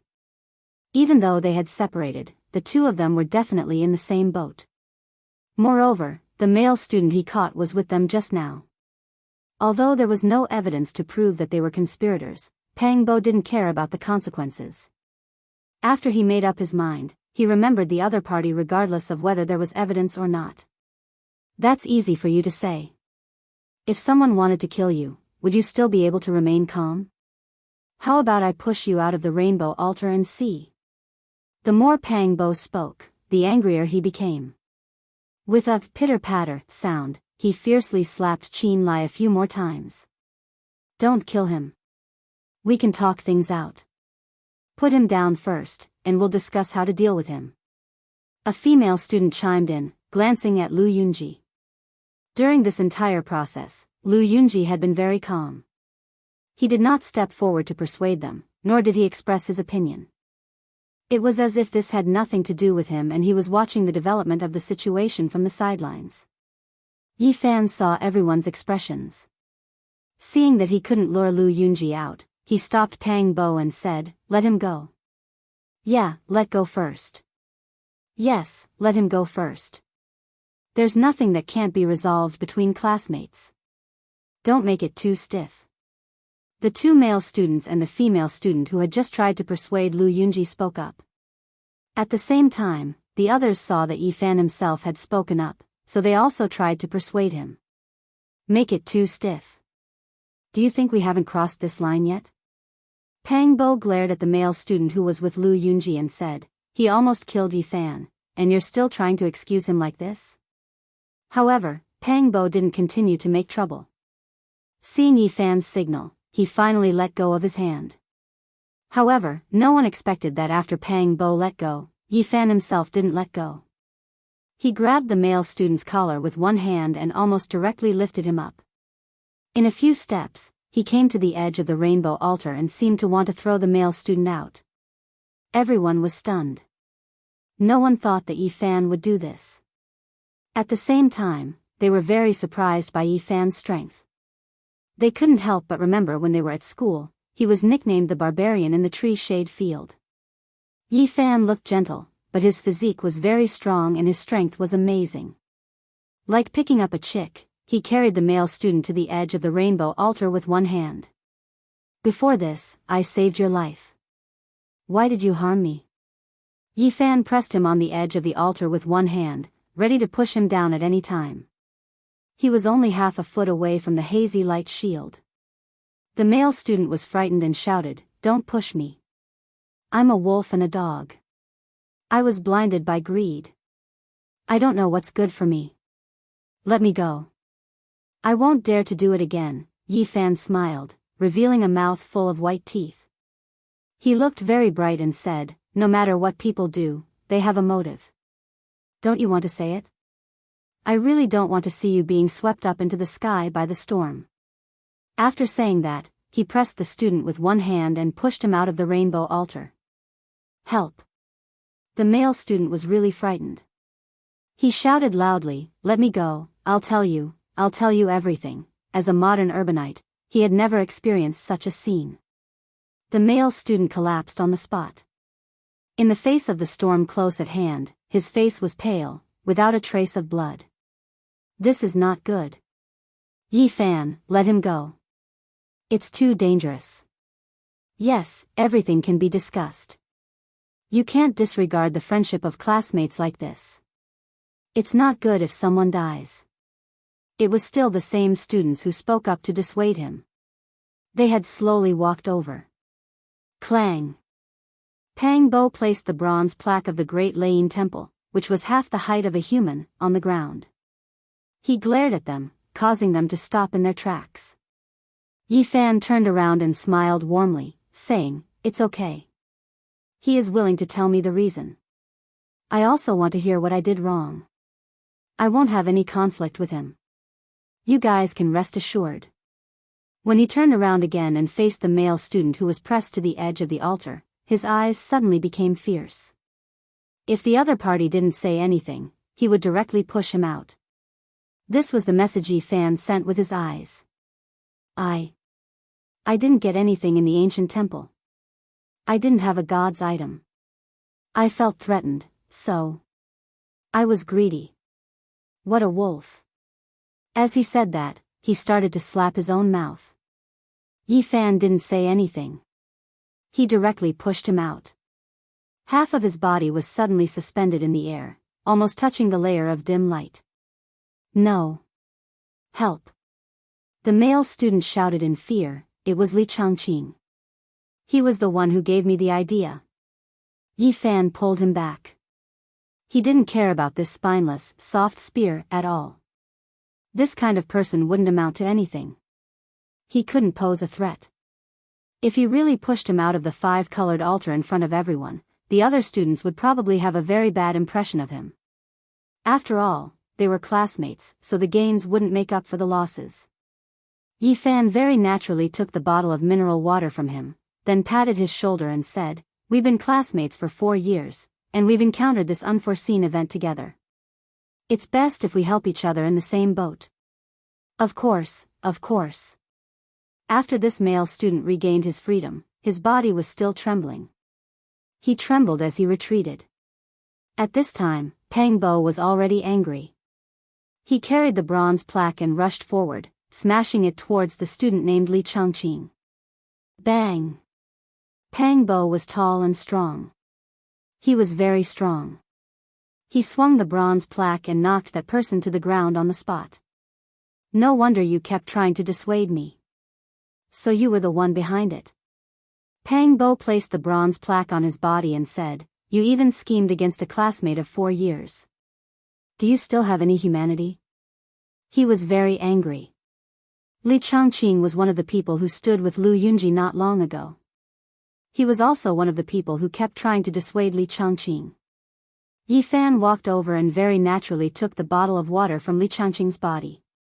He stuffed it into Pang Bo's hands. Seeing him take the second bottle of water, everyone's face revealed a complicated expression. If they couldn't quickly escape from Mars, they were afraid that in a few more hours, water would become the most precious thing to them. Yi Fan felt very regretful that he couldn't find Lu Yunji. Although he knew that it was most likely him who instigated it, he didn't have any evidence. It wasn't good to fall out with him in front of everyone now. Li Zhangqing was very stubborn. He allowed Pang Bo to teach him a lesson, but he did not admit to anything. He only said that he was hot-headed and that he should not have spoken carelessly, causing that student to covet him and attack Yi Fan. Pang Bo really wanted to directly throw him out of the rainbow altar. However, he could only suppress his anger and didn't do so in consideration of the other students' feelings. However, he felt that this seemingly peaceful relationship couldn't be maintained for long. If there was another survival crisis, he was afraid that the friendship and face of former classmates would be torn into pieces. This was because some people were already starting to feel restless in their hearts. Yi Fan wasn't angry. He smiled at Li Changqing and said, "Sometimes people are very complicated. Some things can't be controlled, but it's best to be more self-centered. Don't be used as a tool by others." As he said this, he squatted down and calmly grabbed at Li Changqing's waist. His target was a broken fish drum. It was the antique that Li Changqing had found in the Tempest Temple. "What are you doing?" Li Changqing struggled violently. His expression didn't change when he was beaten by Pang Bo, but at this moment, he was panicking. He used all his strength to cover the fish drum on his waist. However, his upper body was still being pushed by Pang Bo's bronze plaque. He couldn't use any strength and couldn't stop it. Boom! Suddenly, the fish drum on Li Changqing's body emitted a muffled thunder-like sound. Rays of green light shot out like dancing lightning. It was like the divine drum of the god of thunder. It hummed and trembled. Then, it emitted an even louder muffled thunder-like sound. The purple light coiled around and immediately protected Li Changqing inside. That place was bright and resplendent like a giant purple cocoon. It emitted a dazzling divine splendor and illuminated the entire rainbow altar. The surrounding people were shocked. They felt their ears buzzing. Some people couldn't even stand steadily and almost fell to the ground. At the same time, the bronze plaque in Pang Bo's hand erupted with thousands of rays of light.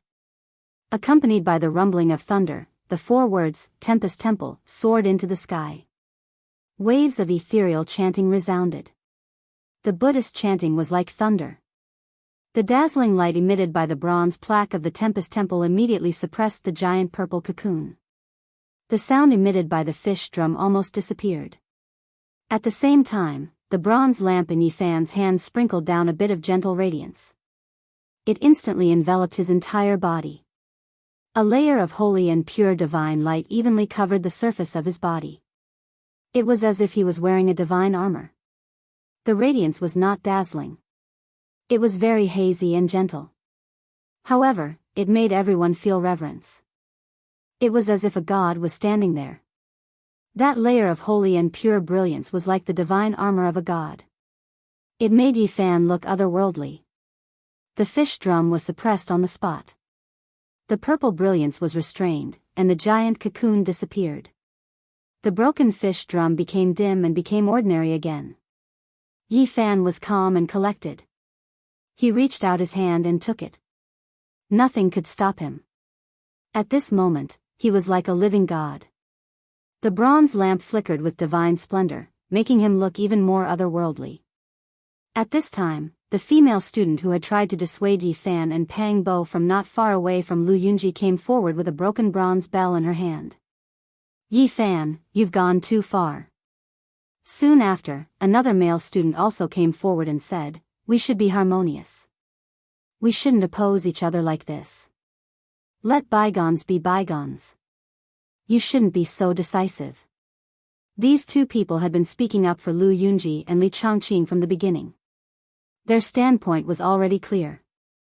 At this moment, they obviously didn't want to let Yi Fan get another god's artifact. At this time, Lu Yunji, who had been staying out of the matter, came forward with the Vajra pestle in his hand. Yi Fan, let bygones be bygones. Even if he was in the wrong just now, you can't punish him like this. This is equivalent to taking away his life. Contrary to Yi Fan's expectations, Zhou Yi, who had not expressed his opinion and acted as if this matter had nothing to do with him, walked over with the purple gold alms bowl in one hand and advised, Yi Fan, you should not take his fish drum. You already have the copper lamp, another artifact is useless. If he loses his fish drum, it is very likely that he will be killed by that unknown and terrifying thing. Chapter 19. You've all seen what happened just now. Everyone knows exactly what happened. Yi Fan held the bronze lamp in his left hand and the damaged fish drum in his right. He did not retreat, but instead walked a few steps forward and said, since I've already taken the fish drum, it's impossible for me to return it to him. The divine splendor sprinkled by the bronze lamp was as dazzling as the sun and as bright as the moon. It was also like a segment of divine rainbow light, sparkling and translucent, full of auspicious colors. It completely matched Yi Fan. The two seemed to be made by heaven, as if they were one. It made him seem otherworldly, like an immortal in divine clothes. Even though the fish drum in his right hand was damaged and had already lost its luster, the crowd had all witnessed the might of the thunder god earlier. Purple lightning crisscrossed and thunder rumbled. Now that it was being held in Yi Fan's hand, it was truly terrifying. Li Zhongqing really shouldn't have spoken so carelessly and caused others to covet it. This kind of unpleasant thing happened, but Yi Fan, you really went too far by taking away his life-saving item. Lu Yunji came forward. The Vajra pestle in his hand was shining brightly, giving off a heavy and condensed feeling. It was very imposing. There was a man and a woman beside him. They had been stopping Pang Bo from making a move since the beginning and speaking up for Li Zhongqing. At this moment, they all followed Lu Yunji forward. Yi Fan, I know you are very angry. Anyone would be furious after something like this happened, but we should be more tolerant. The female student spoke very calmly, as if she was standing on the side of reason. She was not biased and seemed to be completely impartial. She said, we all know what it means to take away his life-saving item in this kind of situation. You can't go too far. At the tip of her finger was a worn-out bronze bell. It seemed to have been covered in dust for many years. It was gray and without light. Although it looked ordinary, it couldn't help but attract attention. As she spoke, her slender fingers unconsciously moved, occasionally making one or two chimes. The male student next to Lu Yunji also said, we should all have a forgiving heart. We've known each other for 4 years and encountered such an unforeseen event at the same time. We should help each other in the same boat. Let's forget about this unhappy matter and stop pestering each other. Yi Fan, return his life-saving fish drum. You don't want to watch him lose his life, right? In his hanging right hand was a rusty incense burner. It was only the size of a palm and was somewhat damaged. Part of the furnace wall was broken, but it still looked simple and natural. The three stood together. Moreover, they had all gained something from the Thunderclap Temple. They each held an item abandoned by the gods. At this moment, their words naturally had weight. Clang! Pang Bo took a large step forward and heavily placed the Great Thunderclap Temple's bronze plaque on the ground. He said, "Your words are even better than singing. I've discovered that your ability to distort black and white is very profound. First of all, you have to understand what just happened. Secondly, you have to know that people should be more upright." It was clearly Li Zhangqing and others who wanted to harm Yi Fan. How did it become Yi Fan who was not magnanimous enough? What kind of logic was this? In the end, why was it Yi Fan who was in the wrong? Someone wanted to kill him, so Yi Fan took away the thing he was relying on. What was wrong with that? According to what you said, Yi Fan seems to have become a villain, and Li Zhangqing seems to have done nothing wrong. Don't pretend to be righteous, it disgusts me. At this moment, the radiance on Pang Bo's body still hadn't dissipated. The four ancient words, Great Lane Temple, on the bronze plaque emitted rays of light that shot up to the sky. The Buddhist chant sounded like thunder, and faintly discernible Buddhist chanting could be heard. His entire person was like a blazing sun, extremely imposing. Once these words were spoken, the expressions of the man and woman who spoke just now became extremely unsightly. We are not saying that Yi Fan is in the wrong. We just want Yi Fan to remember our friendship and not take away Li Zhangqing's fish drum so that he can preserve his life and live. They were completely avoiding the important and dwelling on the trivial. Not only did they not mention that Yi Fan was almost pushed out of the five-colored sacrificial altar and was almost swept away by the storm, they also mentioned that Yi Fan's actions were equivalent to harming his classmate's life. After listening to them, Yi Fan calmly smiled and said, "Actually, you three don't have to worry. I don't want to argue with him." His entire body was wrapped in a divine radiance, giving others a hazy feeling. His surroundings were spotless, making everyone feel tranquil and auspicious. However, I have to correct you. It was Li Zhangqing and others who almost killed me. It's not me who wants to harm his life as you guys always say. This matter is obvious to all. Yi Fan swept a few glances at Lu Yunji and the others and said, "There are many students here who didn't obtain anything from the Great Thunderclap Temple, but they are still alive and well. Why? Because not long ago, everyone was sharing the god's relic in their hands. I took away Li Zhangqing's fish drum because I don't want him to have something to rely on. He can instigate people to steal my things, and he can also do the same to others. You guys don't have to worry about his safety. We are all classmates, so we can share the divine objects in our hands and support each other.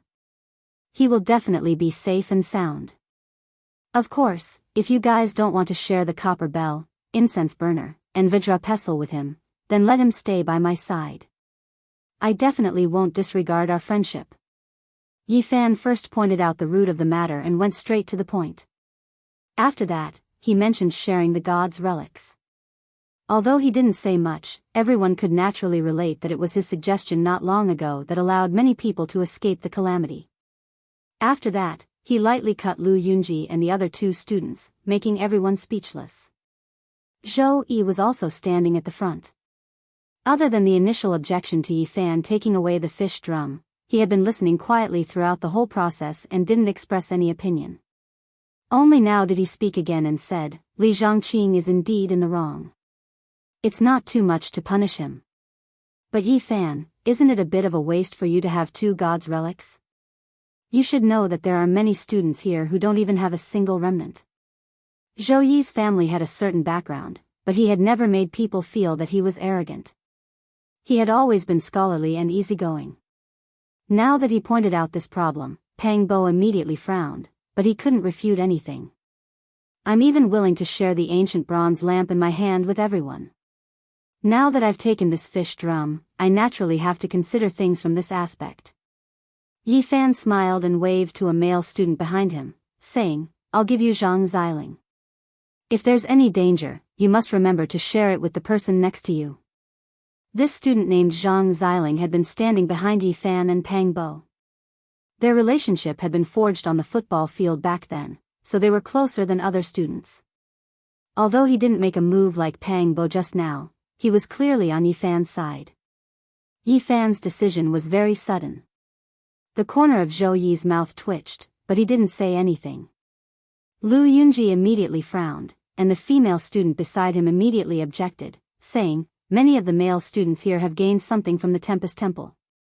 Comparatively speaking, there aren't many female students who have found Buddhist artifacts. I think you should have a female classmate." As she spoke, she hinted at a female student behind her. Pang Bo revealed a sarcastic expression and said, "What's the difference between classmates? Those who have the relics of the gods have to share it with others. It doesn't matter who you give it to. Are you not willing to help others?" Selectively ignoring and focusing on offensive things, Pang Bo gave her a taste of her own medicine. With a mocking expression on his face, the female student choked and became angry. Her face alternated between green and white as she said, "Don't misinterpret my meaning." Zhang Xiling very naturally stepped forward and took the fish drum from Yifan. Both of them didn't say anything. Everything was understood without words. Yifan directly ignored Lu Yunji and didn't even look at him. He asked Zhou Yi, "What do you think?" "I don't have any objections. We're in trouble now, so we should help each other. I hope there won't be any more unpleasant things happening." Zhou Yi said these words very calmly, and then said nothing else. The surrounding students saw all this and experienced the subtle situation just now.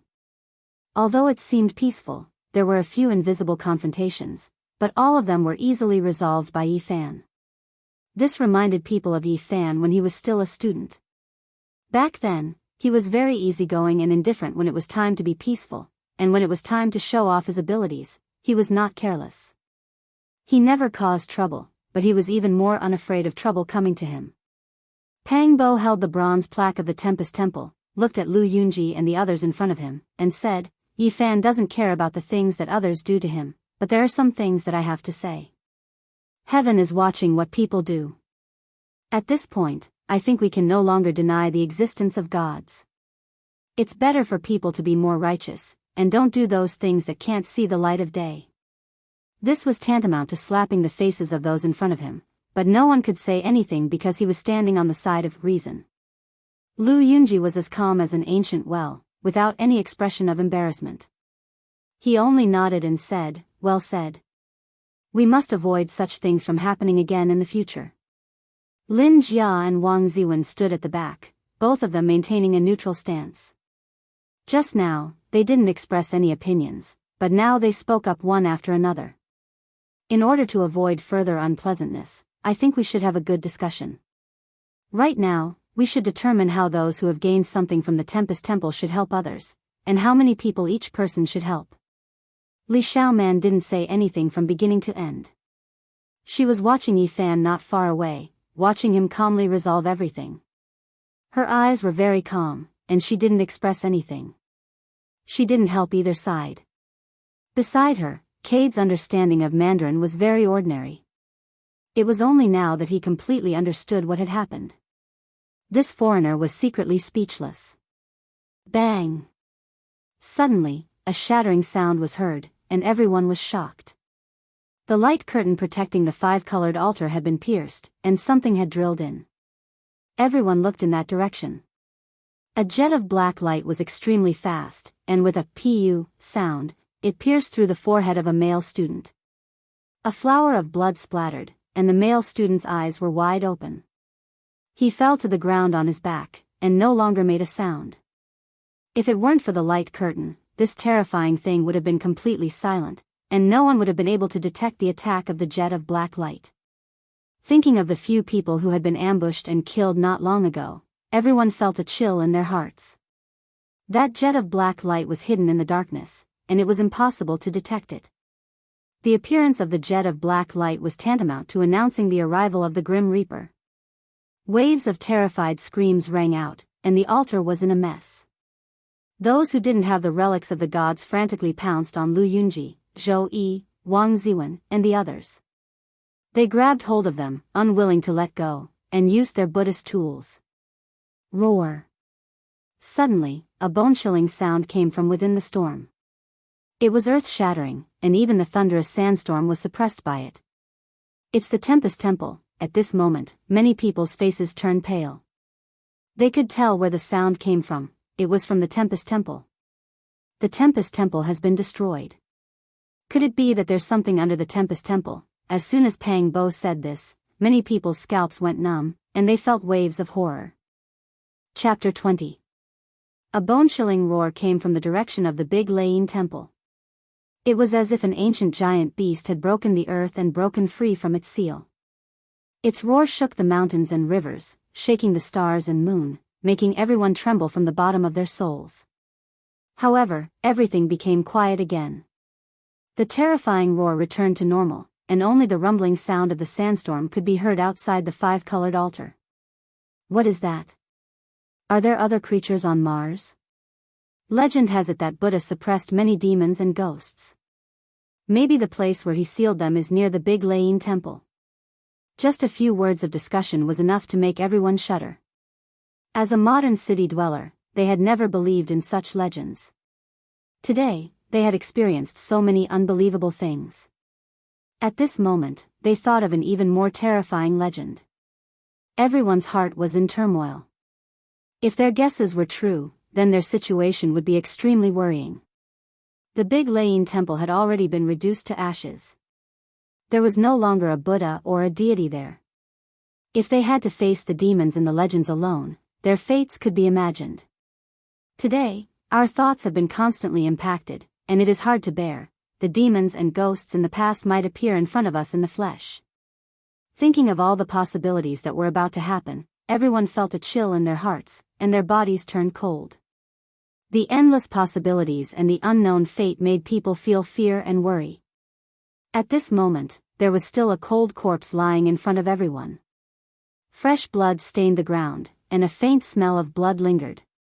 This reminded everyone that the situation was very bad. The unknown thing had appeared again and taken a fresh life in front of everyone. TSK. An inexplicable sound came from the corpse's skull, which made many people nervous. Chomp. It sounded like the sound of eating and chewing, and it was very uncomfortable to listen to. After all, it was a human skull. The unknown creature seemed to be eating inside, which made many people's hair stand on end. Creak, creak. The sound of bones being ground rang out, as if sharp teeth were cutting the skull. The atmosphere suddenly became tense and oppressive. No one spoke anymore, and the five-colored altar suddenly became quiet. Many people did not even dare to breathe loudly. It was extremely quiet, and a horrifying atmosphere filled the air. This was a type of torment. The sound of eating and the sound of a skull being crushed were connected together like a hellish song, tormenting one's mind. Many girls covered their mouths, wanting to cry but not daring to make a sound. This kind of scene almost made them collapse. Of course, not everyone was afraid.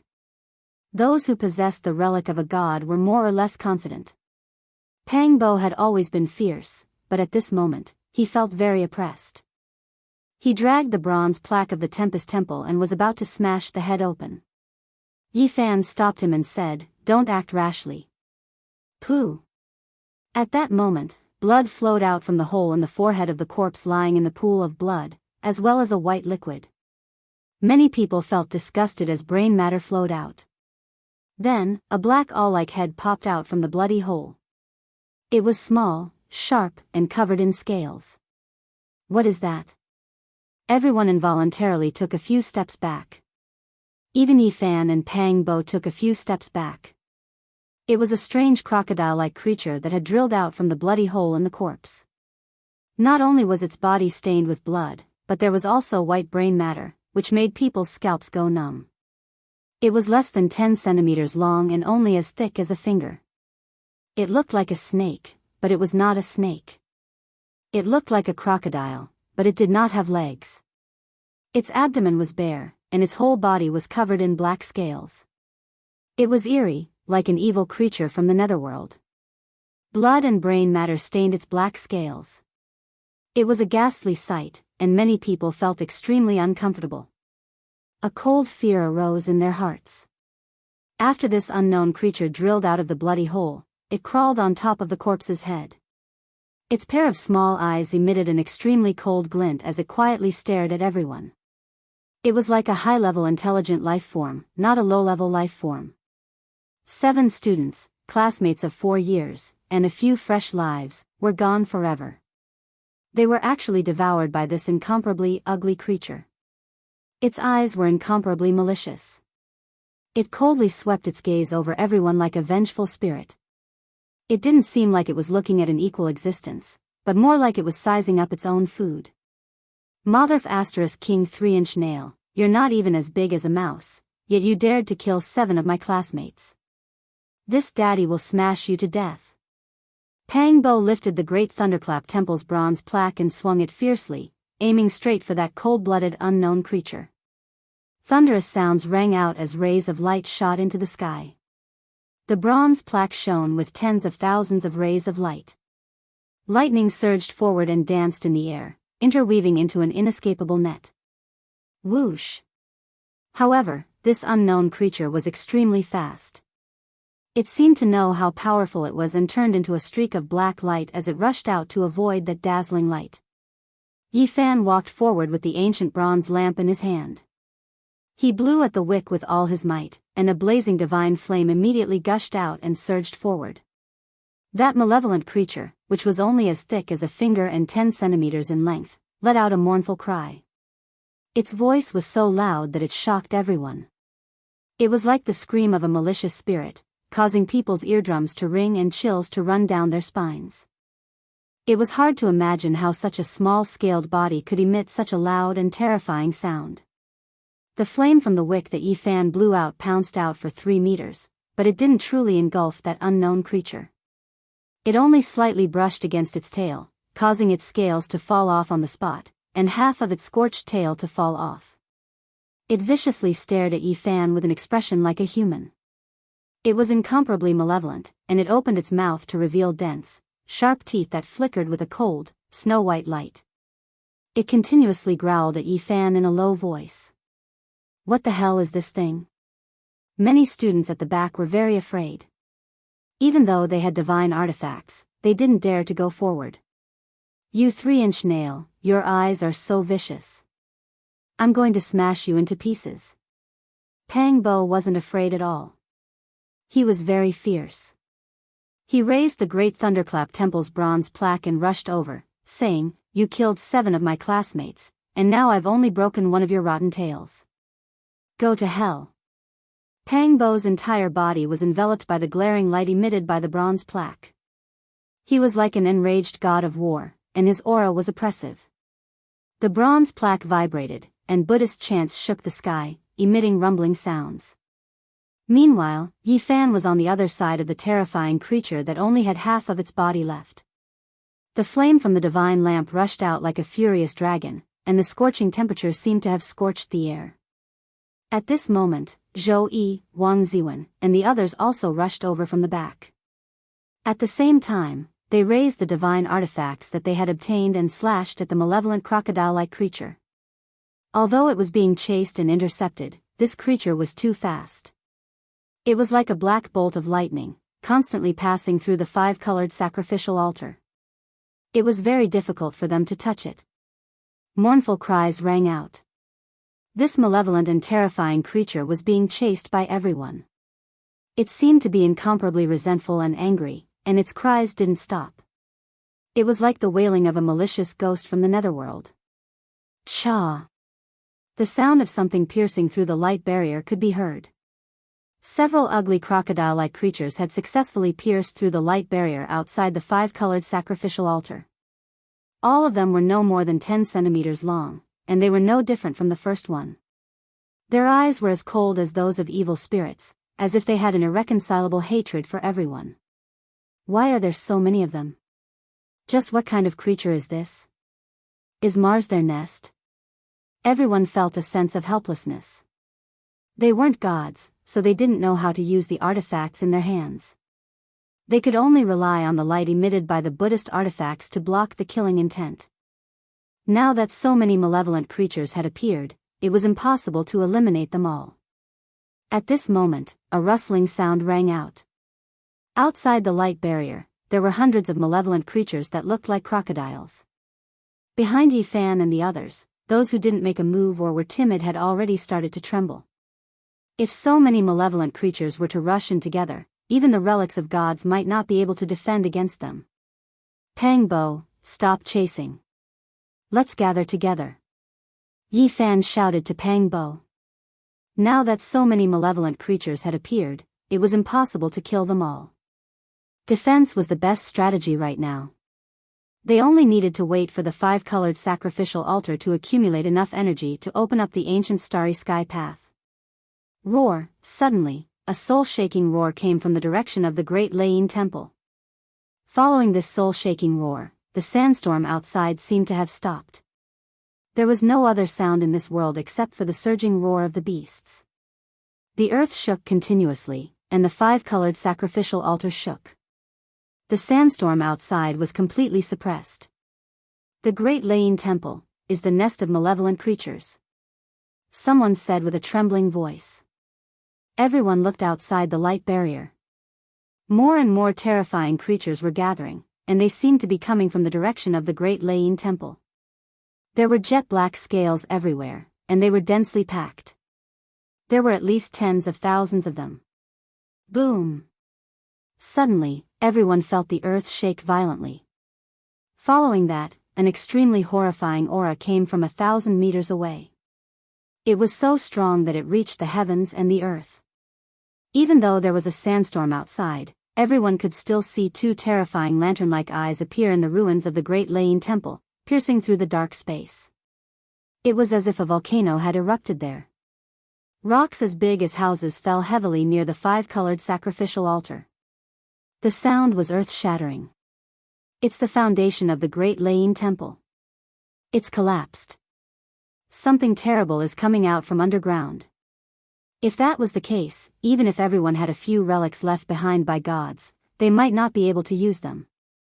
I think I know what this alligator-like malevolent creature is. A female student said with a trembling voice. Buddhism was the most revered in the Tibetan area. Almost everyone believed in it. This female student had been to Tibet and visited important places of Buddhism such as the Jokhang Temple and the Jokhang Temple. She had heard some legends from an old Tibetan there. It was said that the Great Lane Temple, where Buddha lived, was not some kind or pure land. Instead, it suppressed many peerless demons. Among them, the first level suppressed the crocodile ancestor. It was an ancient divine crocodile with boundless magical power, but it was eventually suppressed by Buddha. You're saying that there are many peerless demons suppressed under the Great Lane Temple? That's what the old Tibetan who believed in Buddhism said. After hearing all that, everyone felt a chill run down their spine. If that was true, the crocodile ancestor was about to be born in the Great Lane Temple, and these ugly and ferocious creatures were its descendants. Yi Fan frowned and said, I've seen some records in an ancient text. In that text, there was a type of a crocodile without claws. Its body was as hard as diamond, and it could fly in the sky and burrow underground. It could easily pierce through flesh and was known as the divine crocodile. Zhou Yi nodded and said, I've also seen similar ancient texts. It was said that according to the records of Buddhism, the divine crocodile ancestor was suppressed by Buddha. Since then, its descendants had never appeared in the world again. Everyone felt that it was unreal. Some legends were heard as stories in the past, but now they had to witness it with their own eyes. It was both shocking and frightening. That old Tibetan said that the crocodile ancestor was suppressed in the first level of the Great Lane Temple. Does that mean there's a second level, a third level? A female student asked with a trembling voice. No one answered. If the crocodile ancestor was really born, it was enough to wipe them all out. Rustling sounds could be heard. Thousands of small crocodiles appeared outside the five-colored altar and were trying their best to drill in. Boom! Suddenly, the five-colored altar shook, and ancient runes of 5 colors appeared in the sky. They were like shining stars, and the 8 trigrams of Tai Chi was about to appear. This was a sign that the ancient path to the stars was about to open. However, at the same time, a terrifying tremor came from the ruins of the Great Lane Temple thousands of meters away. The lantern-like crimson eye rose several meters. It was obvious that it was breaking free from the shackles of the underground palace and was rushing out of the ground. Escape from here, escape from Mars. This was what everyone was thinking. Many people were praying, hoping that the ancient path to the stars would be opened as soon as possible. Even if they had to float in the lonely universe forever, it would be more reassuring than staying here. Chapter 21. The 8 trigrams diagram ran through the ancient history of China and originated very early. How it was created and what was its purpose was still a fascinating mystery to this day. It had been used to prove and calculate the orbital speed of stars. Even the creation of the computer binary system was related to it. It could be said to be extremely mysterious. To this day, the profound meaning contained in the ancient Tai Chi 8 trigrams diagram had still not been deciphered, but people had made many bold conjectures and speculations. Some people once said that it represented the unknown potential, and that it could be used to deduce and calculate all kinds of possibilities in the future. Of course, it had to be a perfect deduction in order to roughly calculate the future potential. Otherwise, if there was a mistake in the calculation, the whole game would be lost. Some people also said that it depicted the essence of the universe in the most concise way, and that every symbol was the most original thing. Some people even boldly proposed a hypothesis that the Tai Chi 8 trigrams diagram was related to time and space. The 8 symbols of the 8 trigrams diagram were the coordinates of the starry sky, and different combinations represented different star fields. According to this hypothesis, the coordinates of any star in the universe could be determined, and the Tai Chi 8 trigrams diagram was equivalent to the starry gate, which could be connected to a wormhole. According to this speculation, the Tai Chi 8 trigrams diagram was a stable structure. If enough energy could be provided, the coordinates of a certain starry sky could be determined, and after complex and precise calculations, the starry gate could be opened. However, this complexity was unimaginable. It involved a strange formation, and this so-called formation had not been recognized. It was also at the stage of deduction and hypothesis. The formation itself was related to space, and it was still far from being conquered. It was extremely mysterious and complicated. One could imagine how elusive it was to build the starry gate, the Tai Chi 8 trigrams diagram. It could be said that it would be impossible to achieve in a very long time. At this moment, Yi Fan and the others were fortunate enough to see the construction process of the Tai Chi 8 trigrams diagram again. If people who had been deducing and researching the starry gate for many years saw this, they would definitely go crazy because this was a great testimony. Unfortunately, Yi Fan and the others did not have such thoughts. They now had a strong sense of survival crisis, and they only wanted to escape as soon as possible because the shadow of death was always shrouding them. The ruins of the Great Tempest Temple, which was 1,000 meters away, had temporarily quietened down. However, the horrifying aura was still surging towards them. Moreover, the pair of lantern-like blood-red eyes were staring at them without blinking. It was especially terrifying in the darkness, causing people's hearts to tremble. The 8 trigrams diagram in the sky had already taken shape. It had the density and texture of metal, as if it had been forged from refined gold essence. Around it, the space was distorted and the light was misty.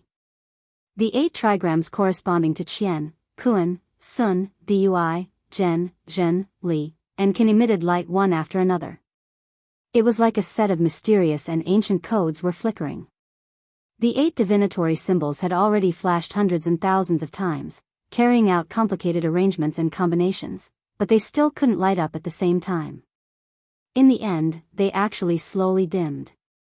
The huge Tai Chi diagram was trembling, showing signs of collapsing. How could this be? Many people were terrified. If they couldn't open the ancient starry sky path, it would mean death for them. The light curtain covering the 5-colored altar was so dim that it almost didn't have any light. Only a faint multicolored light flowed towards the 8 trigrams diagram in the sky. Seeing this scene, everyone knew why. Constructing the 8 trigrams diagram or opening the starry sky door requires a sufficient and stable supply of mysterious energy. However, we don't have enough energy right now. What should we do? Are we really going to die here? The crocodile ancestor was far away, and the small crocodiles were close by. A huge death net had already spread out towards everyone. Bang! More than 10 small crocodiles had already drilled into the light curtain and started to attack everyone. The incense burner, the vajra, the copper bell, the fish drum, and the other relics of the deities all shone with dazzling light, resisting the attacks of the divine crocodiles. However, the power of the crocodiles was so strong that everyone couldn't help but retreat. Crack, crack, crack. Outside the five-colored altar, the ground was covered with scales. Tens of thousands of divine crocodiles were continuously attacking the light curtain. More cracking sounds were heard. In just a short moment, more than 100 small crocodiles had successfully broken through. These seemingly small but extremely ferocious species were extremely terrifying. They could fly in the sky and burrow into the ground. Each of these divine crocodiles was like a sharp sword with extremely powerful penetrative power. We can't go on like this. If we continue to defend passively like this, we will die here sooner or later. Pang Bo shouted. The bronze plaque of the great thunderclap temple shook continuously with thousands of lights forming a light curtain that protected 3 or 4 people. Although it could temporarily ensure their safety, no one could predict what would happen in the long run. You don't move for now. I will go out and try first. Yi Fan warned Pang Bo while he himself no longer passively defended. He held the ancient lamp and strode forward. Immediately, dozens of divine crocodiles pierced towards him. Dozens of black lights were like bolts of lightning. They were extremely fast and ruthless. They were like nails hammered into the light curtain of the ancient lamp and forcefully squeezed in. Whoosh! Yi Fan quietly waited for the dozens of divine crocodiles to get close before blowing towards the wick of the ancient lamp. Immediately, a blazing light shot up into the sky. Within a radius of 5 or 6 meters around him, the entire area was drowned in divine flames. A charred smell immediately wafted outwards. Miserable screams rose and fell. When the flames slowly retreated, Yi Fan was untainted by even a speck of dust. Streaks of bright radiance curled around him, as if he was an immortal descending from the heavens. Around him was a ground of scales. Several dozen divine crocodiles were almost completely burned to death. A few of the ferocious creatures that were lucky enough to escape this disaster were also almost burnt to a crisp. Their bodies were no longer whole as they stared at Yi Fan in the distance. They let out a low growl that sent shivers down one's spine. Good burn. Pang Bo shouted from behind. He was about to rush over and attack as well. However, he was tightly held by 3 people beside him. They were 3 people with pale faces. They didn't have any treasures left behind by the gods. Without the protection of the bronze plaque of the great thunderclap temple, they would have died for sure. Kacha kacha. The cracking sound came again. This time, 500 to 600 divine crocodiles broke through the light screen and rushed in.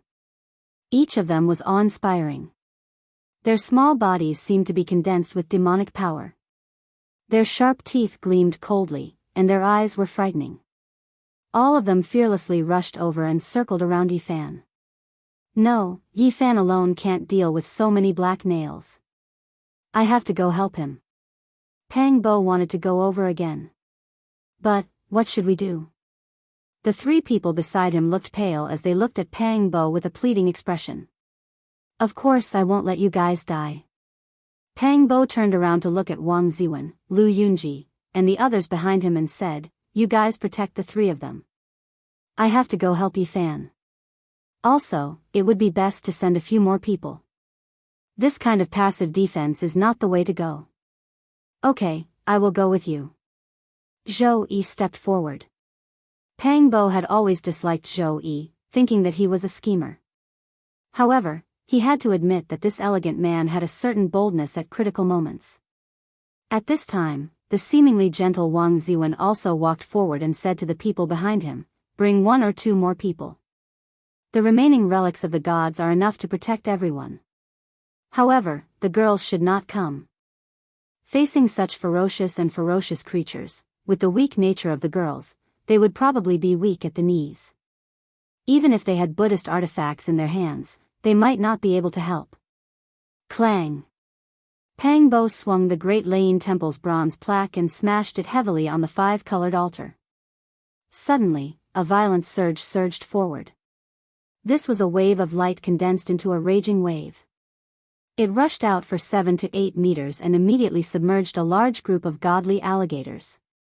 The cries of the divine crocodiles made one's scalp go numb. It was like a group of evil spirits being refined. Wisps of white smoke floated up, and the ground was littered with corpses. This was a large-scale attack. It was not like the first time he faced a divine crocodile alone and could not catch up with its speed. Now, with so many ferocious creatures surging forward, a casual swing of the bronze plaque could crush hundreds of them. Dang! The melodious sound of a bell rang out like the bell of an ancient temple deep in the mountains. It gave people a feeling of deep tranquility.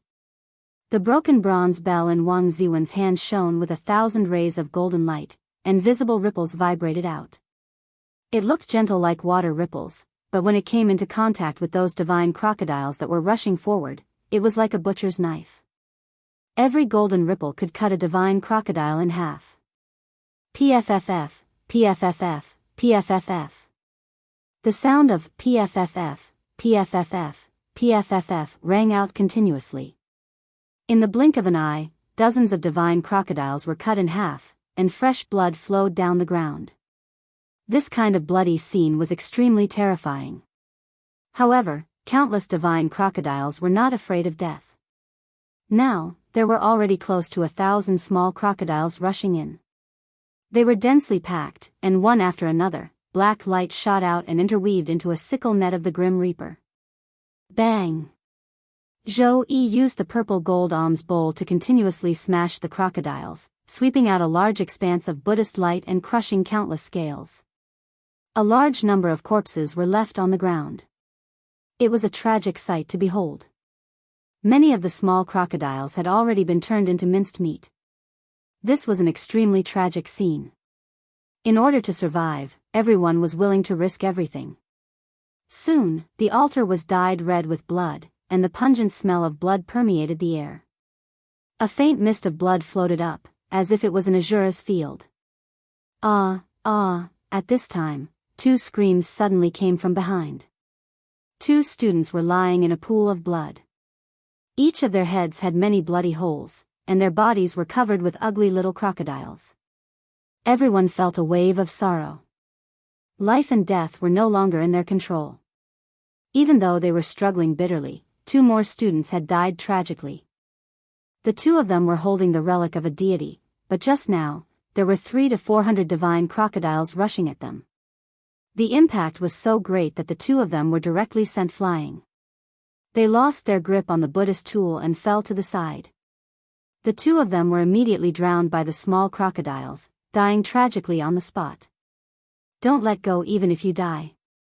Lin Jia shouted, reminding everyone. Many people were already rolling back and forth from the impact. Moreover, because they were holding the Buddhist tool together, their movements were restricted, and it was extremely dangerous. Another 2 screams were heard.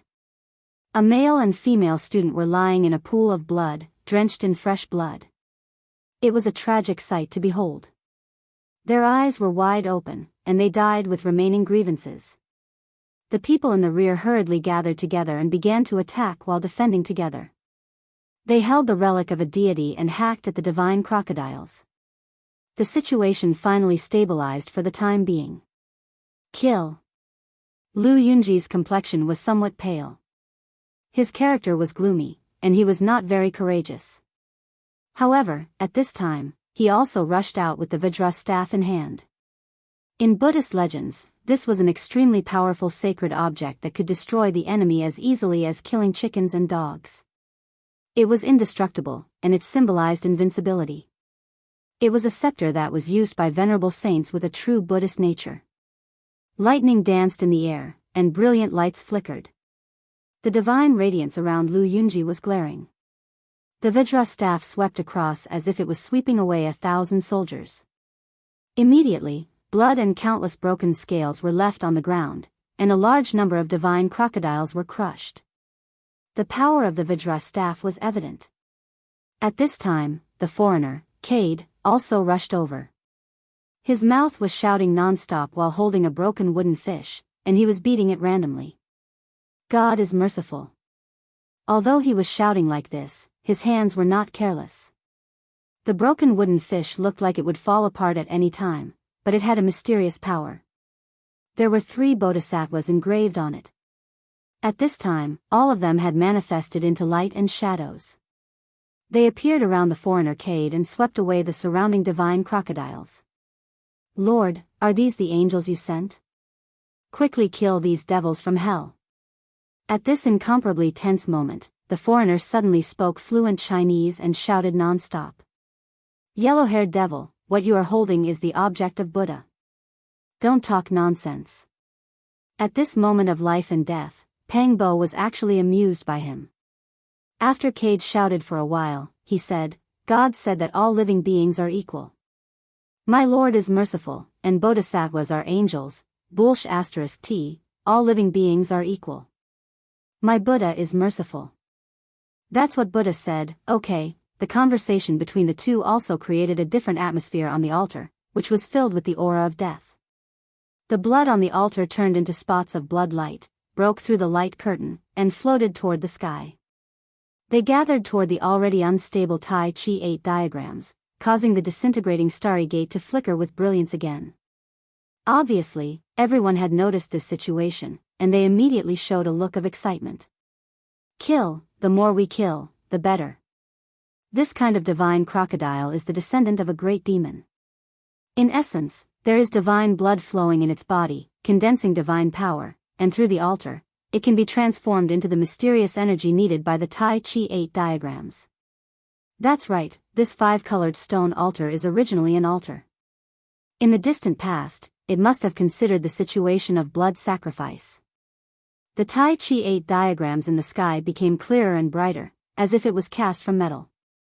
The brilliance continued to shine, and the 8 symbols of the 8 diagrams flickered. After changing countless times in a complicated order, they were all about to light up and open the ancient starry sky road. But it was also at this time that the Tempest Temple's horrifying aura shot up to the sky. The ground completely cracked, and a giant creature soared into the sky, shaking the sky. Almost instantly, everyone felt as if their souls were about to leave their bodies, and everyone almost collapsed on the altar. 2 giant eyes that looked like lanterns approached from afar, and they were closing in. That's the crocodile ancestor that was suppressed by Buddha under the Tempest Temple. Now that it has escaped, who in this world can suppress it? Everyone felt like they had fallen into an ice cellar, and they felt completely hopeless.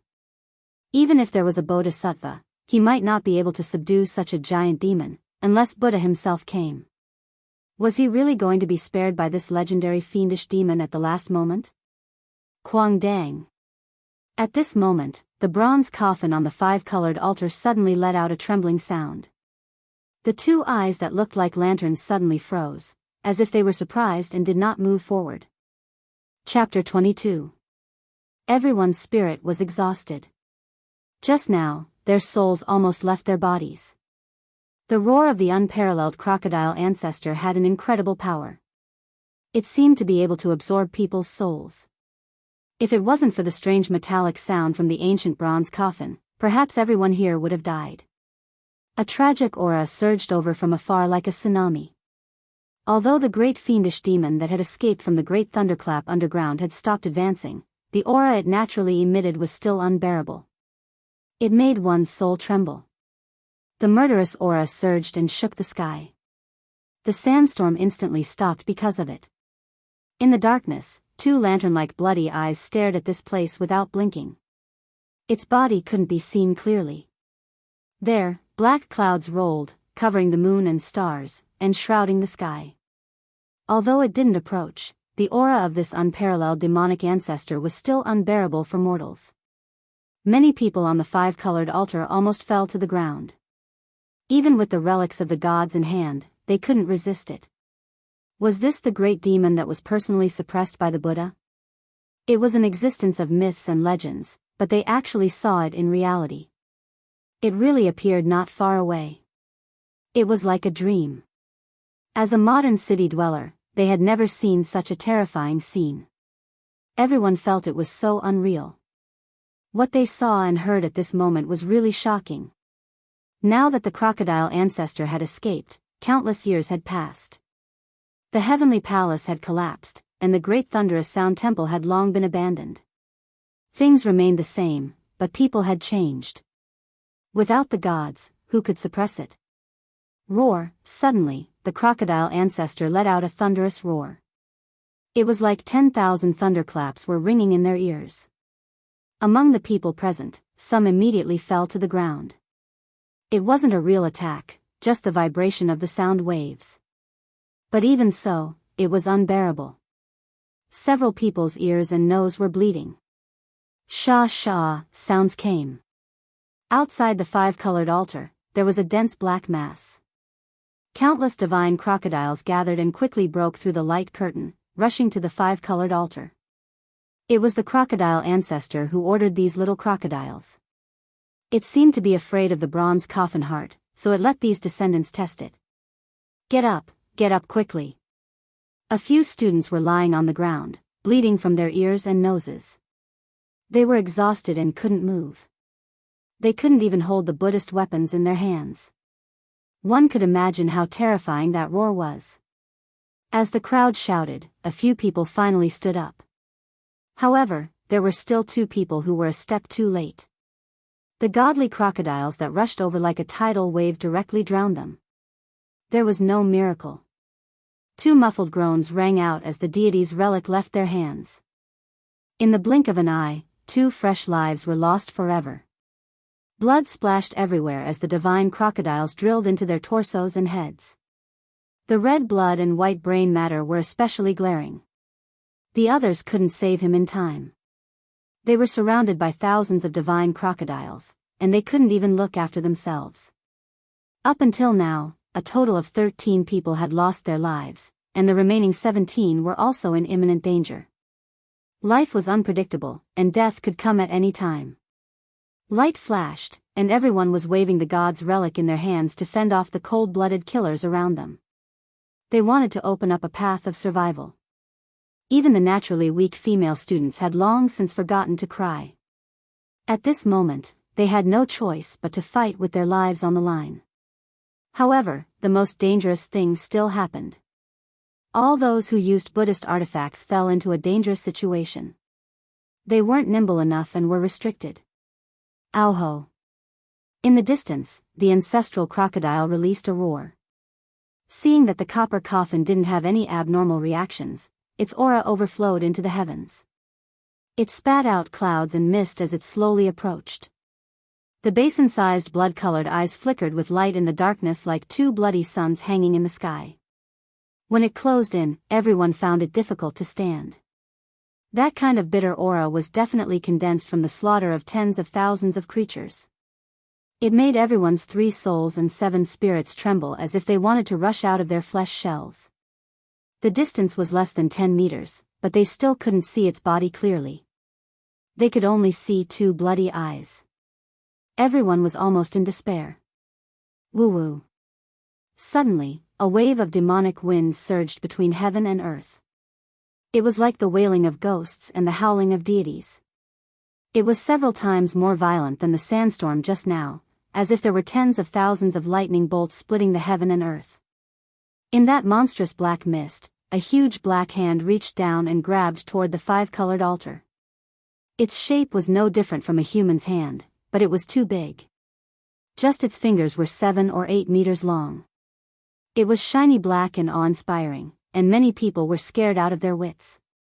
This was the unparalleled great demon that Buddha had personally suppressed. Even though it had been suppressed for countless years, it was still earth-shattering and incomparable when it was born. And at this time, the Tai Chi 8 trigrams in the sky finally took shape. It was completed by the divine power contained in the divine crocodile's blood. The 8 trigram symbols shone at the same time, emitting dazzling light. The starry gate appeared again. Boom! With a muffled vibration, the Tai Chi 8 trigrams completely opened like a door, revealing a mysterious and huge passage. It was unknown where it led to, but it was pitch black inside. The huge hand that reached over was pushed to the side by a mysterious power. At the same time, the 9 huge dragon corpses that were originally silent and motionless suddenly trembled. Even though the dragons that stood side by side with the gods had already become cold corpses, they could not be blasphemed at this moment. A powerful draconic aura spread out, and all the divine crocodiles on the 5-colored altar trembled in fear. They lay on the ground, and then their bodies were like sifting chaff. They were completely intimidated, and in the end, they quickly retreated like the tide. The altar was left with crocodile corpses and a few human corpses on the ground. In an instant, the place became quiet. "Come, let's enter the bronze coffin." Yi Fan was the first to stand up, and then he helped Pang Bo up. It was not that they were weak, but the great demon was too extraordinary. Just that aura alone was enough to kill ordinary people. The monstrous demonic aura could completely shake mortals to death. Everyone stood up shakily. They all agreed to enter the bronze coffin. The starry gate had already been opened, and it was impossible to move forward on the ancient starry path with just their bodies. Entering the bronze coffin was a helpless choice. The bronze coffin was demonic and made people uneasy, but they had no choice but to rely on it at the moment. In the darkness, the progenitor crocodile's eyes became colder, and its bloody eyes were like the hanging sun. Suddenly, it shot out 2 dazzling bloody lights, intersecting and sealing the 8 trigrams diagram in the sky. Seeing this scene, everyone's expression changed. This great demon was not willing to give up in the end. It displayed the heavenly demon mystic method. It wanted to seal the ancient starry path and block everyone's way. At the same time, the black hand reached down again, easily breaking through the dim light shield, and grabbed towards the altar. Everyone was shocked. They quickly entered the bronze coffin and retreated. The black hand grabbed downwards. Its target was not the crowd, but the ancient bronze coffin. Clang! The black hand grabbed the bronze coffin, making a clang sound. Everyone's heart sank. This progenitor crocodile's power was monstrous, and only a Buddha could suppress it. If the mysterious bronze coffin did not react, they really had no other way. Just as everyone was feeling horrified, progenitor crocodile's black hand flew away as if avoiding a snake or scorpion. There was actually bright demon blood flowing between his fingers, like a small river falling on the altar, blooming with blood-colored splendor, as if his palm and fingers were injured by the bronze coffin. But the ancient coffin did not move, still lying on the altar quietly. Not far away, a cold sneer came. It was the progenitor crocodile gritting its teeth, and the sound made everyone's scalp numb. What should we do? The ancient starry path has been sealed by this giant demon. How can we leave? Many people were panicking. There was hope to escape, but the path was blocked. It was frightening and anxious. Energy. We need the mysterious energy to open the ancient starry path. What's going on? The relics of the gods in our hands are losing their divine halos. Someone exclaimed. At this moment, whether it was Yi Fan's bronze lamp, Pang Bo's Tempest Temple's bronze plaque, or Zhou Yi and the others' alms bowls, the divine halos contained in them were flowing out continuously and gathered together. Suddenly, a cold laughter that sounded like the cry of an owl rang out. Right outside the bronze coffin, a figure that was nearly 2 meters tall abruptly appeared. Everyone was taken aback. All kinds of divine halos that were flowing out of the relics of the gods were rushing toward this place. This figure had a monstrous demonic aura, and the surrounding black fog was tumbling. It was hard to see the appearance, but everyone could sense that it must be the progenitor crocodile. It actually manifested on the altar and wanted to enter the bronze coffin. He ignored everyone, and the 2 bloody eyes stared straight at the coffin within the coffin. This was a character who had fought with the Buddha, from the myths to the people's eyes. This scene was unforgettable, and it was really shocking. Boom! In the face of the unparalleled crocodile ancestor's demonic aura, all the relics of the gods seemed to be burning, blooming with dazzling brilliance, and gathered together to shroud the progenitor crocodile. At the same time, the bronze lamp, Tempest Temple's bronze plaque, alms bowl, vajra, fish drum, and all the other Buddhist artifacts shone brilliantly. All of them soared into the sky and suppressed the progenitor crocodile. A cold and gloomy sneer resounded, and it chilled everyone to the bone. The unparalleled crocodile ancestor shook its body lightly, and suddenly, black light burst out, and the demonic flame was monstrous. All the Buddhist weapons were fixed in place in front of him. Moreover, the praying mat, the ruler, and the other Buddhist weapons gave off cracking sounds one after another. With a pop sound, the praying mat was the first to shatter, followed by the ruler and the other Buddhist weapons. 4 relics of the gods turned into fine powder in succession. The 4 Buddhist artifacts turned into 4 dazzling brilliance, and all of them dissipated on the 5-colored altar, providing a powerful mysterious energy for the starry sky gate. The 9 huge dragon corpses trembled, and with a rumbling sound, they slowly soared into the sky. The progenitor crocodile was shocked, and it avoided the ancient bronze lamp and the other relics of the gods.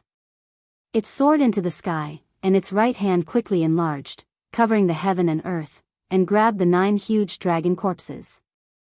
At this time, the ancient bronze lamp, Tempest Temple's bronze plaque, and other relics seemed to have a spirit, and each of them rushed out the most blazing divine light, so bright that people couldn't open their eyes, and swept toward the progenitor crocodile. Endless light flickered in the sky, and it was so dazzling that people couldn't look straight at it, and no one could see it clearly. The 9 dragon corpses were temporarily stopped by the progenitor crocodile. Dang, dang, a crisp sound came from the altar, and the Buddhist relic prayer beads, Tempest Temple's bronze plaque, alms bowl, and other relics all fell to the ground, and even the ancient bronze lamp was extinguished. The 9 dragon corpses are stopped, what should we do? Everyone was anxious. The giant bronze coffin didn't rise into the sky, and the 9 dragon corpses were blocked in mid-air, and it was difficult for them to enter the starry sky gate. Everyone walked out of the bronze coffin, and quickly picked up the dim Buddhist artifacts. Pang Bo, on the other hand, was very agile in collecting the mineral water bottles on the corpses. Yi Fan, on the other hand, took off his shirt and collected the crocodile corpses on the ground. At this moment, the sky shook violently, and everyone was shocked, and hurriedly rushed back to the bronze coffin. The giant bronze coffin let out a metallic sound, and the 9 dragon corpses swung their giant tails, and with a bang, they all hit the big black hand of the progenitor crocodile, causing it to fall back. Boom! There was a loud noise in the sky, and the 9 huge dragon corpses slowly flew toward the starry sky gate. Clang! The giant bronze coffin shook and turned over, and everyone suddenly felt dizzy. The bloody eyes of the progenitor crocodile were extremely cold. Before the coffin lid closed, it was about to rush in, and its target was still the coffin within the coffin. But at this moment, on the rusty coffin walls, the carvings of ancient ancestors and gods, as well as the bronze patterns of primitive birds and beasts, all flowed with a hazy brilliance, stopping the progenitor crocodile's footsteps. It seemed to suddenly think of something, and 2 cold bloody lights burst out of its eyes. Dang dang dang, it quickly took a few steps back in the void. Clang! With a loud noise, the bronze coffin lid closed, and the 9 huge dragon corpses pulled the bronze coffin slowly into the sky, breaking through the bloody seal laid by the progenitor crocodile, and entered the starry sky gate. Chapter 23. In the darkness, some people were weeping softly, while others were shivering. Every time they closed their eyes, they would see the terrible scene of their foreheads being pierced, blood splattering, and brain juices flowing out. It was like a nightmare, but also like a ghost, lingering in their hearts. It was hard to forget the tragic deaths of his classmates. The ghastly blood, the unwillingness and despair, the eyes that couldn't close, the youthful faces that kept appearing before his eyes. His classmates of 4 years, 13 fresh lives, all passed away on the same day. Although they were temporarily safe, many people couldn't calm down. In fact, they were even more afraid. The tragic death of their classmates and the ferocious divine crocodile appeared in their hearts from time to time. Perhaps they would never be able to forget it in this life. It was pitch black inside the bronze coffin. Some female students were sobbing, and some male students were sighing. Although they had escaped, the road ahead was boundless and unpredictable. Where were the 9 dragons pulling the coffin? Where was the other shore? Where was the heaven? There was no light, but the sea of bitterness was boundless. Were they following the ancient road that the gods had walked? The destination of the gods, what kind of place was that? After a long time, the bronze coffin finally quieted down. According to the time on Earth, it was already late at night. Everyone was exhausted and dispirited, falling into a deep sleep. Many people were still anxious and fearful in their dreams. They tightly grasped the relics of the gods, as if they wanted to rely on them. This was a torturous night. Many people couldn't sleep peacefully. They were awakened by nightmares from time to time, and some girls even woke up crying. It wasn't because they were weak, but because the experience was too terrifying. Many things, no matter if they were true or false, were just rumors. No matter how frightening it was just a story. But if they experienced it themselves, it would be a completely different matter. A group of urban men and women lived a very comfortable life. Suddenly experiencing such a tragic event was an unimaginable shock to their minds. They had seen the legendary demons gnawing on the corpses of their companions, and the people around them dying one by one. How could they not be afraid? Even a carefree person like Pang Bo found it hard to sleep. It wasn't because he was afraid, but because he was constantly awakened by the people around him. Yi Fan was just like him. It was difficult to fall asleep. The people around him would occasionally talk in their sleep or cry in their nightmares, making it difficult for him to sleep. After only 5 or 6 hours, most people woke up. It wasn't until another 2 hours passed that everyone's mood slightly calmed down. At this moment, they didn't know where the bronze coffin was heading. Everyone started to think about reality. The bronze coffin was very stable and didn't shake at all. It was as if it had already stopped. Was there a next stop? Perhaps they would forever drift in the depths of the desolate universe. What kind of place will we reach? After crying and venting, even the weak-natured female students couldn't help but think about this problem. Will we reach the final destination of the gods? The ancient starry sky path was created by the ancestors. In the distant future, there might really be gods, and they might arrive at a mysterious world. Gods really exist? We've seen the 9 dragons pulling the coffin, the legendary Tempest Temple, and the legendary crocodile ancestor. There's no reason for us not to believe it. However, I still find it hard to accept this reality. According to my understanding, the gods might just be a race, and they might have once lived on Earth with us. As a modern person, almost no one believed in the existence of God, but now they had no choice but to face it. Hearing Wang Ziwen say this made it easier for them to accept. Perhaps those gods aren't unfamiliar to us. Perhaps they're the result of human evolution. It's highly likely that they're ancient figures that we're familiar with. Whether it is evolution or a special race, we have to admit that gods do exist. Obviously, the ancient people have been dealing with them for a long time.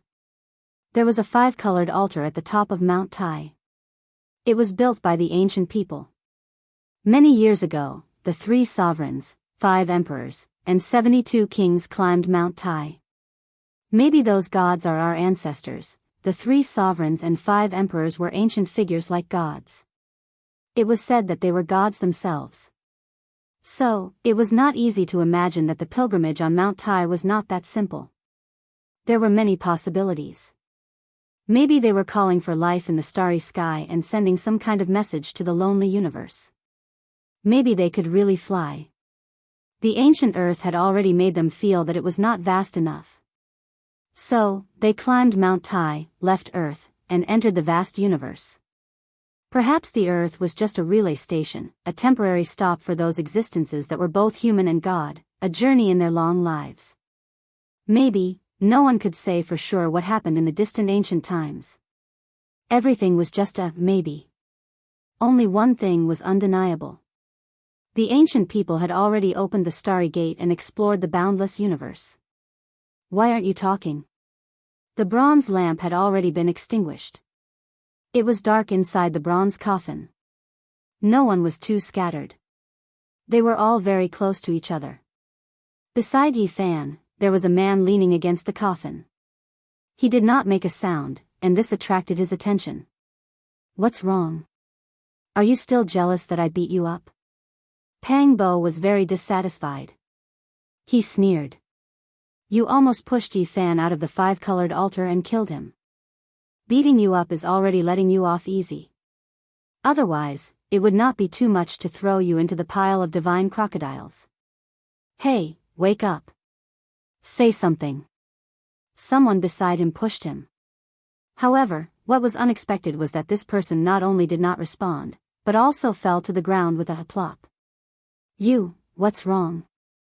The person who pushed him was shocked and stepped back. At this time, everyone felt that something was wrong. Even if he was asleep, he would probably wake up after falling to the ground like this. However, he remained motionless and lay there quietly like a piece of dead wood. Wake up, wake up. Pang Bo went forward and pushed him. Seeing that he was still unconscious, he patted his cheeks and suddenly cried out, "Why is your skin so cold? Even your body is a bit stiff." Hearing this, everyone felt their hair stand on end. They felt a chill from head to toe as a bad premonition appeared in their hearts. Yi Fan felt that things were very bad. He put his hand between the man's mouth and nose. In the end, he said absent-mindedly, "He's dead.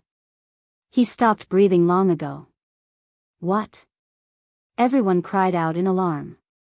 How could a living person suddenly die? Not long ago, he was still talking in his sleep and suffering from nightmares. Now, he had died without a sound. It was very suspicious. The atmosphere in the bronze coffin suddenly became tense and oppressive. In the darkness, everyone panted heavily and felt cold all over. This was too sudden and evil. There was no way to explain it. Everyone tightly grasped the god's relic in their hands. Turn on your phone. Let's see how he died. Yi Fan said as he raised his phone and looked forward with the help of the weak light. It was a deathly pale face. His eyes were protruding and wide open. His mouth was slightly open, and a bit of blood flowed out from the corner of his mouth. He's really dead. Everyone was dejected and terrified. The sudden death made everyone feel a chill down their spine. There seemed to be something terrible in this bronze coffin. A few courageous students began to check his body, wanting to find the cause of death. Quick, look, his neck. There was a bruise on his neck. It was full of bloody marks as if he had been strangled to death. The purplish-red marks were shocking. Ghost, there's a ghost in the bronze coffin. A girl was terrified and said with a trembling voice. Hearing this, many people felt their scalps go numb. The purplish-red bruise was extremely similar to the fingerprints left behind by a malicious spirit. It was very much like he had been strangled to death. Especially now that everyone was in such a coffin, it made people even more suspicious. The coffin not far away was like the door to hell, causing people to be terrified. Many people involuntarily took a few steps back. Yi Fan frowned and stretched out his hand to touch the throat of the corpse. He found that his Adam's apple had been crushed. It was soft and only the skin was still intact. Drops of blood were imprinted on his hand. It looked incomparably demonic, causing people to feel a chill in their hearts. It's not a ghost. He was killed by someone. At this moment, Lu Yunji said with an incomparably gloomy expression. He coldly glanced at Yi Fan. Pang Bo saw him glance at Yi Fan. He immediately gave him a sidelong glance and said, "What do you mean?" From the wound, he was strangled to death. Who could do all this without making a sound? Lu Yunji's expression was very cold. He stared at Yi Fan and Pang Bo and said, "Only someone who was closest to him and had an extraordinarily strong hand could do this." As soon as these words were spoken, his intention was very clear. The spearhead was pointed at Yi Fan. Everyone knew that he was close to the corpse and had an extraordinary physique and extraordinarily strong hand strength. You're talking nonsense. Pang Bo was furious. He picked up the roaring thunder plaque and wanted to slap it. Lu Yunji sneered and looked at him. You want to help someone kill me to keep my mouth shut? Yi Fan pulled Pang Bo back and stopped his impulsive action. It's Yi Fan, he killed him. The female student who had always been on Lu Yunji's side and had helped him talk to Li Changqing several times cried out in fear. It must be Yi Fan. He's taking revenge for almost being pushed out of the altar. Hearing these words, the others immediately thought of what had happened not long ago. Some of them immediately took a few steps back. That's right, it's Yi Fan. He killed a classmate. Li Changqing gritted his teeth and said, maybe there's someone helping him from the side. Pang Bo suddenly had an urge to rush over and beat them up. Buzz! Lu Yunji raised the Vajra pestle in his hand and actually let out a metallic sound. An extremely weak brilliance flowed out. Everyone was shocked. The god relics in their hands had all returned to normal and couldn't release any light. However, Lu Yunji's Vajra pestle still had divine power. This was truly unexpected. Yi Fan, you're too vicious. Even if he was in the wrong, you shouldn't be so ruthless in taking revenge. Lu Yunji held the Vajra pestle and took 2 steps forward. If I said I didn't kill anyone, would you believe me? Yi Fan swept his gaze over everyone. Of course I believe you. Pang Bo was the first to stand out. I also believe you. Zhang Xiling also walked forward. Yi Fan looked at the others and said, you guys don't believe me? Then, his eyes fell on Li Xiaoman.